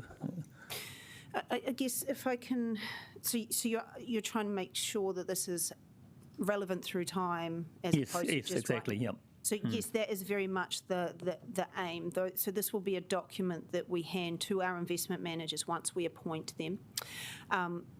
Your piece about do we direct them or do they come back to us for each investment? So that's not the intention as far as I understand it, but we can categorically answer that in due course. But how I understand this more generally is that an investment manager has these rules and guidelines that we provide to them, and then they go and invest, whether it be in growth or balanced or whatever that terminology is that we use. They will provide reporting back to us on a regular basis via the governance structure that we eventually put in place, if that makes sense. So they will, I think, through the procurement process of the investment manager, we will set those assumptions. Their sophistication will determine how much monitoring and things like that they have. I understand investment houses have, very good ways of monitoring these things. If you were just asking us to do this in the Treasury function downstairs, we definitely don't have that. So there needs to be, mindful of the size of the fund, we do need to get some sophisticated eyes over this and make sure that they're doing that properly on our and our ratepayers' behalf. Okay, so I'm thinking that when you actually write something like this in there, that we're looking at the technology of today. So we're looking at, say, we don't want more fossil fuels to be used for. We don't want to invest in fossil fuels because of all these reasons of carbon things, but we don't know what's going to happen with. I think this has been asked and answered, Councillor. Yeah. So do you think that this is necessary then to actually enable us to invest ethically? I think, Councillor, the point of this one is for us to provide advice, and so it's not making a determination on what we will or won't be investing in at this point in time, and we do need to go away and do that work. So just to add to that, this will not be changing what is currently in the Statement of Investment Policy and Objectives. It's just that advice piece that will come back. And as part of that, it would be whether or not it does go in the policy itself. Councillor Calvert. Yeah, look, I've just, because I've had some feedback, so just the strategic asset allocation, is that something that we could, as this gets developed, that whether we could look at the target ranges or the accepted ranges? So if we come back and we decide that actually we want to change some of that slightly, is that possible?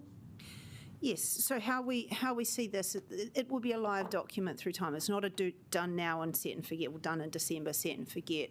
It will also be reviewed on a regular cycle, similar to our Treasury policies or our investment policies that we have here at Council. But ultimately, this will be finalised by the governance structure around it. So if we have a committee internally, they will be the conduit through to you at Council to make sure that this is kept live and up to date, and that reporting also comes back through. Thank you. Councillor Abdurrahman. Number 3, where it says delegating the CE to spend money and then later on to structure the governance. What about the other way around? What is the pros and the cons of it? If structuring the governance and then later on investing it. Councillor, I think you've misinterpreted number 3. It's in advance of the governance structure being agreed. So the governance structure will not be agreed until the next council is established, and that decision will be a council decision. Mm-hmm. So this just enables, if we have ground leases sold before now and then, for the chief executive to invest the proceeds from those ground sales in line with this current document, but the governance structure is very much a decision for the elected council. So that is a bit of my question then, in that case, how the council, the governing body, can have a power of saying where the delegation, I'm investing on this one, we just say, oh, how about this one? The option going to be explored? I just want to be clear. First of all, we're getting into questions that have been covered in prior sessions where we have had a Q&A session about this, and opportunity for written Q&A. But just to reiterate, this is to enable, if there is any income, that we are setting the first part of the direction through this, and this is why this is coming to us, in case there is any proceeds to invest before the next council makes the fuller decisions. Apology, I was in another meeting yesterday, so I missed that part, but thank you. Okay, all right, thank you, team. Great stuff. Right, Councillor Panovich is going to move this paper. Thank you, Chair. I'm very excited about this. I think it's something that I deal with a lot in my other work lives, and one that actually is quite enjoyable once you get involved in it. Stock market investing is quite a key art, and our SIPO sets growth assets of 80%, so with listed equities we could be putting them in anywhere around the world in any specific jurisdiction. We could buy Apple, Tesla, who knows what. It'll be good fun. And it will probably make a significant amount of money in this kind of growth fund. But I am conscious of the conversations we've had with Councillor Pennant and the safeguards that we do need to put within a SIPO to ensure that we do not invest in anything that is unethical or against the beliefs of this council. So therefore I'm more than happy for that amendment to go through, and I'm sure we will find, as we move down this journey, an investment manager which will fit in with those principles, and also fund managers, whether they be domestic or offshore, who will fit in with those principles as well. Noting that this is not actually a significant fund, it's very small in the investment world, but it is a start for us, and it's one that has been done by multiple councils around the country, and I think it's very useful that we actually have at least a fund to mitigate some of the insurance risk that we currently have. Thank you. You have a second, Councillor? I'm happy to do it. Oh, you do it. Pauiwi Kelly, would you like to speak now? Okay. So Mayor Whānau has an amendment, which we will bring up. Oh, okay. I was just going to say, I support everything he just said.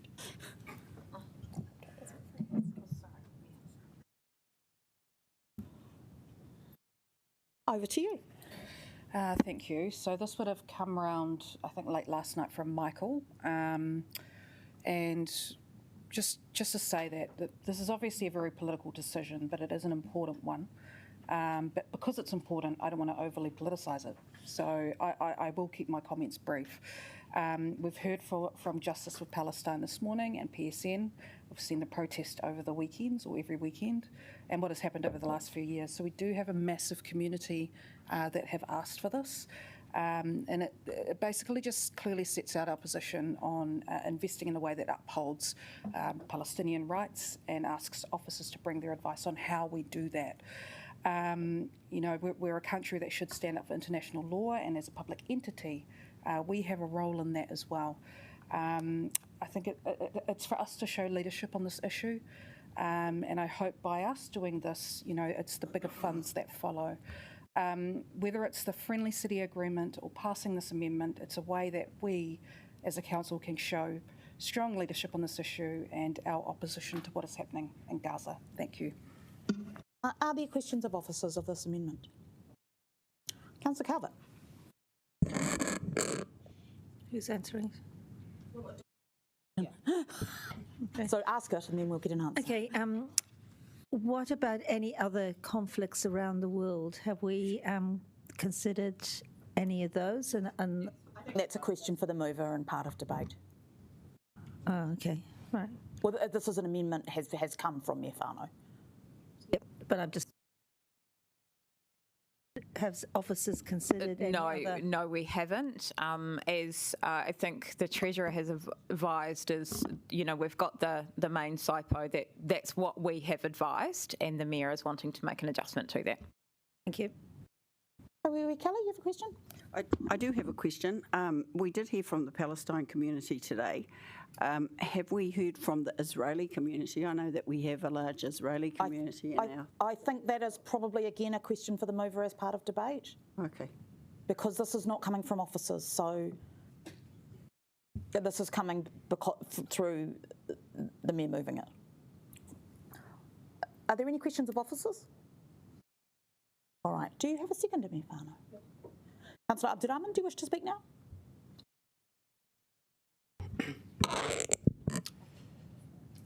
Kia ora koutou. It's my pleasure, and I strongly support the amendment. Wellington is a diverse, globally minded city, and the way we manage public funds should reflect our values. It should be ethical, principled, and aligned with the international law. History shows the importance of standing on principle. During the fascist Italy's invasion of Abyssinia, where I came from, currently called Ethiopia, many nations, including New Zealand, faced a hard choice. But unlike many other nations, New Zealand stood on the right side of history in supporting Ethiopia against the fascist Mussolini government. We all know that neutrality in the face of aggression is not a moral option. Wellington itself has a proud history of taking principled stand from our vocal opposition during apartheid South Africa, and as we all remember, the Springboks visit and the protest in Wellington, it was one of the biggest in Wellington's history. It is also reflected the nuclear-free zone in 1987. Wellingtonians has always been in support of peace, justice, and global responsibility.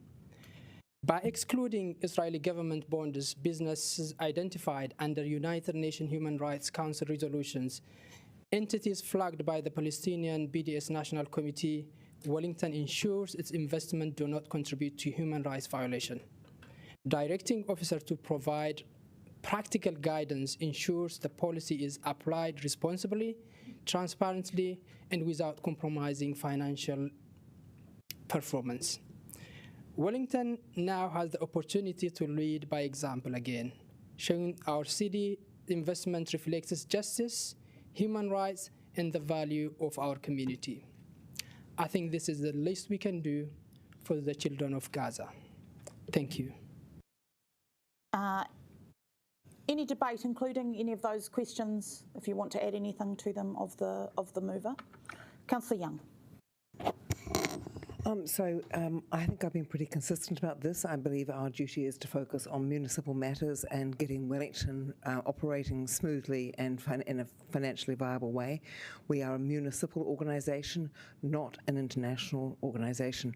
But we also have a significant Jewish community that for the past over 180 years have contributed a significant amount to our city, including the railway line north that the Green Party loves so much, and indeed I do too. They built our city and our infrastructure. I think this is a hostile move, an oblique hostile move against all Jews, irrespective of their views Point of order. Madam Chair, I think it's very important, this debate. Hang on, the point of order is, well done, it's a misrepresentation. I'm going to chair the meeting, I'm going to hear what Councillor Abdurrahman has to say. Yep, misrepresentation of the intent of the motion itself, because this is not against anyone, this is against apartheid government, this is against genocidal individual that's leading, and it's nothing to do with the Jewish community. We all are against anti-Semitism. Anti-Semitism is increasing in the city. We shouldn't be contributing that. Thank you. I think the point is well made that supporting or moving this amendment cannot be equated with anti-Semitism. So I would use that word. But I'm just asking you to be careful to not imply that in your comments. So I would just make one last remark: could we count out how many soda streams we have in the organisation, as they will come under this policy? Councillor Chung. I'm always concerned about these sort of amendments that come out and specifically target one sector of the community. And I feel that... Again. Yes, I just want to be clear, the amendment does not target a sector of the community. Oh, sorry. It targets Israeli government. Yes. And yes, and I do feel that when you look at, if you look at the Israeli government and look at the Israeli businesses, then there are many, many businesses in Israel that actually do very, very good humanitarian things. Again, this is specifically mentioned in the United Nations articulation. I think, Councillor, we can't censor every single comment, and Councillor Chung, please continue. I appreciate your point, and I will be as vigilant as you are about that. Councillor Chung, you may continue. Thank you. Thank you. I feel that we don't know all the organisations in any particular country, and in Israel they have a wide plethora of different technological companies, and I've been involved with some of them, and I find that some of the things that they're doing are really very, very strong humanitarian issues, but yet they may, and I don't know how they're funded, I don't know whether they're funded by the Israeli government or Israeli bonds or anything, so I think that when you start talking about this sort of thing, it's actually very difficult to actually pick out, for the want of an easier expression, the bad guys from the good guys or the company. So I feel that we should look at every particular example, or every company that we want to invest in, that we're looking at investing in, at each time that we're looking at it. We look at what they're actually doing and whether we think that they're actually adding to the misery in the world or actually trying to make things better. So a lot of technological companies, I find they have a wide range of different products and services, and these can all even be at odds with each other. They can be for different reasons. And so how do you actually determine which are the the companies that are maybe financed by a particular bank or by a particular state as being ones that we shouldn't touch because we think that because have an association with a particular organisation, they're tarred by that reputation and automatically imply that they're actually not contributing to the benefit of the human race, and so I really have worries about. Concerns about when we actually start doing some of these things. And I think that there are so many bad actors in the world, and what can I say? Even some of our allies, I don't like the things that they do. But, you start looking at these instances, and then what do you say? So do we want to actually look at the Russian-Ukraine war and take an opinion on that?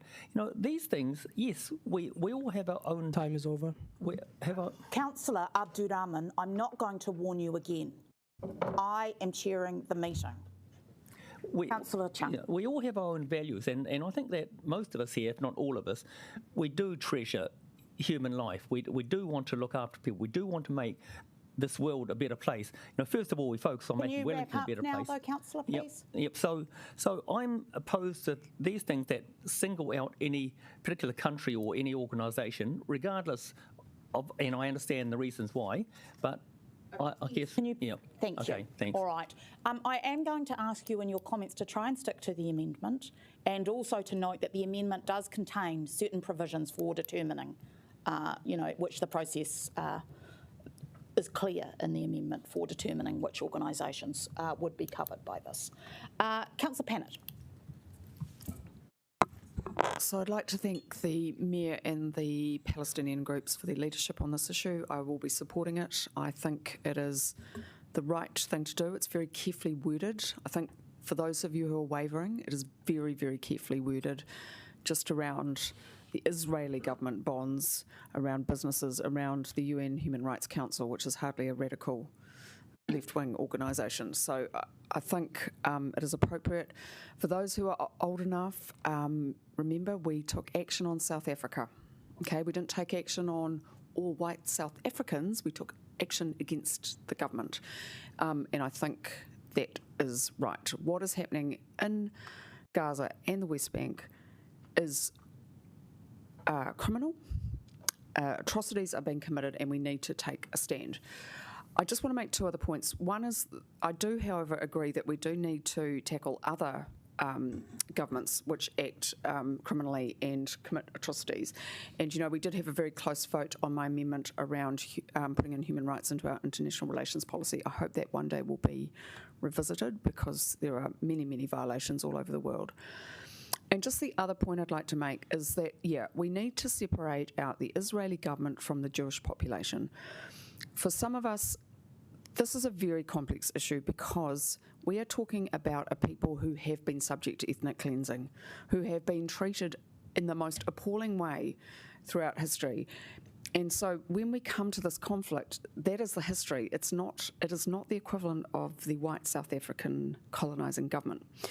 So we just need to kind of go, the government here is what we're not supporting. We value and love our Jewish community members, right? We know they've made a massive contribution. Many of them will have different views about what is happening over there, but we just need to really focus on the government here. Kia ora. Brown. I very strongly endorse Councillor Abdulrahman's sentiments, but I'll be voting against this amendment because I feel like something like this is quite important, and I strongly advocate in favour of an ethical policy for the Council's investment strategy. But I think these things need to be dealt with systematically, and the idea of popping up with a specific recommendation of this nature, even though I really support the recommendation, I think it's just an inappropriate way for us to make this decision. So what I would like us to do is to create a policy which then enables these sorts of recommendations and exclusions from the Council's investment remit to actually be managed in a more systematic way. So, I mean, unfortunately, Councillor Abdulrahman, I really endorse your position. I really get where you're coming from. And I thought Anne Hare's group this morning, very persuasive. But I just do not feel this is the time for us to actually be creating specific exclusions, because as you've just heard, everyone in the room could have something they could actually exclude. And I think we're better off to be more organised and systematic about the way we actually do that. So a single little gesture like this, I think, is almost being slightly frivolous about something which I think is more important than that. Councillor Randall. This has become a very disappointing debate. I'm particularly concerned about the interruptions understanding orders from Councillor Abdurrahman. And I would say that I'm afraid that I would need to say that there's also been a breach of standing orders, I believe, under breach of 26.7, and that a point of order has been raised, but the type of point of order has not been identified by the person who raised it, and the chair has not made a ruling on the point of order. And I think that, it happening again means that this debate has degenerated a little bit. This is a hot topic for some people, and to keep order, this is why we have standing orders. I would also say that whether or not this is legal or fact, when we're in debate and we're allowed to express opinions on our facts. And whether or not something is or is not needs to, members need to be free to be able to debate and express their opinions without interruption unless standing orders have clearly been breached.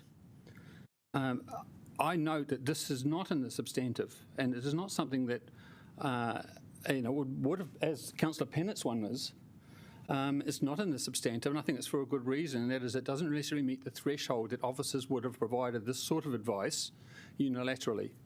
I see this more as my opinion is I see this more as a political motion trying to make a political point. Yes, we should deal with other atrocities across the world when we're dealing with this. In fact, we do that. We support in this fund a BSG approach of ethical funding. It's already there. We don't try and pick winners or losers, which is what this is trying to do, because the reality is we will not put up an equivalent amendment for the Ukraine war or South Sudan or what's happening in Yemen. There are atrocities all over the world, and picking one particular high-profile issue for targeting, I think is wrong. We are a city council with a small city council fund, and we should just focus on what has been put forward us, which is a very generic and helpful fund set of guidance, and support that. So I cannot support that, but I'm very also disappointed in the nature of this debate. However, Kelly. Thank you, Madam Chair. I understand the intent of this amendment, but I don't often agree with Nicola. But in this instance, I do. And while I understand what Mayor Whānau is trying to do here, I agree with what Tim is saying as well, that this is too much, and I think that if we stick to ethical funding, then that gives us the ability to still be able to do the things what councillors want us to do without it becoming as political as this is. Yeah, and I mean, I have a view, but I don't think that this is the right place to share it. I agree with what our chairman is saying, that we need to be careful and what we're saying, and I just think this is too much, so I won't be supporting 2.2. Councillor Rogers. Yeah, thank you, colleagues. I just wanted to highlight, primarily for the benefit of Councillor Brown, that this isn't specifically related to the SIPO directing that these exclusions apply immediately, but rather the combination of points, both 2.2 and 2.3, are a direction to officers to provide advice about how those exclusions could be incorporated into the SIPO. So further work will be undertaken into how to actually represent the position outlined in 2.2 through the SIPO. One of the things I did, I guess, briefly want to touch on, it was relation to the submissions that we had earlier today. I know that the amendment is framed in a way of exclusion. And I think actually what is central to my decision today is actually not about exclusion, but about upholding something greater, upholding the UN Human Rights Council's resolutions. And I think, even if we are not the central government and making decisions as the central government, we do play a role as a civil body representing people who have human rights and who look to their governments, both central and local, to work on higher ground and actually uphold the human rights that we all come and know and so equally deserve. And so I think every member had an opportunity to present scenarios in which they felt that there should be exclusions to this policy, and I am glad to support the Mayor in one that she has had a lot of people approach her about. So I'm very comfortable with this, and particularly in the way that it's directing officers to provide advice, which we can then debate further with the final SIPO.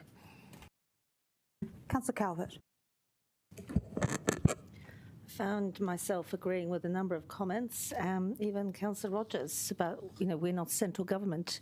But I think if central government was making this decision, they wouldn't do it on the basis of an amendment coming in the night before and hearing one side of the discussion.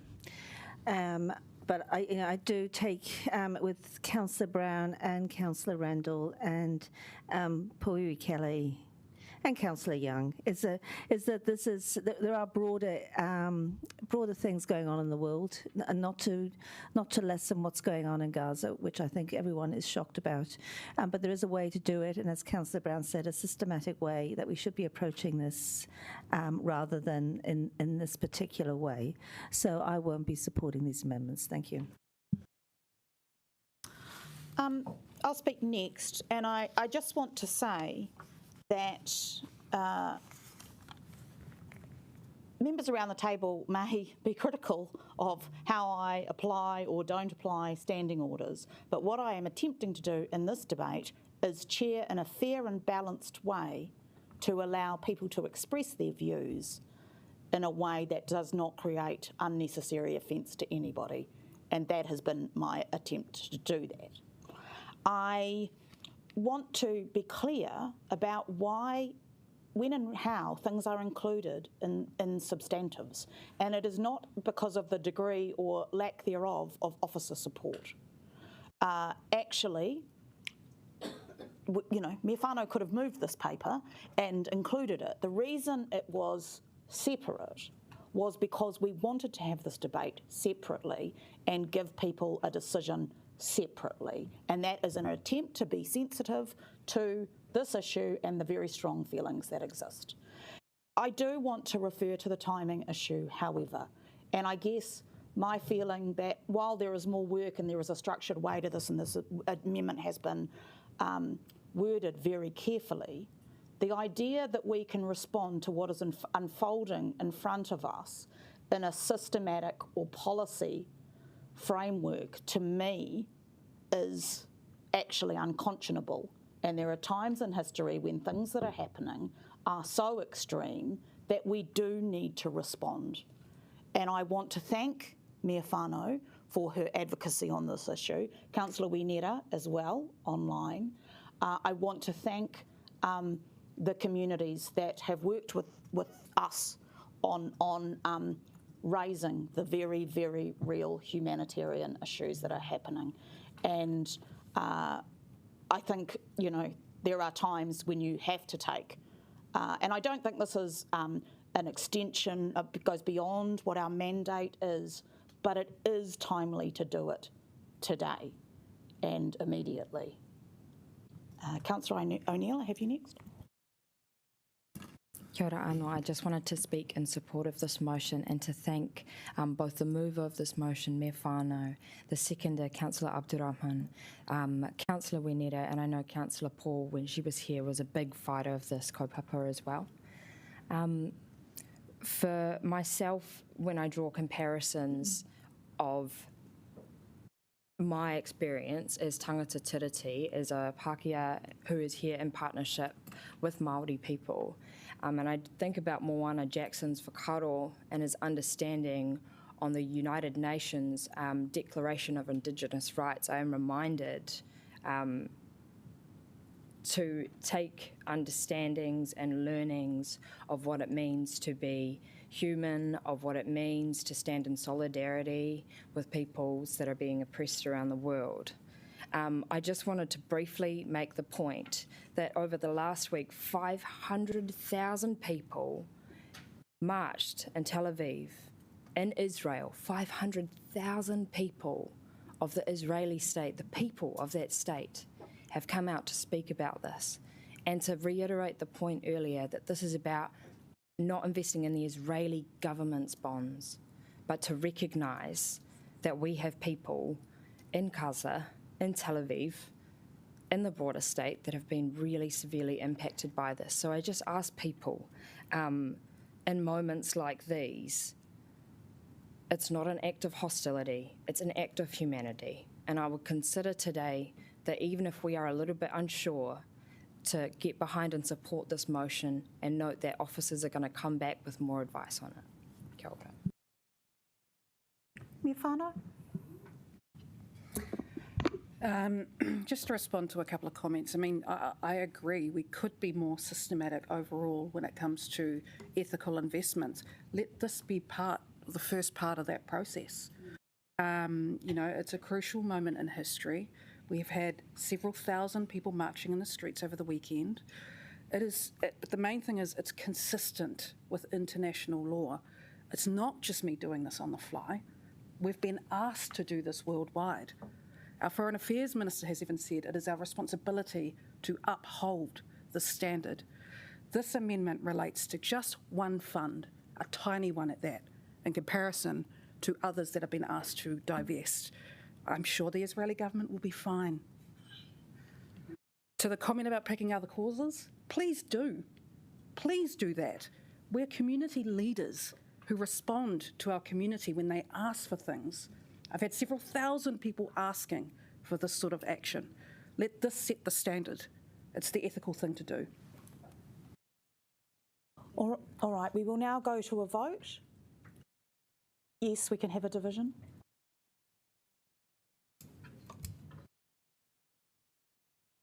Yes, just the amendment. Yep. I think you're either for or against.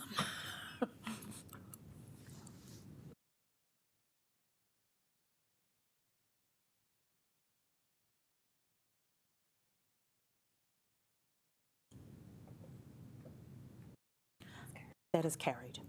All right, we now move back to the substantive. Is there any debate on the disaster resilient funds? Councillor McNulty. Yeah, sorry, in a way this debate would have been helpful in the last amendment, but it's really not specific. So this has been my world before I came here, and I know it intimately, and there's actually been a few...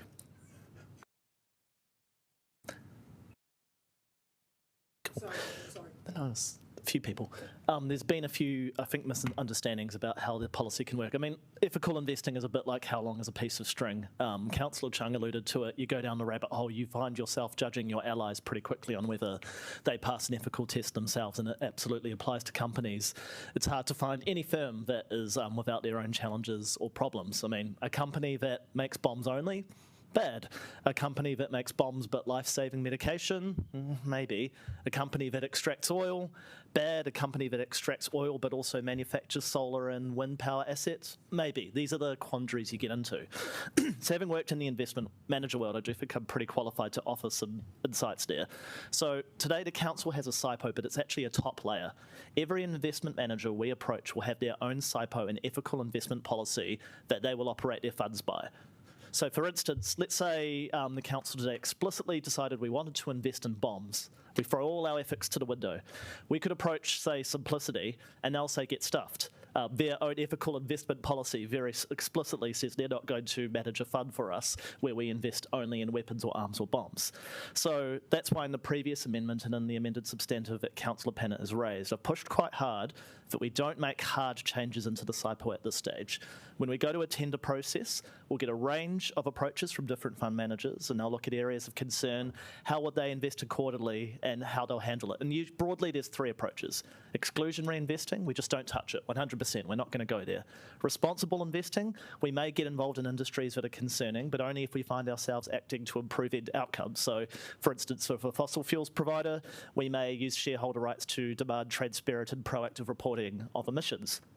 If we're not in there, and let's say it's another government that takes what the stake we would have been, they might not have that same drive to push that ethical outcome. So that's the grey area. And then you've got impact investing. So that's where you actually are finding firms that are doing really good or transformative things. And you're essentially providing that seed capital because you want to see them doing more of those things. So there's a really wide range of how you can invest ethically here. And they're all valid approaches depending on the firm, the stock, or the wider climate. So actually, Councillor Brown said in a prior debate, he wants us to have a consistent policy. And that's really what the investment managers can help us with as we go through the tender process. When we get back from a number of providers, this is how we would handle and delineate for these types of issues, the next council should actually get quite a good picture of, okay, this is broadly our ethical investment attitude or acceptance or risk, and that's what we'll operate to. So I would like us to treat a little bit the SIPO as a sacred document with a very broad scope, and then actually make those decisions about problematic investments guided by those expertise of funded investment managers, because they're the ones that live and breathe this stuff, and they know what they're doing. But hopefully that's given some contextual information to how this world works, and that I think, again, very happy with everything that's in here today, but it's really important that we actually get some advice from people that live and breathe this world so that we do the best approach for it. Councillor Pannett. I just first like to thank my colleagues for being so collegial this afternoon. So thank you, Councillor McNulty. I have taken on your advice because that is where you'd come from, and I was going to bang the drum about, stopping climate change right now, but I decided that was a sensible approach, and thank you, Councillor Opanovich, for and the Mayor's office for helping me as well. And that's, that's when I love being council, when we all can just work together and work on a solution. Thank you so much. So look, I'm a little bit torn about whether I vote for this, because ethical investing is a contradiction in terms. It does not take very long, as Councillor McNulty has just said, before you start getting into very, very, very big problems, because capitalist economic systems are based on exploitation of people and the planet. So, you can't actively avoid investing in weapons. I think Barry Coates has done some excellent work just to show how easy it is to get to a company that does engage in that. So it's really, really difficult. Still, if we're going to be a little bit practical, at least we've made a start, and that's important. The list of exclusions is what's really troubled me. Like, there were only 2 on that list, and I thought we'd made quite a strong point around carbon, which is why that one went in. But I do think there are other things that still need discussion around pornography, anything that hurts women and children, alcohol, Indigenous rights, bad governments, as we just per the last debate. There are lots of things that could go in that list. So I think there'll need to be some ongoing discussion around that. But I hope at least this one around the exploration, the extraction of fossil fuels will at least keep that issue at the forefront. We have to stop. We cannot continue to burn fossil fuels, and that is the thing that is going to save us as a species. Kia ora. Councillor Calvert. Well, as I drove my car here and had filled it up at the petrol station, distribution of fossil fuels probably wouldn't go down very well. Neither would if I caught the plane at the Wellington Airport, which we hold 30% of shares in. That's again is using fossil fuels. So our city runs partly on fossil fuels. I know it runs on electric power. And really, I just think putting this in, even to look at it, is madness, to be honest, and the current climate. So I won't be supporting 2.1, and as I voted against it, I won't be supporting 2.2 or 2.3. Thank you. Councillor Chung. I guess this is just adding more substance to my thinking behind my earlier statement. the trouble is that when we're looking at investing in organisations, we just don't know how far to actually go with what they do. Now, for example, if we say that we're looking at investing in an airport, is that a good thing? Because airports, of course, they have aeroplanes landing on them, aeroplanes use fuel. And so does that mean it's a bad thing? But then airports are good because they actually help people to get from one place to another, which we can get there a lot faster than driving, or I actually don't want to talk about driving, catching a train there. So these things, and I've come across organisations that I had no idea that they were involved in so many different things. Like, for example, I dealt with a company, Rayathon. Now, some of you may know that Rayathon make guided missiles and they make missile systems. And so, of course, that's a bad thing. But then Rayathon worked with a New Zealand company to develop computer chips to actually identify where things were down to 1 centimetre, and so we used those in a previous company I worked with to identify where landmines were. And identifying where landmines were was, I always thought, a great thing, because if we can find out and mark down exactly where we are, we can go and pick them up and get rid of them to stop people from walking on them. And the last thing we want to do is allow people to walk onto a landmine. So here's a company that's building missiles, but also helping us to find and identify and remove landmines. So how do you actually differentiate between the different, between whether that company is a good company or a bad company? It's so difficult, because organisations are, and it's particularly technology organisations, are involved in so many different things that, yes, some of them, they benefit humankind, and others we feel that they may be the other way. They don't. So I'm very concerned that someone is going to read this and then identify something that, oh, yes, this is what they do, which is bad, bad, bad. I mean, you can even go down to, say, a newspaper. Is a newspaper good for informing people, or is the newspaper good for swaying people's opinion on something? So there's two ways of looking at anything, and so I find that it's very, very difficult to be prescriptive about any organisation. So I'll be voting against this. Thank you. I'll speak briefly, just to get us back on the topic, which is the Disaster Resilience Fund. And I understand we've had some amendments, both in the substantive and that we've already voted on some details about ethical investment. But actually, the main thing we are doing here is setting up the guidelines that allow us, when we have the revenue, to invest it, to help us build up some funds that are going to help our city in the event of a disaster. Is there any further debate? Councillor Panovich. Oh, sorry. Councillor Free. Over to you. I just wanted to say how ironic it is that some of the people that voted to keep our investment in the airport are now the ones that are probably going to vote not to invest in further fossil fuels. I'm just finding it all a little bit hilarious. I wish that we didn't make things so complicated, and thank you for bringing us back, the last speaker. I think that it's quite problematic actually to start talking about excluding anything to do with fossil fuels, because they're just so intimately bound into so many of the other things we might want to invest in. And the reality actually is that unless we don't drive at all, which I appreciate Councillor Pennant doesn't, that all of us are slightly conflicted here. So I'm going to find it hard to vote for number 2, just from a practical point of view. Thank you. 2.1. Thank you. All right, we'll go to Councillor Panovich for his right of reply, which may have been, this may have been the most bizarre and wide-ranging debate. I'm not sure what we're debating, but I don't have anything more to say. We will go to the vote. I take it that people want 2.1, 2.2 and 2.3 to be taken separately.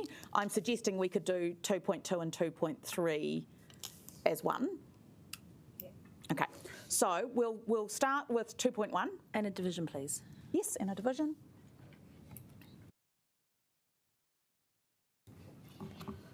.1 we are voting on right now.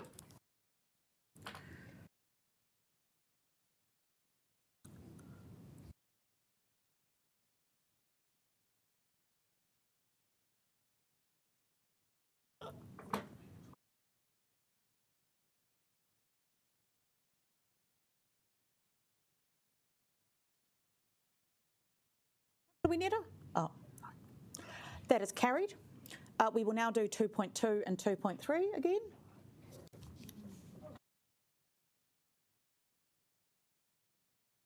No, you need to listen. It was 2.1, 2.2 and 2.3.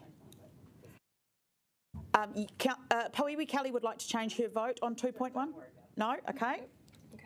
It carried anyway. Sorry for that little telling off, Liz.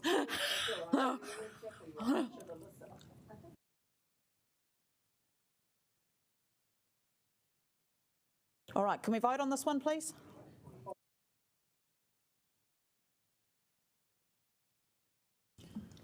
(2.2) and 2.3.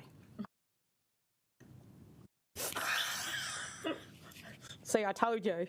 Past a certain, that is carried. It doesn't get better. We will now do the rest.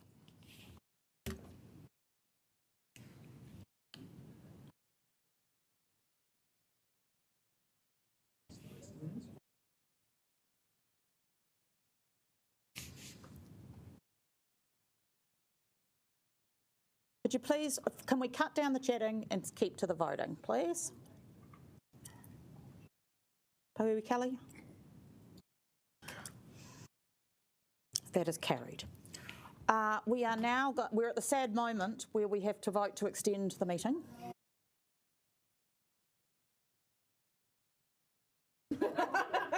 None of you is without blame, so nobody should be voting against this. Only John, maybe. Do you need a seconder?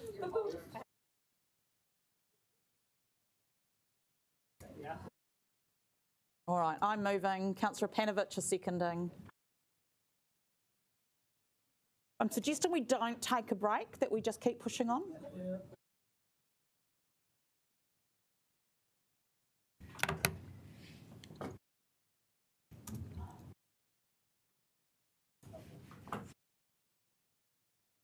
That is carried. All right. We now have decision register updates and upcoming reports. We're going to take the paper as read. I'm going to, yes, Councillor Randall, do you have a question? Yes, I'd like to just ask officers why the report of the Audit and Risk Committee is coming to this committee in the future on the 30th of September, given this committee doesn't have any delegated authority to deal with the annual report, sorry. This committee does within its terms of reference, and so we are following the terms of reference of all committees. Okay, I just ask officers which clause in the terms of reference permits the power. I have to come back to you. Yeah. Okay, thank you. I am going to move this. Councillor Panovich will second. We'll go to the vote.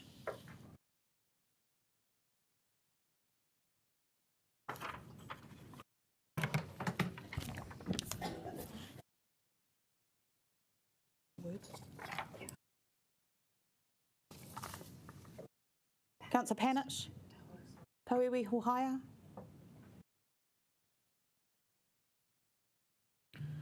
That is carried. All right, now we have just got a slight change to this recommendation, which is to include the clause to direct officers about the public releasing the information publicly. Apologies, that wasn't there in the first instance. So we are moving to go into public excluded. I will move. Councillor Panovich will second. No debate. All right, we'll go to vote.